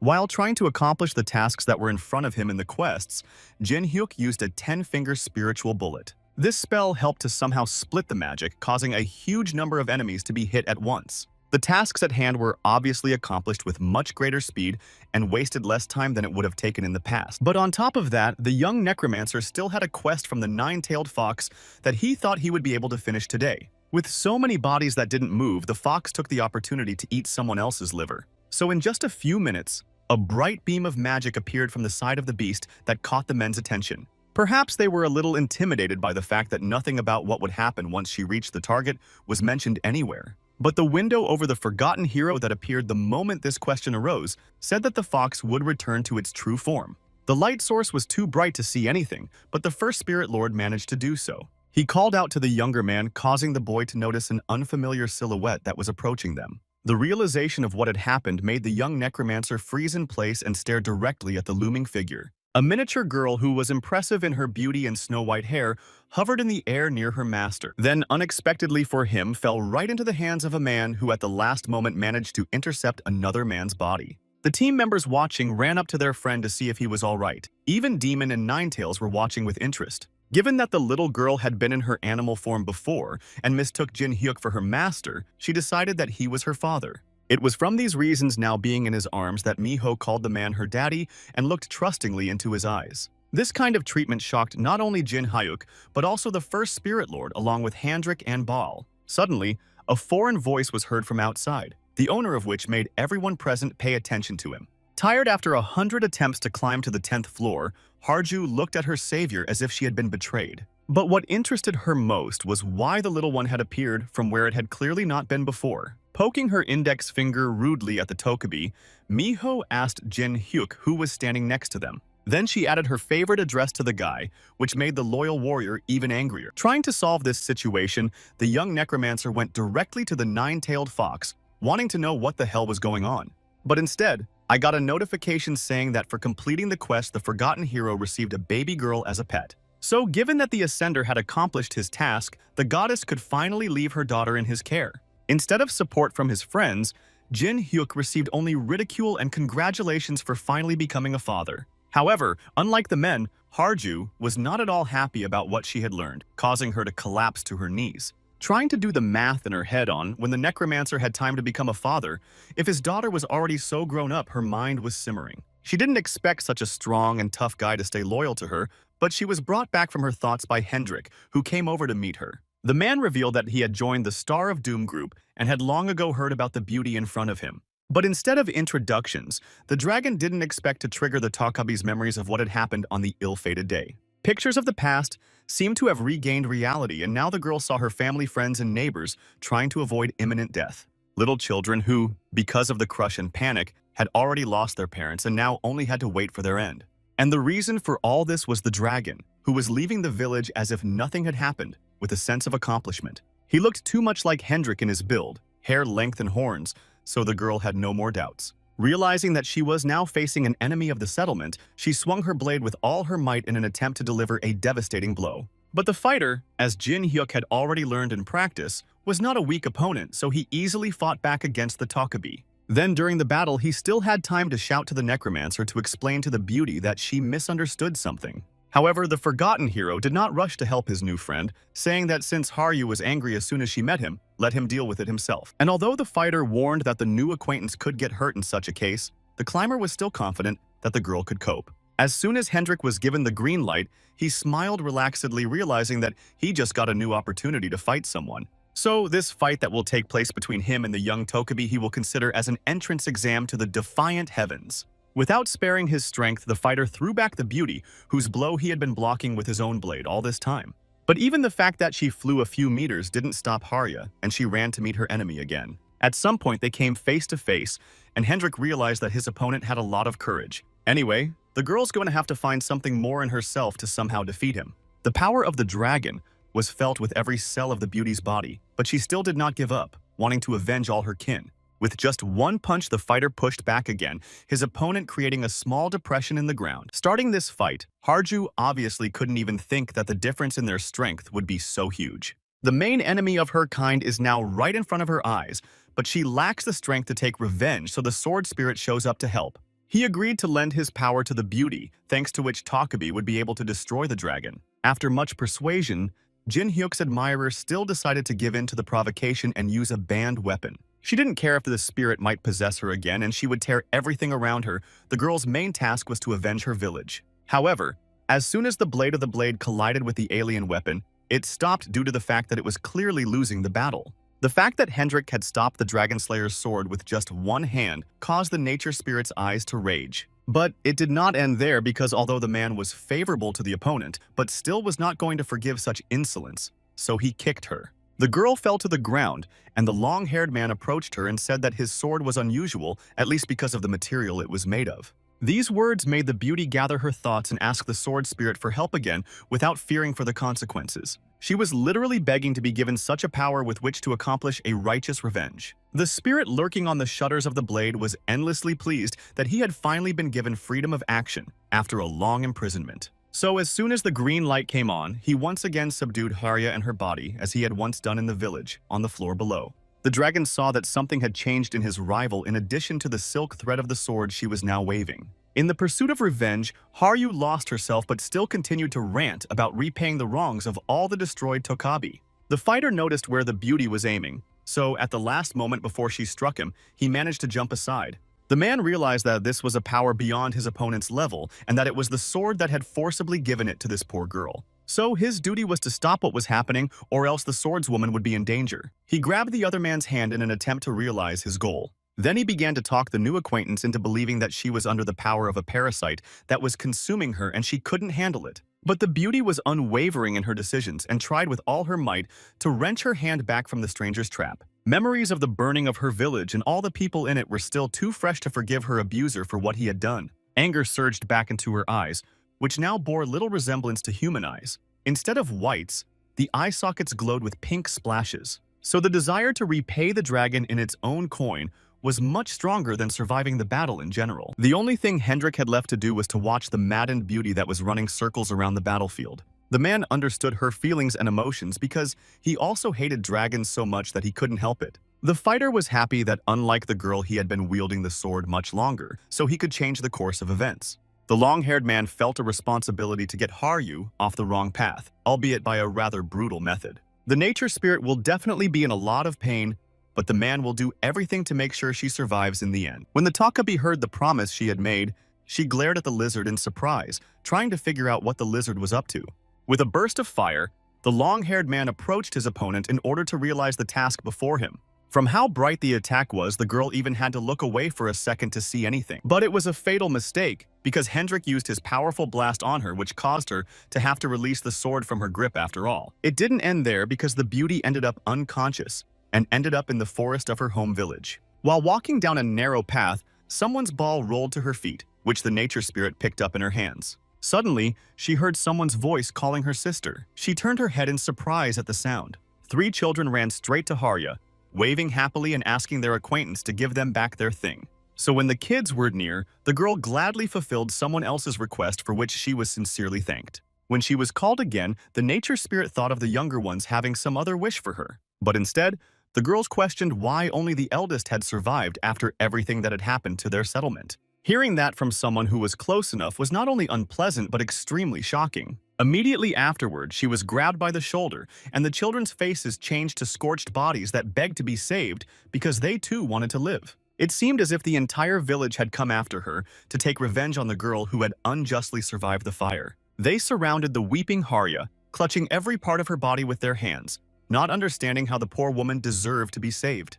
But at some point the screams fell silent, and instead of the long-dead neighbors, a sword spirit appeared who wanted to answer a question that had long interested the Tokabi. The essence of the girl's life was that she had to survive because she could wield the sword of the Dragon Slayer. Even if she is left alone of all her people, the only way to avenge what happened is to be Haryu. So after a brief blackout at the spirit's command, the girl got up for her kind does not forget kindness and revenge. Noticing the swarming, Hendrik was greatly surprised that his new acquaintance could stand after being hit by a dragon flash. However, she managed not only to get to her feet, but also to get close to her main enemy, who deprived her of everything. And before the enemy could react, the nature spirit hurriedly drove his blade into his body to finally free himself with a sense of accomplishment. From the force of the blow, not only the dragon flew off its feet, but also the girl who couldn't miss the chance. But the sword that was supposed to destroy the lizard broke without even piercing the skin, and the spirit of the blade stated that apparently this was Haryu's limit. In the future, Tokibi needs to become stronger than she is now because otherwise, the beauty will not be able to fulfill the duty for which she survived. As long as she continues to be this weak girl, will never overcome her main fear that continues to stay with her even after all this time. Only when the spirit of nature doesn't go overboard during battles will she still manage to avenge everyone. Concerned, Jin Hyuk and the first spirit lord rushed over to meet their friends, trying to figure out what condition they were in. The girl's body lay right on top of Hendrik, who rushed to reassure the men that he was fine, but the beauty seemed to be exhausted just before the final blow. So considering everything that happened on the battlefield, it would be much better if the Tokabi still managed to get a good night's sleep. When she was finally transported to the room, the nature spirit looked exhausted, and it seems she had been pushed beyond her limits on more than one occasion. The dragon asked if his new acquaintance would attack him as soon as she woke up, to which he received an affirmative answer from the Necromancer. The reason for Haryu's behavior was the intersection of their histories, and perhaps Hendrik was one of those who attacked her village. So the man had nothing to do but to accept the other's offense, because after all, the sins committed by the weapon concern its owner. Not knowing what to say, the forgotten hero offered to leave the Tokabi to rest and to settle down in their rooms, especially to make sure no one bothered them. The guy had removed the entire second floor, but the lizard kept feeling guilty about something he didn't do himself. So when Jin Hyuk started his rant about not being worthy of such care again, he got angry because he thought it was all for his sake. However, the main reason for such an act was to allow Haryu a proper rest from the blistering eyes of Hendrik. After a little while, the nature spirit woke up, and the first thing she saw in front of her was a familiar girl who called the Necromancer father. Takabi, who had obviously expected a guy to be by her bedside, freaked out a lot while Miho was glad her horny sister was awake. At the girl's screams, the forgotten hero came into the room and immediately noticed that his girlfriend had finally regained consciousness. And while she was trying to justify that, she felt fine, the fox happily ran towards her daddy. This news still didn't let Harya go, so she felt betrayed and unwanted by anyone. Not surprisingly, the added stress after all the experience caused the beauty to once again lose touch with the world and shut down. And while the little girl was surprised that the older girl had fallen asleep again, Jin Hyuk came over to her and explained that the daughter of the goddess might get hurt if she didn't stop calling him that. But the girl was rather surprised by such words from the climber and wondered who could harm her. The girl was rather surprised by such words from the climber and asked who could harm her. After a little while, when everyone had recovered from the battle, the team checked out of the hotel and gathered outside. Considering they were never going back to the 10th floor again, we had to make sure no one forgot anything. The nature spirit took her sword, all of the dragon's possessions were packed away with magic. Even the little vixen left nothing behind. After that conversation between Miho and Jin Hyuk, the girl stopped calling the older one daddy and switched to the more formal appa. It wasn't even surprising that it was Haryu who had encouraged the younger one to pretend in public that the Necromancer was her big brother. Even though the goddess's daughter was a mythical creature, she didn't know what the difference was, so the Tokbi explained it all to her on her fingers. However, the little girl was obviously not very happy with this change, because she considered the forgotten hero to be her parent. But as soon as the fair-haired girl mentioned it, she got an angry look from her teacher. Not wanting his team members to fight amongst themselves, the climber decided to change the subject and handed each of them a small scroll. The Dragon Slayer was already familiar with these materials because they could be used to travel long distances. If you tear the teleportation sheet, everyone in the group will be transported to the place the Golden Lich prepared for them. But unlike the others, the first Spirit Lord never received his portion and began to resent being left here. Therefore, the young Necromancer hurriedly fulfilled his elder's wish to be able to move with them. With magic, the guy absorbed Balkan, who at this point was screaming to not be treated like a thing to put down and take out of inventory. So, as long as everyone in the group had not forgotten anything, we could leave the place. At the same moment, the climber tore his scroll, suggesting that the others should do the same. In just a moment, the Heaven-Defying Guild found themselves in some exquisite place that appeared to be a specially created space. It was only possible to create something like this if that person possessed the same amount of finances as the Golden Lich. Suddenly, an old man Geno appeared in front of Harya, whom the girl recognized at once. It was not surprising, because he was her grandfather. With tears in his eyes, the elder hugged his granddaughter, who also did not hold back, and showed her true feelings. The first Spirit Lord was watching along with the young Necromancer. Both men were pleased that the family members had finally met. However, the reunion was interrupted by the appearance of the Golden Lich, who burst into the room and declared that they were all too late. After all, if etiquette was to be followed, each of them had to show up at least 10 minutes earlier than the specified time. But the forgotten hero hastened to calm his old friend, for he knew the situation with the Tokabi well enough to show delicacy. Behind the blonde-haired man was also Puppet, who had overheard a conversation between acquaintances and learned that the demon mask was actually the Star of Doom. The former branch manager knew quite a bit about this man, so not wanting to hide the truth any longer, the Necromancer removed the accessory from his face. So anyway, everyone had to know their ally by sight, so William had to tell everything from the beginning. All the people at the table took this information differently. For example, little Miho didn't care who her father was. Meanwhile, while the puppet was trying to digest all that had been thrown at him, the man learned that the 4 royal races were also involved, since they were getting rid of anyone whose potential was beginning to unfold. Moreover, the blonde didn't forget to mention the attack on the Tokabi village. Of course, the story didn't do without the reincarnation of Jin Hyuk and Handrik, who took over other people's bodies and came back to life. So after everything that had happened to everyone, their guild's main goal was to avenge everyone who had dared to harm them in the past. The Defiant Ones have their name for a reason. The team members will wreak havoc where the offenders live. Listening to the future plans of the young Necromancer, old Geno noted with a smile that he knew that the kid was in fact crazy. However, after the forgotten hero stepped onto the first floor of the tower as expected, great changes began to take place. When the meeting was over, William decided to ask Jin Hyuk what he planned to do next, to which he smugly declared that he would continue on his way just like any other climber climbing the tower. Guild guys will be doing the same thing, plus they need to build strength as fast as they can. After what the old man had learned from the stories, he felt at ease, for he realized that each of them could be trusted. When Geno was walking down the corridor, he was caught up by his favorite granddaughter, who still could not believe that a part of her own family was alive. The girl was interested, or the blacksmith would also be climbing up the floors with their entire young guild. The question greatly moved the gray-haired man, and he was infinitely glad that Haryu really wished it. However, he hastened to upset the nature spirit, for he decided that he would continue his journey apart from everyone else. He made sure his granddaughter would be fine. His anger and motives about Hendrik were gone, as well as the younger Tokbis. But if they stay together, they'll be satisfied with that and come to a standstill. We can't let the last blade fall because of someone like Geno. The elder admitted that he was going to change his name to Shadowless, so he could only be considered an ordinary blacksmith from now on. Despite all this, Haryu must not forget her duty and anger as the last of their species. The young necromancer, who had overheard the conversation, approached the girl and shared that he had a separate mission for the old man. The thing is, Jin Hyuk wants to establish their guild base on the 100th floor where the Takabi village used to be. This idea was to William's liking, however, considering that each of them would be busy, needed someone to run the place during their absence. Just for this purpose, the forgotten hero has called into the meeting room Old Man Geno, whom he considers more than suitable. After all, he is the best blacksmith and has lived on this floor for a long time, so he knows a lot about the local geography and its peculiarities. This explanation seemed more than logical to the Golden Lich, so he no longer saw any problem in solving this issue. Calling Marionette to him, he ordered the boy to go with the older Tokebi to where their village used to be. Without any objections, the brunette respectfully addressed the old man, stating that he would be happy to escort him to the specified place. So, since everyone has already decided their roles, the members of the Heaven-Defying Guild should leave now.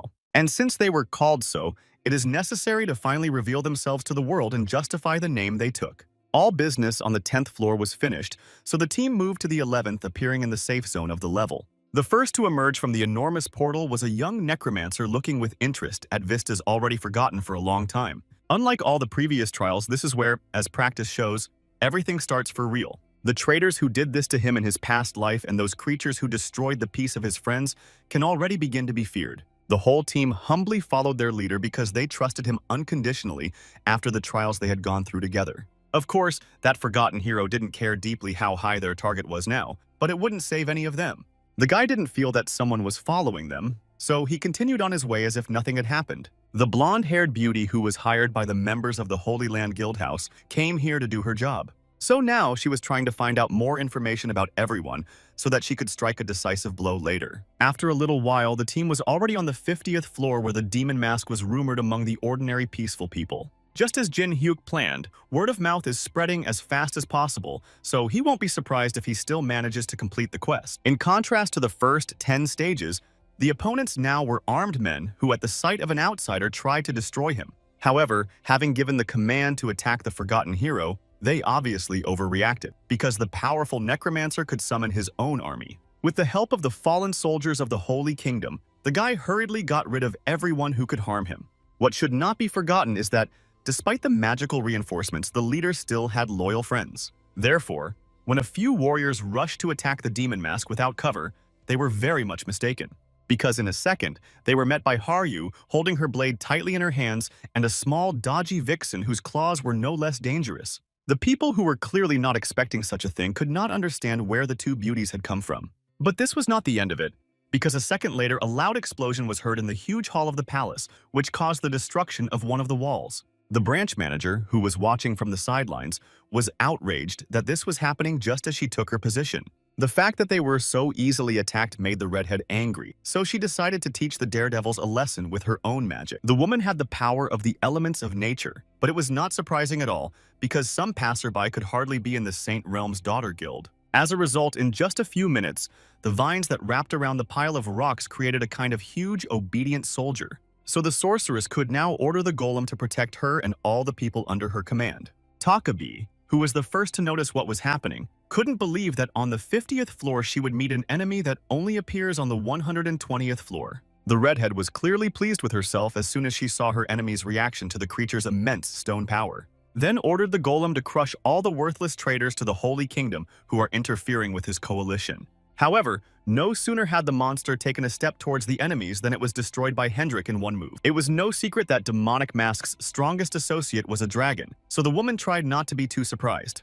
But the fact that the summoned combat power was so easily divided into parts couldn't help but frighten the branch manager. In addition, right behind her back was already Jin Hyuk, who in an instant lifted her by the neck into the air and asked her if she was an opponent and from the Shikari branch. Finding herself in such a helpless position, the redhead still kept saying that if anything, the guy would make the Holy Kingdom his enemy. Besides, any action against her would bring the wrath of the 9 stars upon the young necromancer. Unfortunately, the woman didn't know what she was talking about. After all, the once forgotten hero had already become the enemy of each of them. So not wanting to listen to any more idle chatter, the man destroyed the Mad Manager. Every time Demonic Mask breaks its floor record, a daughter guild on the same floor turns to ashes. So if a team finished at this stage, it meant that they could move on. Guild members were recognized very easily among the civilian population, but they didn't pay any attention to the passers-by. For example, right now, Jin Hyuk was more interested in the quest from absolute evil. However, Balkan and Hendrik were a bit tense about the fact that the guy kept purposely giving himself away, even though he erased all traces of magic after himself. So even Harju knew that her precious idol was doing all this on purpose to spread more rumors around the floors. Also, Star of Doom was tired of raiding other people's guilds and searching them for information, so let them come to them. Even if they are suddenly ambushed, everything will be fine because although the guy is weak, but he has demonic energy and holy power. If suddenly some climber from the upper floors attacks the team, these things will help him and serve as a great backup. The young Necromancer's complaints that he had few weapons surprised the dragon, for he still had the sword forged by Geno. The memories of the old man made Harya sad, which was instantly noticed by Miho, who was always hanging around the older woman. However, the older man himself had chosen not to go up the tower with them, so there was no point in blaming anyone for the Takabi's sadness. So it was decided by the forgotten hero that they all needed to go to the same place to comfort the older one and get him a weapon. When Hendrik asked where Demon Mask was going to take them, he hinted at the black market. As you know, this is the place where you can find things that are impossible to get at a normal auction or difficult to find in normal ways. Sometimes there are quite rare items, so if the girl suddenly likes something, he will get it for them. Clearly not expecting such a violent reaction, the young Necromancer thought he should have bought them something even earlier. The team didn't notice that a strange-looking ball approached them and turned into a bomb in a second. Jin Hyuk was thrown away from the group by the blast wave, but he managed to bounce away and cover his face to avoid breathing in the dust. However, it didn't end there because at the same moment a gun was pointed at the Star of Doom's head. The shot that was fired by the blonde girl hired by the Holy Land Guild House once again caused another surge of energy. But to Demon Mask's great fortune, he dodged the direct trajectory of the attack, so DA hit the ground. Such power in such a small gun was shocking, because if the forgotten hero did not wear his attribute, then in a moment would have stuck to the flippers. The mercenary was only slightly surprised that her target managed to dodge the point-blank shot, but that didn't make her back down. The moment the girl tried to shoot again, Hendrik came to Jin Hyuk's defense trying to attack the stranger with his blade. However, he could not do it, because the beauty called some visor that instantly created a protective barrier between them. It became clear to the Dragon Slayer that he was not a simple warrior, but a person who could subdue a machine. Using her skills, the blonde transmitted a shock through the barrier, causing the horned one to receive a charge of electricity. When the rest of the team noticed what was happening to their friends at the same moment, the guys rushed to help. Haryu and Miho were most angry because the stranger dared to hurt the person they cared about, so the girls rushed to take revenge. Because the mercenary found herself alone against a large number of opponents, she had to summon flying devices. Therefore, the moment the Takabi and the deity's daughter had to catch her opponent, she simply flew into the air. After that, another attack began directly from the sky with a huge number of explosive devices that fell directly on the guild members. As a result, the fox and the nature spirit still did not manage to cover themselves or run away in time, so they were now lying on the ground having taken damage. The robotic figure that continued to hover watching this only stated that she expected a lot from the team, but they disappointed her. But as soon as she said that, she realized she was too distracted by her little victory, so someone had already spotted her. On two sides of the girl surrounded Jin Hyuk and Hendrik, who had already recovered a bit from what had happened to them. Of course, this fact upset the mercenary a little because she thought that everything would be easy. The machine pointed its guns at the guys again. However, they jumped up in time and the shot came to an empty place and no one was injured. Despite this, the stranger in the helmet said that men do not get upset because she has a conversation with them. Pulling her defenses off her face, the blonde introduced herself as Shane and revealed that she was a talented bounty hunter. The Dragon Slayer, along with Demon Mask, listened attentively to their interlocutor, wondering at her words. If everything said before is true, then it means that there is a reward for their heads, and there was a question who among ordinary climbers did such a thing. In response to the guild in front of the girl did not need to introduce themselves because there are already a lot of rumors about them, yes, and customers shared information about the goals. So while the super rookie and his incredibly strong sidekick may be a low-level threat, they're just prey for the blonde. Pointing his blade at his opponent, Hendrik decided to see if these were the girl's last words before she lost her head. But she only laughed in response and shared that she changed her mind about doing her job and also has a proposal for the team. Belle was sure that by betting they would all be able to find their own benefit, so no one would be left without a win. Such a statement surprised the horned man, but Shane continued that in case the guild suddenly managed to defeat her, she would tell who put the bounty on their heads. When the lizard heard that, he couldn't stand the mercenaries' insolence any longer, so he decided to finish her off. But Jin Hyuk stopped him, because if the girl was supported by the 9 stars or the 4 races, their ascent would be very dangerous. So, before doing anything, guys need information they can get from a blonde. The adversary, who had been watching the friends' negotiations all this time, decided to remind her of her offer, which was a bet. Be that as it may, fighting against a strong opponent was always very much to the satisfaction of the satisfied mercenary. So she offers to fight. However, unlike their previous battle in this one, there will be a few conditions. She didn't care who won, but they all had to survive. After all, the men could only get information out of her if she stayed alive. And if we're being honest, Shane has already, as said before, no longer has plans to strip guildies of their heads. Besides, since they are unequal in number, only the Demon Mask Girl and the Dragon Slayer will fight without the help of spirit soldiers. Agreeing on that, the young Necromancer was already imagining how he would be able to find out everything he needed to know after knocking all the spirit out of his opponent. The horned man in turn took the blonde's words to mean that she should just be able to breathe after the fight in her own way. In that case, he could not prevent her from being stripped of her limbs. The confession didn't frighten the beauty at all, so she offered to start. As soon as the battle began, the girl turned the previously worn helmet on her head into a huge drone that was controlled on autopilot. When the mechanism detected a target in the form of a forgotten hero, it immediately began firing down on him in an attempt to harm him. But that didn't surprise Jin Hyuk at all, so he decided that it was just a toy and started looking for something in his cloak. At the same moment, Shane decided to remind herself by sneaking up on the guy from behind and pointing her guns at him. When a flurry of gunfire erupted, the young Necromancer had time to use his spirit magic shield to protect himself. Meanwhile, Hendrik wasted no opportunity and attacked the beauty from the blind spot. However, she was not frightened at all and called again her faithful assistant, whom she called Visor. When the dragon was about to attack the blonde like a hologram, it began to disintegrate into pixels and disappear from its place. The forgotten hero, despite all his years of practice in the tower, had never seen such a thing, so he was surprised. But unlike Jin Hyuk, the horned man couldn't think about how strange everything was, because at this moment he realized that the full force of the blow would fall on his friend. Of course, the men were saved by the fact that the Star of Doom had decided to use a spirit shield beforehand. But still, the power of a forgotten hero compared to a representative of one of the strongest races was incomparable. There was another explosion from the collision, and Shane, watching from above, noted that the guys' teamwork was not good for anything. Given that the men were capable of standing up for themselves now, they couldn't accept what had happened. Everyone blamed their friend, and as the head of the guild, the Necromancer ordered the Horned One to adjust to him. But Hendrik insisted that such a decision was irrational, because if the climber gave everything to him, they could win. From a petty quarrel which gradually grew into a fight could have resulted in something bigger, so the girl decided to remind herself. She realized they were both stubborn sheep, but it was still kind of rude of them not to pay any attention to her. So urging the drone closer to her, the beauty asked if the guildmate had ever heard of a railgun.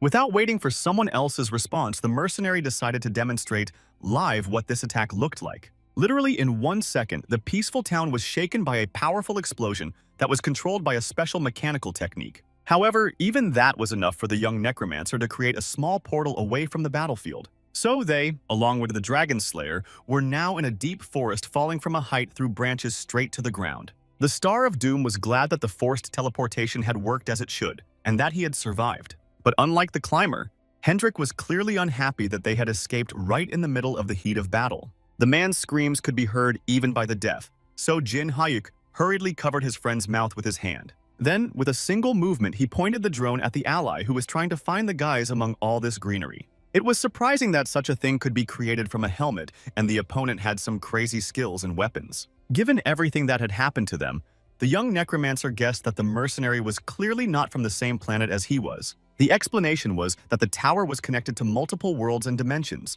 so it suggested that Shane might be from the other world. After all, he had never had to deal with this kind of technology in his normal life before. After finishing his thoughts, the forgotten hero turned to Hendrik and said that if he really wanted to win, he should listen to him. While the guys were discussing their plan, the blonde joined the search because she was sure that the opponents were around here somewhere. So trying to find them, the mercenary came across Jin Hyuk, who was at the same height as her. Such an appearance made the girl think that Demon Mask had decided to surrender to her, without a fight after all. However, the one stated that this was not the case given his long lifeline. Immediately after his words, the Ascendant decided to use the soul binding spell. As a result, spiritual vines appeared around the girl, entangling her from all sides, and she decided that she was just trying to slow her down. The fact that not such a grandiose skill was used against her even upset the blonde a bit, because it meant that she was being underestimated. However, while she was thinking, a dragon slayer sneaked in quietly and rushed to attack the blonde. But Shane was not confused, and at the same moment she pointed her gun at the horned man and fired without slowing down. With the spiritual barrier that Jin Hyuk used earlier, Hendrik didn't even get a scratch. And while his opponent was in silent shock, the man rushed to strike her with his blade. Despite her injuries, the girl continued to admire her opponent's skills without taking her eyes off the lizard. As you know, the Spirit Lord has not only a summoning spell, but also all possible buffs that can be cast on someone else. The Star of Doom had used these skills, so the dragon was now moving at a much faster speed. When the mercenary noticed that she couldn't get away from the enemy, she decided to attack him with her guns. However, it was extremely difficult to aim, because the fighter was constantly dodging all the shots directed at it. Though the blonde wished to be left behind, the fighter was clearly not going to give in to the beauty after all she had done. Even considering the fact that Shane had decided to use a mechanical shield was unlikely to help her escape her fate. After all, Hendrik, under all the reinforcements that Jin Hyuk had conjured up for him, had summoned a huge lizard that surrounded the girl on all sides. So the last thing he had to do was to deliver the final blow with a lightning dragon spell. This attack destroyed Shane's barrier, causing the mercenary to simply fall straight to the ground from a great height. But when the fighter did go down to retrieve it, he accidentally stepped on a bomb prematurely planted before the battle. Glaring at her opponents, the blonde only stated with a smile that it was a gift to the horned one for making her retreat like that. Unlike all previous detonating devices, this one was charged with nuclear energy, so it was impossible to survive from such a thing. Jin Hyuk, who was worried about his friend, rushed to his aid, but he didn't have time because an explosion sounded at the same moment. The guy had no way of knowing what world the mercenary had fallen from, that she only had contrived weapons. But he was not allowed to get angry for a long time already in a second, without any pity shooting straight in the chest with a pistol. Satisfied with herself, the beauty approached the demon mask, already deciding for herself that she was the winner in this fight. Besides, the dragon could no longer fight after what had happened, and the young necromancer was left alone with this wound. However, the forgotten hero did not give up, because unlike the blonde, was confident in all the members of his guild. So it was no surprise at all when Hendrik appeared out of a huge pillar of smoke in the guise of a dragon. The girl looking at him was not frightened at all, but on the contrary, she said unhappily that all this time her opponents were not fighting her seriously. The fact that Shane had made sure the man had to go through the transformation made the Slayer insanely angry. So, not wanting to give the offending woman a chance to escape, the horned man at the same moment released a burst of fire at her. But she shouldn't have forgotten that the blonde could move through the air, so she dodged at the last moment. The mercenary was content to face the strongest opponent in the tower, who was clearly on another level. However, she wasn't an easy opponent either, so she hadn't shown her full strength potential the entire time. The girl's drones surrounded the huge creature and at maximum power released all their projectiles at once. What was the blonde's surprise when she saw that it had no effect and the lizard remained unharmed? Rising high into the air, Hendrik declared that such a weapon was only fit to tickle flies. Besides, earlier they had agreed that everyone would come out of the fight alive, so let the girl not make him break that agreement. When the fighter again tried to direct a beam of fire at her opponent, the girl realized that she had no other choice but to deceive the man. So with a serious look, the blonde asked the lizard if he really thought she couldn't block this attack. At the same moment, the beauty created herself a familiar shield of stability, which she twisted to maximum power. When the destructive element caught up with her, the mercenary held on with all her might to keep herself from getting hurt. Meanwhile, Jin Hyuk tried to recover with magic using holy power, but it was taking too long. So the guy assumed he was hit by some kind of special bullet. Plus, when Hendrik went into dragon form,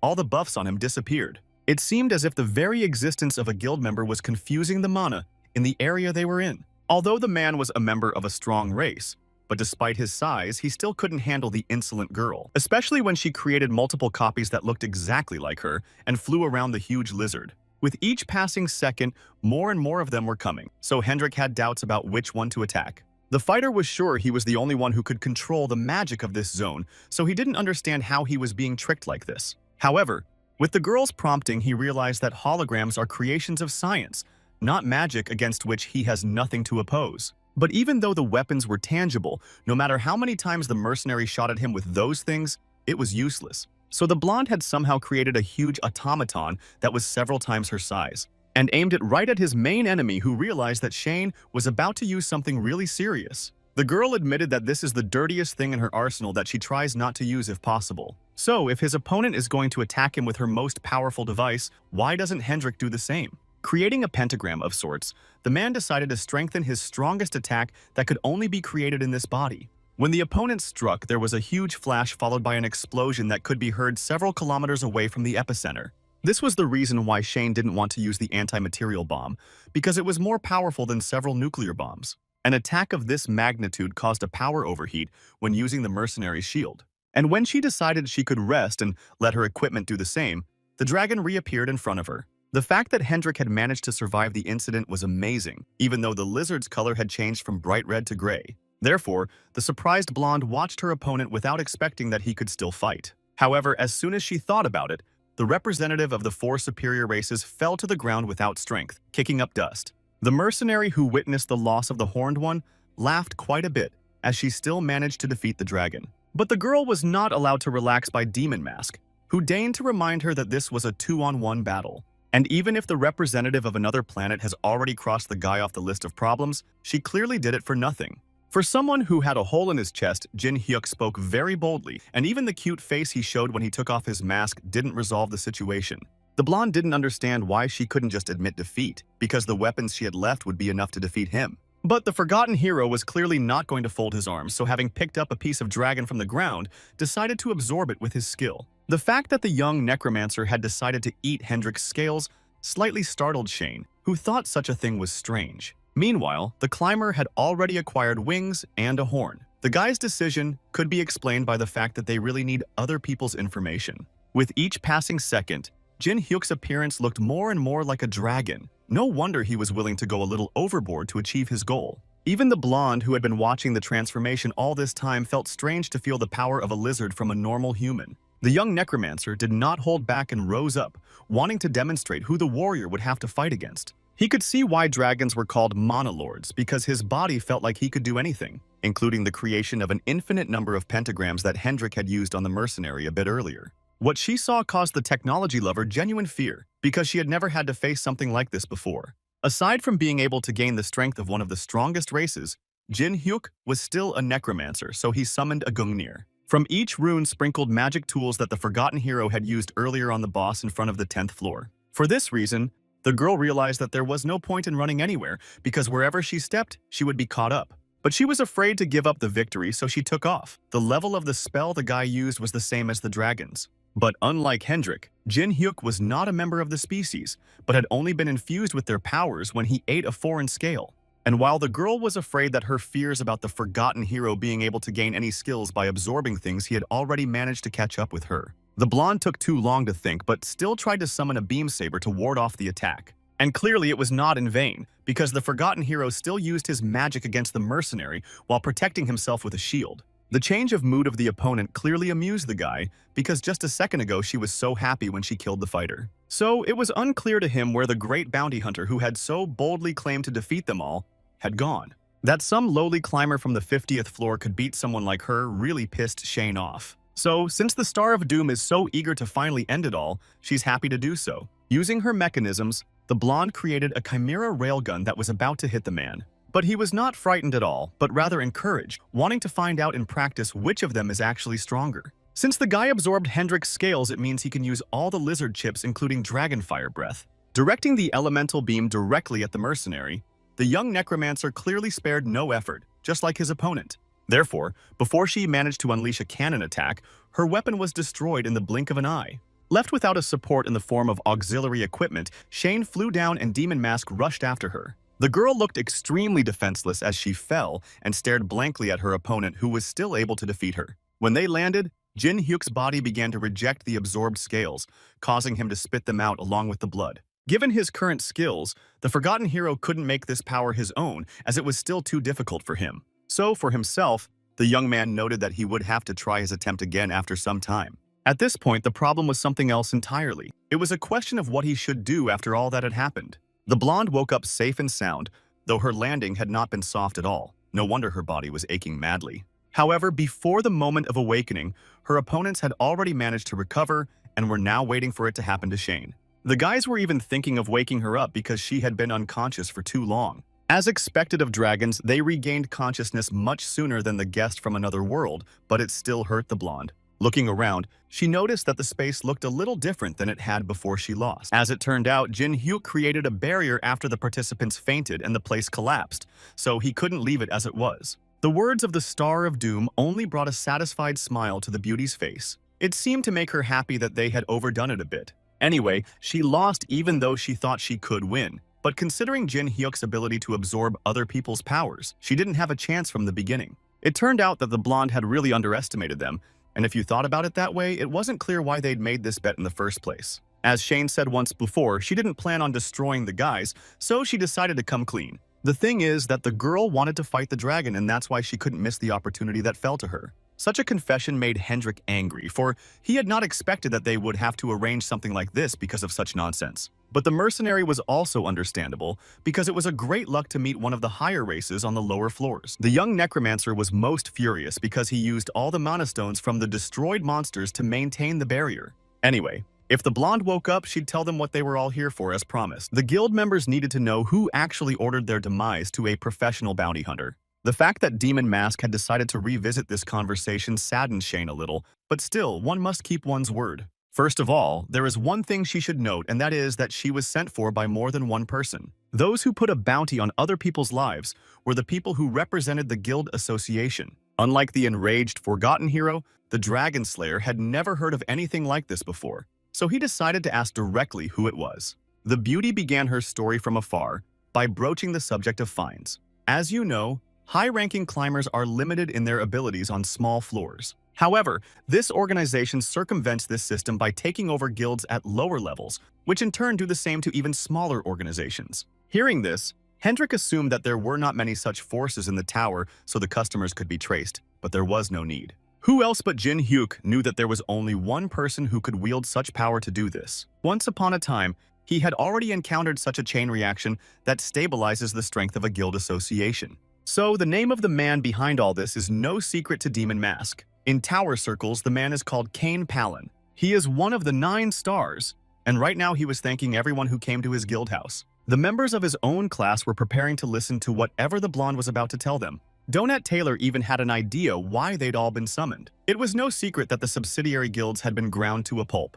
The archmage named Merlin understood that it was about the Demon Mask, and Dan Ju-eun didn't believe that some lowly puppy had gone against them. The mockery didn't last long, however, as Carmen Palin entered the conversation, making her presence known. The woman was emanating a frenzied energy that showed her true emotions. She did not hold back in her expressions and called for silence. Unfortunately, not everyone understood the words, so Donut thought that one of the 9 stars wanted to fight him. The petty squabble was stopped by Cain asking, or the man sure his daughter guild wouldn't be next in line. Seeing his colleague's disapproval, the blonde-haired man continued and said that he had made a decision that the Demon Mask was an unnecessary weed. So in order to prevent it from growing even more, they must all help to eradicate the Star of Doom. But the idea wasn't immediately accepted. It was no surprise to anyone that Taylor would be the one to find the problem. After all, to get rid of the mysterious person is not so easy, and to go down where he is and destroy the extremely bad idea. One of the Palins couldn't disagree, so he suggested using a mercenary because the bounty hunter did his job terribly. A week after the incident, Shane was caught and beaten up. The girl thought that no matter how inattentive she was, it was funny. After all, both she and the attackers were 300th floor climbers. She had no idea there was such a big difference between them. However, there was no longer any doubt that those climbing the King Rank Tower were really on a completely different level. All this happened because the beauty failed the task and even gave the enemies information about the customer. The traces of the Demon Mask group after their encounter became fainter and fainter, making them harder to trace now. So now it's time to pay the bill. One of the attackers commanded his giant snake to devour the bounty hunter. The vice that held the blonde was tightened by the crawling creature's movement, so Shane's breathing became labored. Given the fact that the animal unconditionally obeyed the orders of its master in a second, the blonde was in a ruinous trap. It was as if the young nature spirit was in another dimension, where there was nothing but another's plea for help. Crawling out of the nightmare, Harju breathed like a hunted animal, trying to realize it was just a bad dream. A young necromancer who happened to be nearby asked the Tokabi if she was already awake. Next to her favorite Oroboni was Miho, who continued to chase after her boyfriend even after the change of his appearance. Despite her former dislike for the little girl, she let go of her resentment and wondered where Hendrik and Shane had gone, and learned that since those who hunt them are serious, the lizard is going to do a reconnaissance on the information they have received. From the looks of it, Haru was already fine, so there was no need to delay the planned departure. Since the girl had managed to forget about the arrangement, Jin Hyuk decided to remind her of her next destination. As soon as they climbed to the floor, Demon Mask promised himself that he would definitely take the girls to the black market. It was at level 51, so upon reaching this stage, the company went to the shopping district. Miho looked at the showcases with interest, pointing at interesting things with her finger and asking the young necromancer if he could buy them for her. And while the fox was enjoying so much bling around, Haru could only think about the dream she had recently had. The man noticed the strange behavior of his acquaintance and asked if everything was all right, but she said she was just thinking about something. The child of the deity had managed to grab a bunch of food in a few minutes and was now contentedly dragging it over to the Takabi, offering to eat together. Not wishing to attract unnecessary attention of the forgotten hero, she gladly agreed, but the anxiety still did not let the guy go. Before the black market opened, they needed to change the appearance of the older one, otherwise everyone else would guess who was in front of them. With a snap of his fingers, the young necromancer changed the clothes the girl was wearing and added a hat on her head to cover her horns. The younger girl, on the other hand, needed to change her form into an animal form and carried around on Jin Hyuk's shoulder all evening. When everything was ready, the company went to the cherished place where at the entrance stood the guards checking the guests. Presenting the black card as a pass, the young necromancer could only watch the guards' reaction. Everyone knows that it allows you to hold or go to all black market auctions, but if you don't have a good sponsor, you can't get it. As if casually inquiring, the forgotten hero asked why they weren't being passed and if there was any problem with that. However, the stranger quickly came to his senses and hurriedly escorted the honored guest to the VIP zone. All the participants of the show who had taken their seats were looking at the Star of Doom and the girl in whose company he had come with interest. They had suspicions that all this time the famous person disguised himself because anyone could not pass into the closed box. After wishing him a good evening and being instructed not to enter the balcony until he was called, the attendant left the place. A few minutes later, the lights in the hall went out and the beginning of the show was accompanied by the turning on of bright spotlights that illuminated the stage. The joyful host welcomed the guests and began to do his job, showing all the lots that could be purchased today. There was a different buyer for each item, so those in attendance waved their auction signs placing bids. Little Miho even managed to beg Jin Hyuk to buy her a summoning accessory that the girl liked very much. However, the young necromancer was confused by the fact that there weren't many options available, although there were plenty of people. So in the head of the forgotten hero began to creep suspicions that what is happening now does not bode well. Filling the downstairs hall could only mean one thing: something big was coming up at the auction tonight. As proof, at the same moment the presenter, as soon as finished with the previous item, moved on to the next item. Takabi, who had been indifferent to the whole event until then, suddenly jumped up from her seat. After that, Jin Hyuk's surprise shout of surprise caused her to jump straight down from the balcony, wanting to be the first to get to what was behind the cloth. Just like a dream, the girl could hear a thin voice calling her for help, so Haru couldn't afford to leave things as they were. Leaping between the rows, the beauty hoped only that she would be able to save the one who so eagerly craved it. As the nature spirit approached the hidden, she didn't care that perhaps she would reveal the secret of who she really was. Suddenly, guards appeared in front of her with enchanted weapons that were attached to the jewels just in case. The beautiful woman saw her goal in front of her and did not want to deviate from it in any way. Saving an innocent life was her priority. Eventually, Haru landed, but because of the speed she had gained, her body continued to slide across the floor by inertia. The nature spirit couldn't let anyone interfere with her, so she summoned her sword as soon as she saw an obstacle in front of her. The man was well prepared, and in one clean move he attacked the Tokebi, damaging her and causing her to lose her balance. The old man, who was watching the whole picture, only looked at the beauty with displeasure, saying that she dared not touch the thing he had his eye on. The opponent in the battle for the lot was a nasty goblin who, because of his huge belly, couldn't even stand without support. Suddenly, Jin Hyuk came to the guest's defense, and he was burning with rage because how could anyone dare to raise a hand on his girlfriend?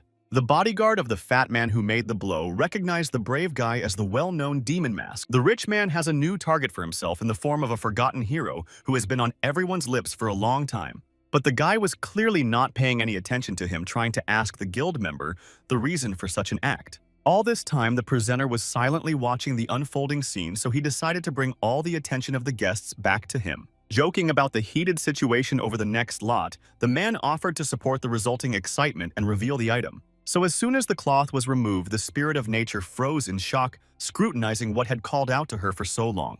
The images from her memory seemed to come back to life before her eyes. When the girl had fought the dragon, she had entered another world. It was filled with kids who didn't understand why Harju was the only one who survived the fire. The hairpin the girl was wearing was the hidden item. Literally in a second, the Tokbi soaked in rage, not understanding how anyone even dared to sell the fallen tribe's floral decorations. But Jin Hyuk hurriedly calmed her down by holding her shoulder and saying that she could rely on him. Since the whole situation with the scandal has settled down, the presenter invited all the viewers to start betting. Considering that the initial price for the jewelry was 100,000 gold pieces in the hall, from time to time shouted out larger figures. However, the nasty old man, wanting to show how much he wants to get this item, did not get petty and offered $1 million at once. The auctioneer was clearly shocked by such a huge difference in price, but still decided to inquire, or would there be higher bids? Confident in his victory, the goblin was already rejoicing that with this item, another tribe would be added to his collection, and stated that he was extremely sorry that he never got to make a stuffed animal out of the body of a Takabi, but would be at least somewhat satisfied with the decoration. The nature spirit realized that she couldn't let the hairpin fall into the hands of such a lowlife and was about to attack, but her bodyguard stopped her again. After that, there was another shout in the hall, and one of the guests offered 3 million for this lot at once, which surprised the audience. The fact that someone was going to compete with him made the fat man angry, and the amount offered was really not small. As it turned out, it was Jin Hyuk who was willing to pay a fabulous amount of money, and if the old man wasn't willing to shell out, then let him back off. The response to such a statement was only silence, which none of the audience was ready to break, including the bastard. Given that a few seconds had passed since the amount was announced and no one else had offered to pay more, the item went to the guy. Someone in the audience was whispering amongst themselves, not believing that Demon Mask had actually turned out to be a rich man. Realizing he had attracted too much attention with his final bet, the forgotten hero decided it would be best if they left now. So after requesting the auctioneer to pack up the purchased item as soon as possible, the guy with a sense of accomplishment decided to leave. When it was over, the team walked peacefully down the dark street. The nature spirit held the treasure of his village carefully in his hands. She couldn't help but thank her friend for buying back the hairpin after all, but the Necromancer said the money wasn't his, so all credit goes to the Golden Lich. Suddenly, the girl felt someone hugging her and saying thank you for honoring the request and saving her. As it turned out, it was the soul of the dead little girl who was a happy owner of the jewelry. Wiping away the tears from her eyes, the beauty promised herself again that for the sake of common salvation, she would definitely take revenge on all those responsible for what had happened. The Necromancer understood why his friend was so heated, because the soul of a familiar Tokabi was bound to this hairpin. Their peaceful walk was interrupted at one point by the sensation of the presence of someone alien and dangerous. As it turned out, the old man's bodyguard had followed them from the black market, following his master's orders. Thanks to his teacher, the forgotten hero managed to repel the attack with his sword in time and prevented any of his team from getting hurt. The beauty was obviously frightened by the attack because she was in safe company and could not react in time. Pushing his opponent as far away from him as possible, the young Necromancer tried to figure out who was standing in front of him now. But after a second, he remembered a familiar face he had seen at the auction during the unpleasant incident. Immediately after this bodyguard, a vile old man holding a huge hammer began to approach them as well. When the guy called him fat, the guy thought the young man was very rude and stated that he did not allow the item to be taken away. Without giving in to other people's provocations, Demonic Mask directly said that if he wanted to get him, he could buy him out. After that, he warned that he wouldn't let me take the jewelry. But as expected, the goblin was no longer interested in some hairpin.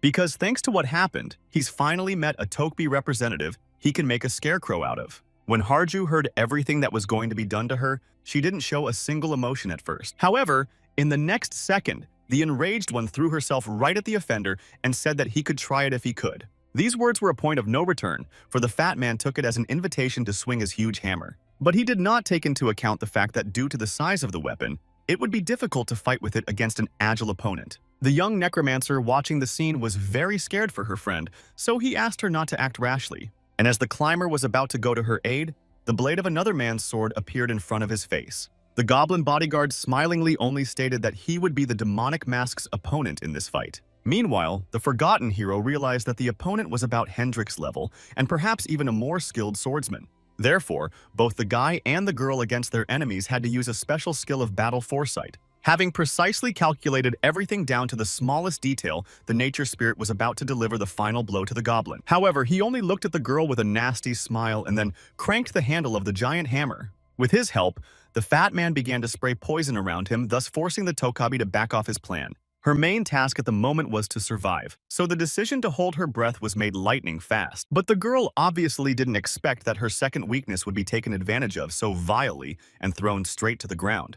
The old man told Harju to remember that once she gets to the 50th floor, she should realize that everyone here has an ace up their sleeve. The gas used by the goblin used to be a paralyzing poison in the Tokabi tribes, which he changed. It was for this reason that the beauty would not be able to lift a finger for some time, but she wanted revenge first, as the last of her species. The enemy was sure that after this battle the girl's life would not end, but would only gain new meaning as a thing in his collection. So I thought it would be wise to talk about how I plan to do everything I can to make Harju obedient first. However, behind his reverie, the fat man did not notice the shadow hiding among the poisonous gas. So when his arms separated from his body, it was a surprise to him. When the goblin looked at the demon mask, he had already said that the different kinds of poison had no effect on him, so he could move around freely. I would certainly like to repay the monster in kind, but he is too ugly and useless to be a scarecrow. Therefore, the young necromancer's plan was only to destroy the enemy, who was now screaming in pain all over the street. The beauty, who had not expected to come out of this fight alive, looked at her friend in disbelief. And while the spirit of nature was withdrawing from the parasitic actions of the poison,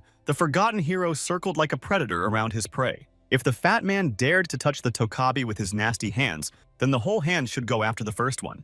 At the moment when the trial of the culprit was about to take place, his bodyguard reappeared on the battlefield, attacking Jin Hyuk. The young necromancer only praised the man for his agility, for if he hadn't reacted in time, there would have been trouble. Using magic, the forgotten hero blocked the other's attack, then immediately activated the five-finger spiritual bullet.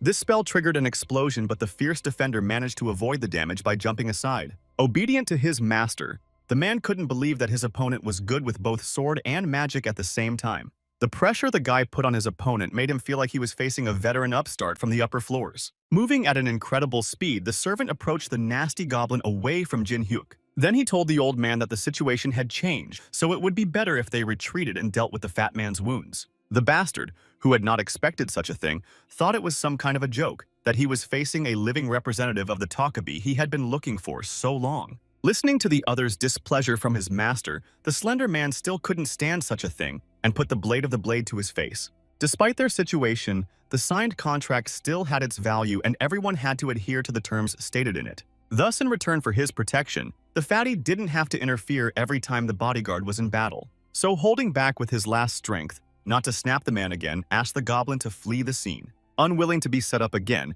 the old man ran with all his might away from Demon Mask and his friend. However, on the way, he decided that since he hadn't gotten the body of a Tokabi to make a scarecrow, he had to grab someone else's hairpin.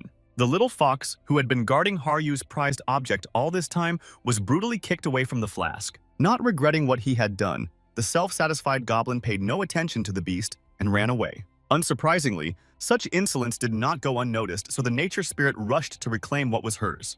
But the bodyguard was only surprised for a second that the effects of the poison had worn off so quickly and rushed to punish the girl for her plans. And when he had already left his sword blade on the Tokabi, another member of the Guild of the Unruly Heavens was beside him. The guy was clearly not satisfied with the fact that his opponent, who had volunteered to fight, was going to run away right in the middle of the fight. As they fought, the men did not notice anything around them, including the houses collapsing with their help. Both opponents were extremely strong when it came to fighting, so neither of them wanted to concede. Every time there was an opportunity to hit harder, the old man's bodyguard would rush to take it. However, considering the fact that the fight was between him and Demon Mask, it wasn't news to anyone that Jin Hyuk blocked every lunge. No matter what angle the forgotten hero looked at it, he still couldn't understand why such a skilled fighter was wasting his skills in such a disgusting place. But he suddenly decided to confess that this was the only reason he was able to meet strong people like the young necromancer every time. Demonic Mask hearing, this only stated that the bodyguard was actually an ordinary rat who escaped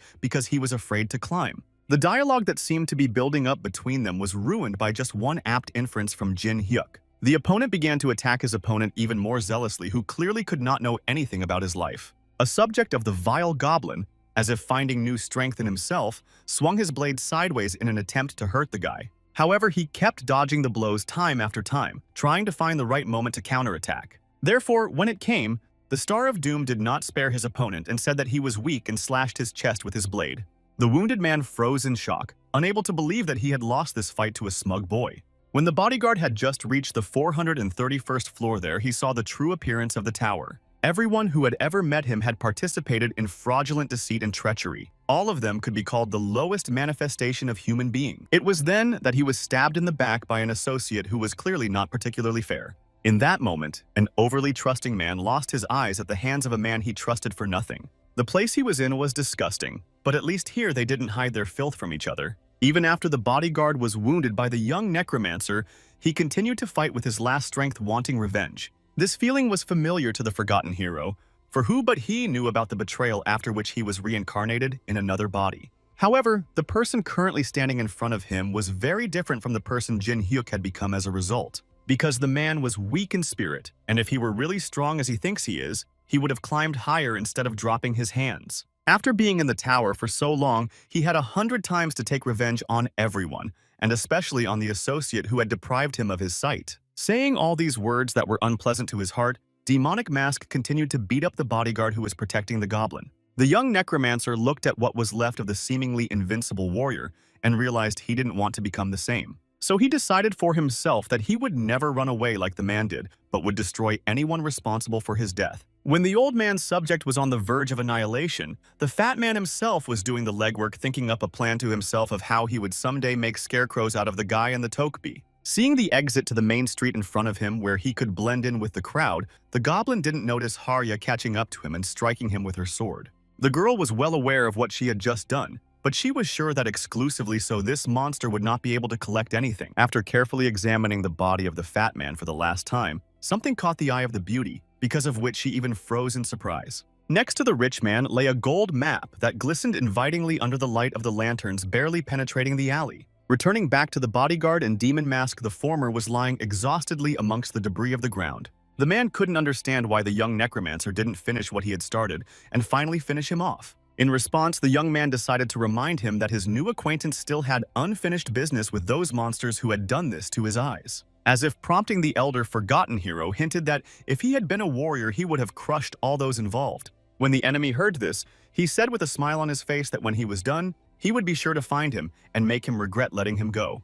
These words did not frighten the climber at all, but rather gave him hope that another life had been saved. After a hard day's work, the young necromancer was heading back to the auction site with the first spirit lord. The older man praised the guy for being very cool and even took pity on his opponent, but the idle talk made the forgotten hero angry. Suddenly behind him, he heard Haryu calling him, so he hurriedly asked if she was okay. Moreover, Balkan was worried about what she had done to that fat man. The girl didn't hesitate to admit that she had destroyed her opponent, but the reason she had disturbed the men now lay right in her hand. The gold card that was in the goblin's belongings caught someone's eye. Visually, it was similar to the one I used as sender and was apparently linked to the auction house, but you can't transact with it. So Jin Hyuk had an assumption that most likely such things were used as a pass to the black market. But still, if the handsome man uses it, it's not out of the question that he'll be able to participate in high-ranking buyouts. Behind the extravaganza of thoughts about the likelihood of obtaining the truly rare Star of Doom item, I didn't notice the state of the Tokabi.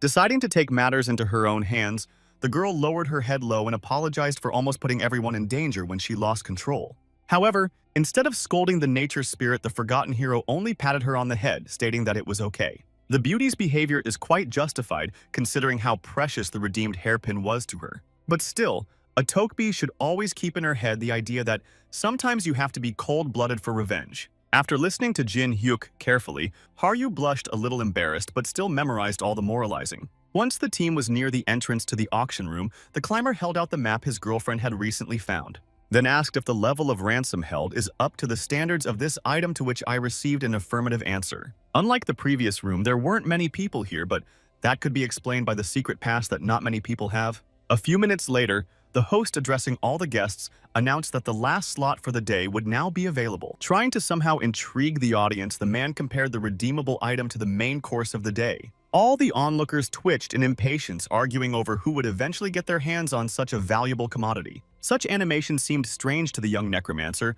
so he waited eagerly to see what would happen next. In the middle of the stage was a huge cage covered with a cloth that didn't show through. There must have been either a mystical creature or a divine beast in there. And while the crowd rejoiced, the auctioneer announced that a special finale was in store for everyone here tonight. The intrigue grew more and more heated with each passing second, so that when the cloth began to be lifted, someone's outline appeared beneath it. The forgotten hero noticed this immediately and stared shocked, trying to figure out who these sick-in-the-head idiots were selling. This time, the desired item for everyone here was the dark elf slave girl they had secretly captured. You could tell from one look on the girl's face that she was eager to destroy anyone who devoured her with her eyes. But more surprising was the fact that besides the intent to bring doom from her, it also felt like pure mana at about the level of a high elf. As we know, dark elves are a species whose ancestors were exposed to demonic energy. However, such things still happened if someone forcibly exposed a high elf to demonic energy. Of all the people Jin Hyuk had known in his life, the only ones who could distort another person's essence were the four races. As soon as the girl was exposed to the eyes of others, the spectators seemed to go wild, trying to offer a large sum of money to snatch her for themselves. Suddenly, feathers began to fly around the room just as Juriel had once given the forgotten hero. A smiling angel named Hamiel offered 5.5 million gold pieces as ransom for the captive. However, judging by the girl's reaction, she was obviously not happy to be in the power of her acquaintance. The elf tried to get out of the cage and declared that she would never sell out to her, and if she got out, the woman would be the first one she would tear to shreds. But the representative of the superior race reacted calmly to such words, calling the beauty a princess and wishing that she was not so angry. After all, surely the pointy-eared girl doesn't want to become the plaything of all those disgusting old men in the audience. That was why Hamiel thought it was better to let the prisoner act as her personal pet. Realizing that perhaps to some extent the woman was right, the beauty was still in no hurry to accept her fate. Meanwhile, the host decided that since no one offers any other bids, they will close the auction at the amount specified earlier.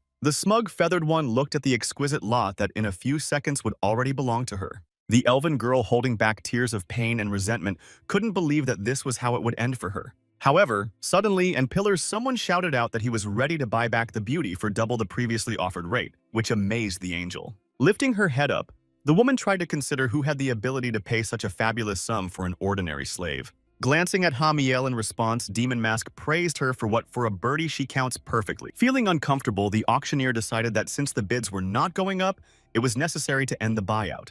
In the history of the 50th floor, no one has ever sold for so much on the black market. And while the whole hall was cheering in admiration of the rich man, the poor pixie sitting in the cage was trying to figure out who had ransomed her. Unlike the onlookers, the angel was clearly pissed off at the fact that some human dared to go against her, so made the decision to use her skills trying to mentally pressure the young necromancer. But the woman didn't know that once a member of her species had shared just a tiny feather that had developed an immunity in the guy's body to such things. So in the moment of the Star of Doom's banter with Hamiel, she decided to hint that it was unlikely that the guy could afford such a purchase. This statement surprised Jin Hyuk rather than angered him, but he still decided not to stop his game of staring at the angel. The anchor watching all this began to get nervous because he did not know what to do in such situations. However, everything resolved itself. Sighing heavily, the woman gathered her thoughts and made a decision. Raising her hand instead of the usual auction card, the feathery one agreed to bid a little more, but the guy beat her to it again, offering 20 million.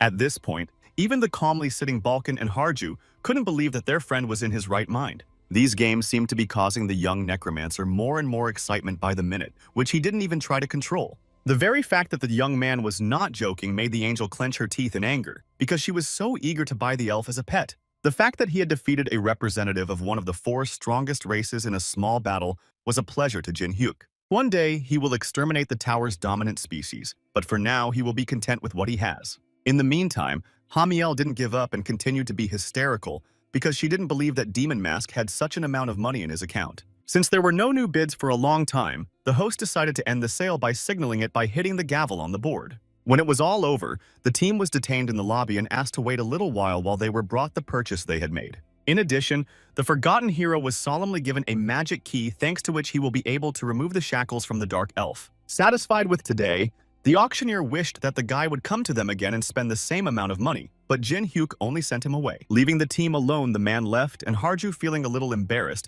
decided to ask the question that interested her. Awkwardly tugging at the sleeve of her friend's coat, the girl asked bluntly, "Or was the young necromancer serious about using the stranger as a slave?" These words knocked the head of the guild out of the rut because he is not crazy, so he will not do such things. At that moment, Balkan appeared and gently hinted that Jin Hyuk was doing something similar to him. However, the guy decided to remind that the man was just a spirit that the forgotten hero had valiantly brought with him on his journey through the tower. Getting a little closer to the Tokbi, the climber wondered if the girl really thought he was the kind of person who could create such a thing.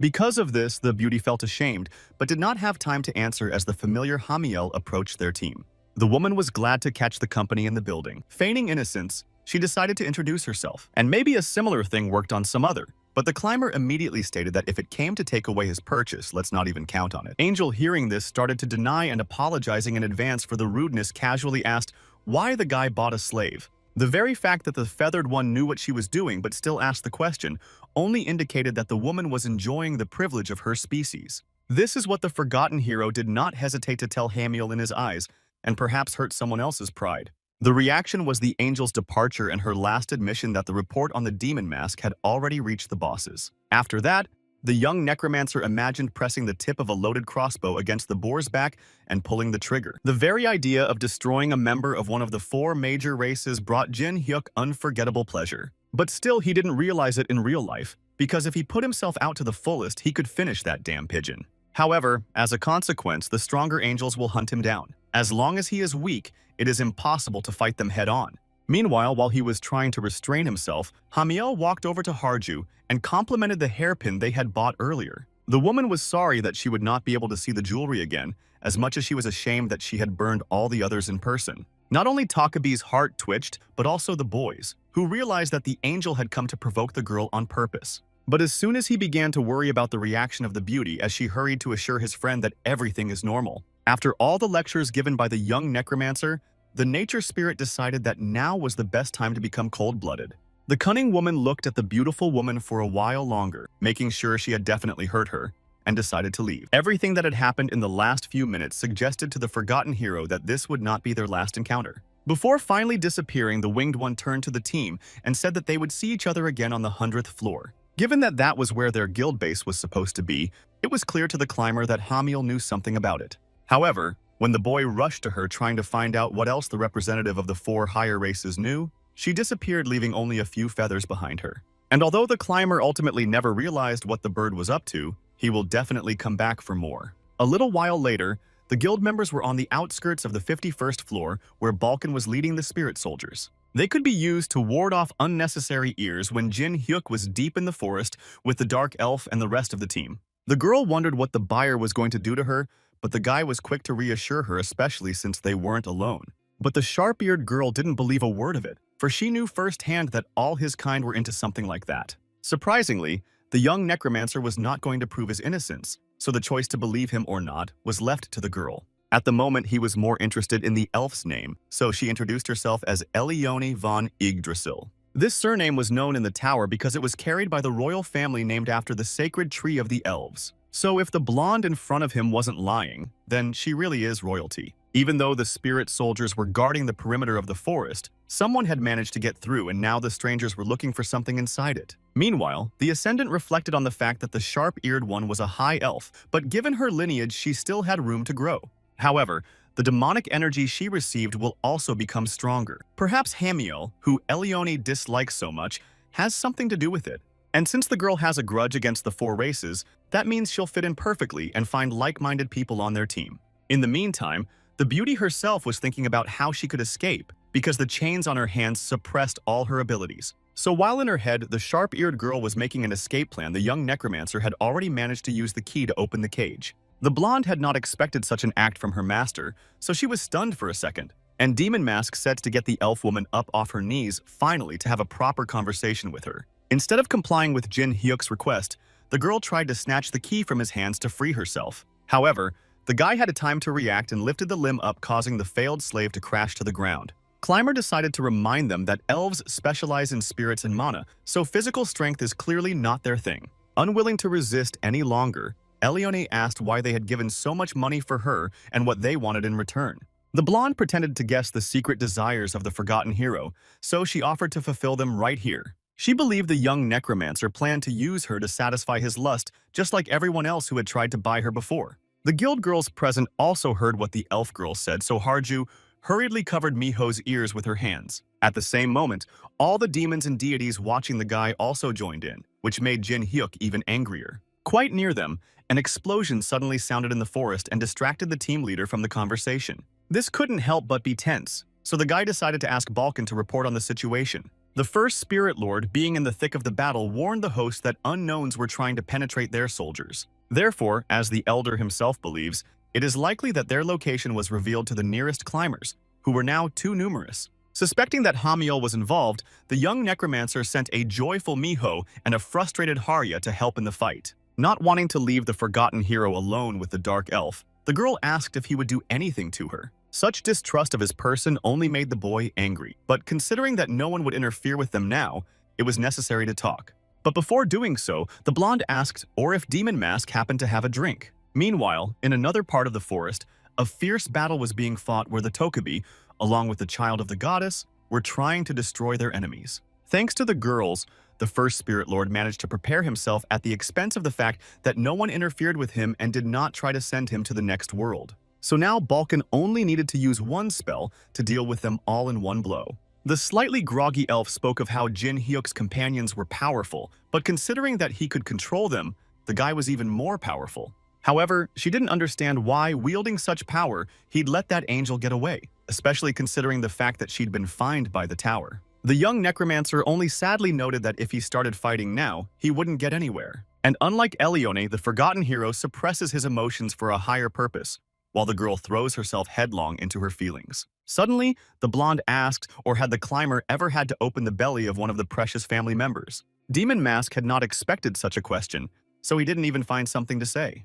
But there was no need for that, for the elf was bogged down in her thoughts about how she had destroyed her own father. Being a little younger, she did whatever her relative told her to do, when he guided the dagger in her hands with just words. Despite the terrible pain, the elder praised the girl and said that she could only learn it this way. On his deathbed, the man gave his heiress the seed of Yggdrasil, which was passed down from generation to generation.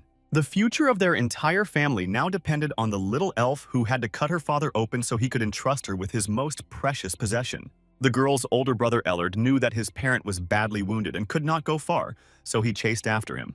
It came as a surprise to everyone when he sold their entire nation to the 4 royal races for power. Realizing that the enemy was closing in on them, the father asked that the only faithful child finally consume the seed. Suddenly, a sword blade appeared out of nowhere and hit the man's head, sending him instantly back to his ancestors. But it didn't end there, and right after the head of the family destroyed the main family heirloom. Looking up, Elione spotted Hamiel in the sky, who was the slayer of everything the Elfess held most dear. The woman, looking at the fair-haired woman with a nasty smile, decided to further spoil the child's fate by endowing her with demonic energy. Angel thought hard about what punishment to subject the haughty elven princess who refused to join them. So she used a power that was incompatible with her magic, whereby just a single drop would distort the supreme creature. The mad fiend was most annoyed by the blonde's arrogance, so she wanted to start the transformation with her. The traitor slowly plunged the pointed-eared woman into an abyss of despair that made the unfortunate woman seem like she was going mad. And after all the abuse,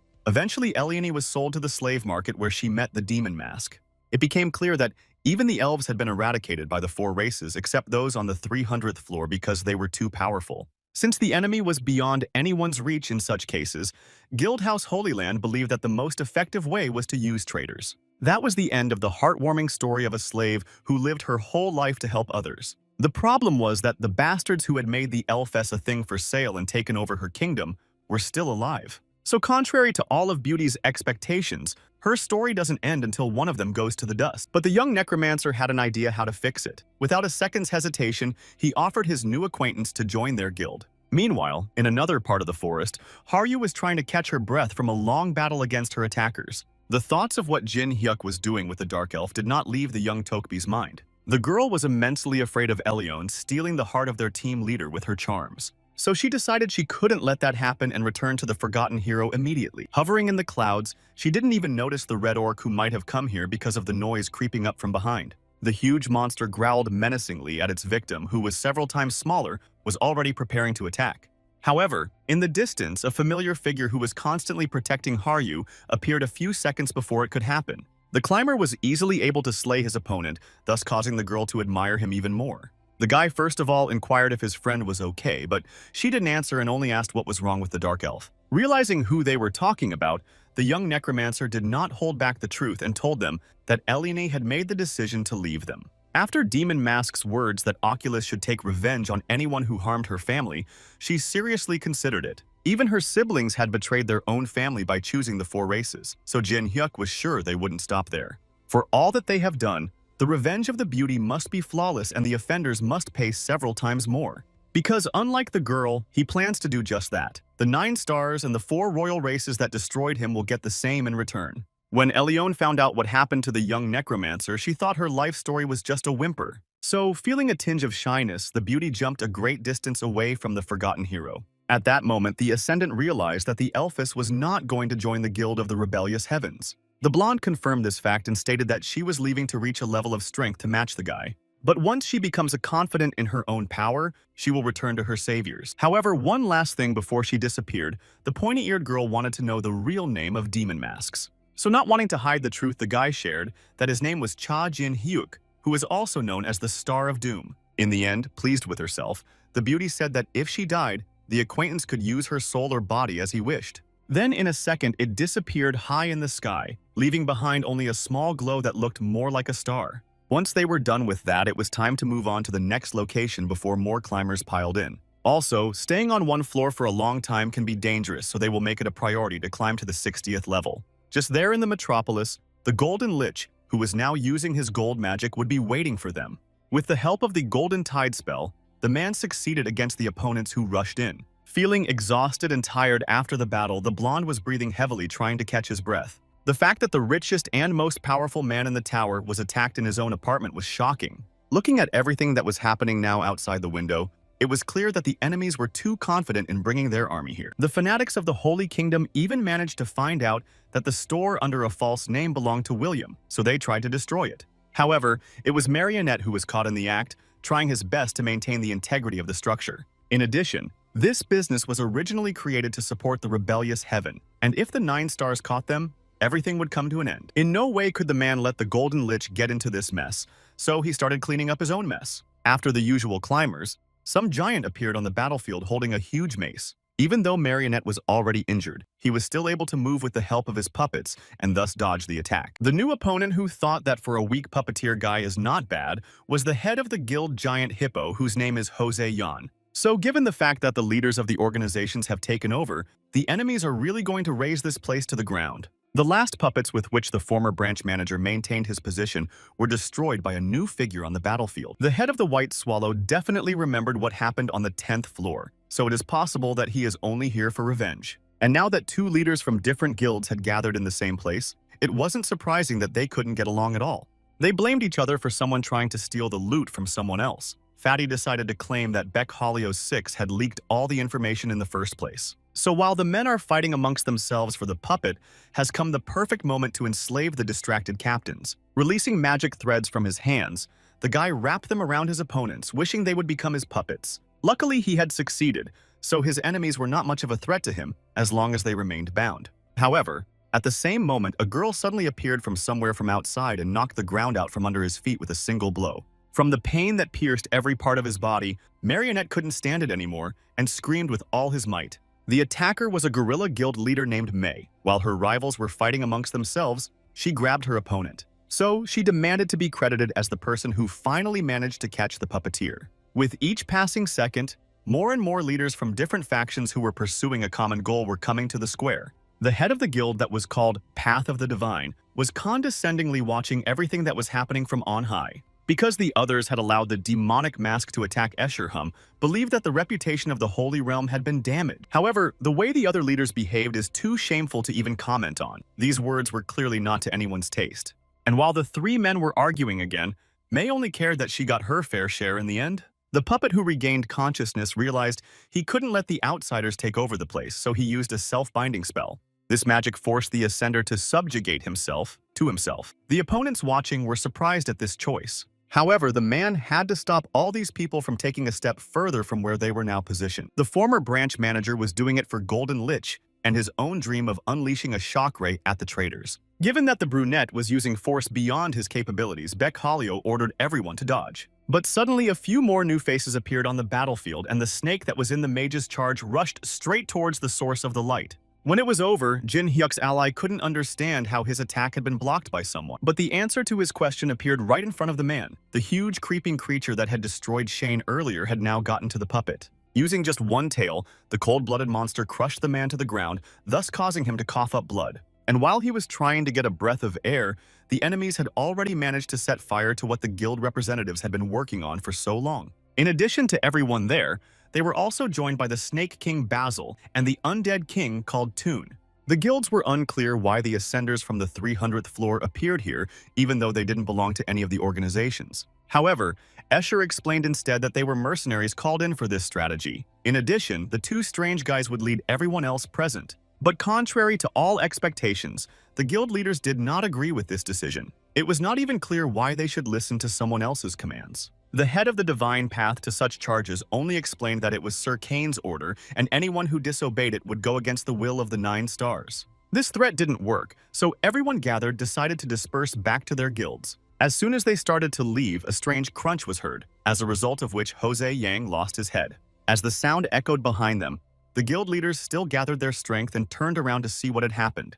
But no sooner had they done so than it was their turn to repay their disobedience and refusal to obey Palin. The head of the White Swallow Guild was much luckier than May because the man was left without a leg, while the girl repeated the fate of the giant hippopotamus. Not only was Beck Hollio not considered to be particularly competent at his job, but he also dared to go against the orders of the Great 9 Stars. So after some thought, Escher decided that the Holy Kingdom didn't need a man like him. Using his own magic, he was remotely able to set the blonde-haired man's body on fire, making him look like a huge torch in the darkness. Now it was Thun's turn to create from the remains of the guild leaders obedient and loyal soldiers as they had not been when they were alive. Since the guy had the title of Undead King now in practice, he was skillfully proving that it was given to him for a reason. The Necromancer was not expected to do anything else. The head of the Divine Path Guild was clearly satisfied with the work he had done. However, Toon was most interested in where Demon Mask was now and learned that he had not even reached the 60th floor. Such news was clearly not to the liking of the mercenary who had expected to meet the famous climber today.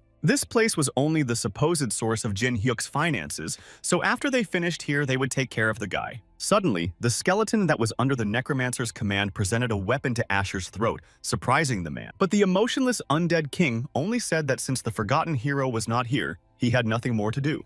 However, the older man has nothing to worry about because he will take care of everything and eventually bring him the head of the right person. It was because the guy wanted to destroy the demon mask that he took up the proposed mission. Meanwhile, Jin Hyuk himself stood unsuspectingly at the meeting place where he was supposed to see Handrick.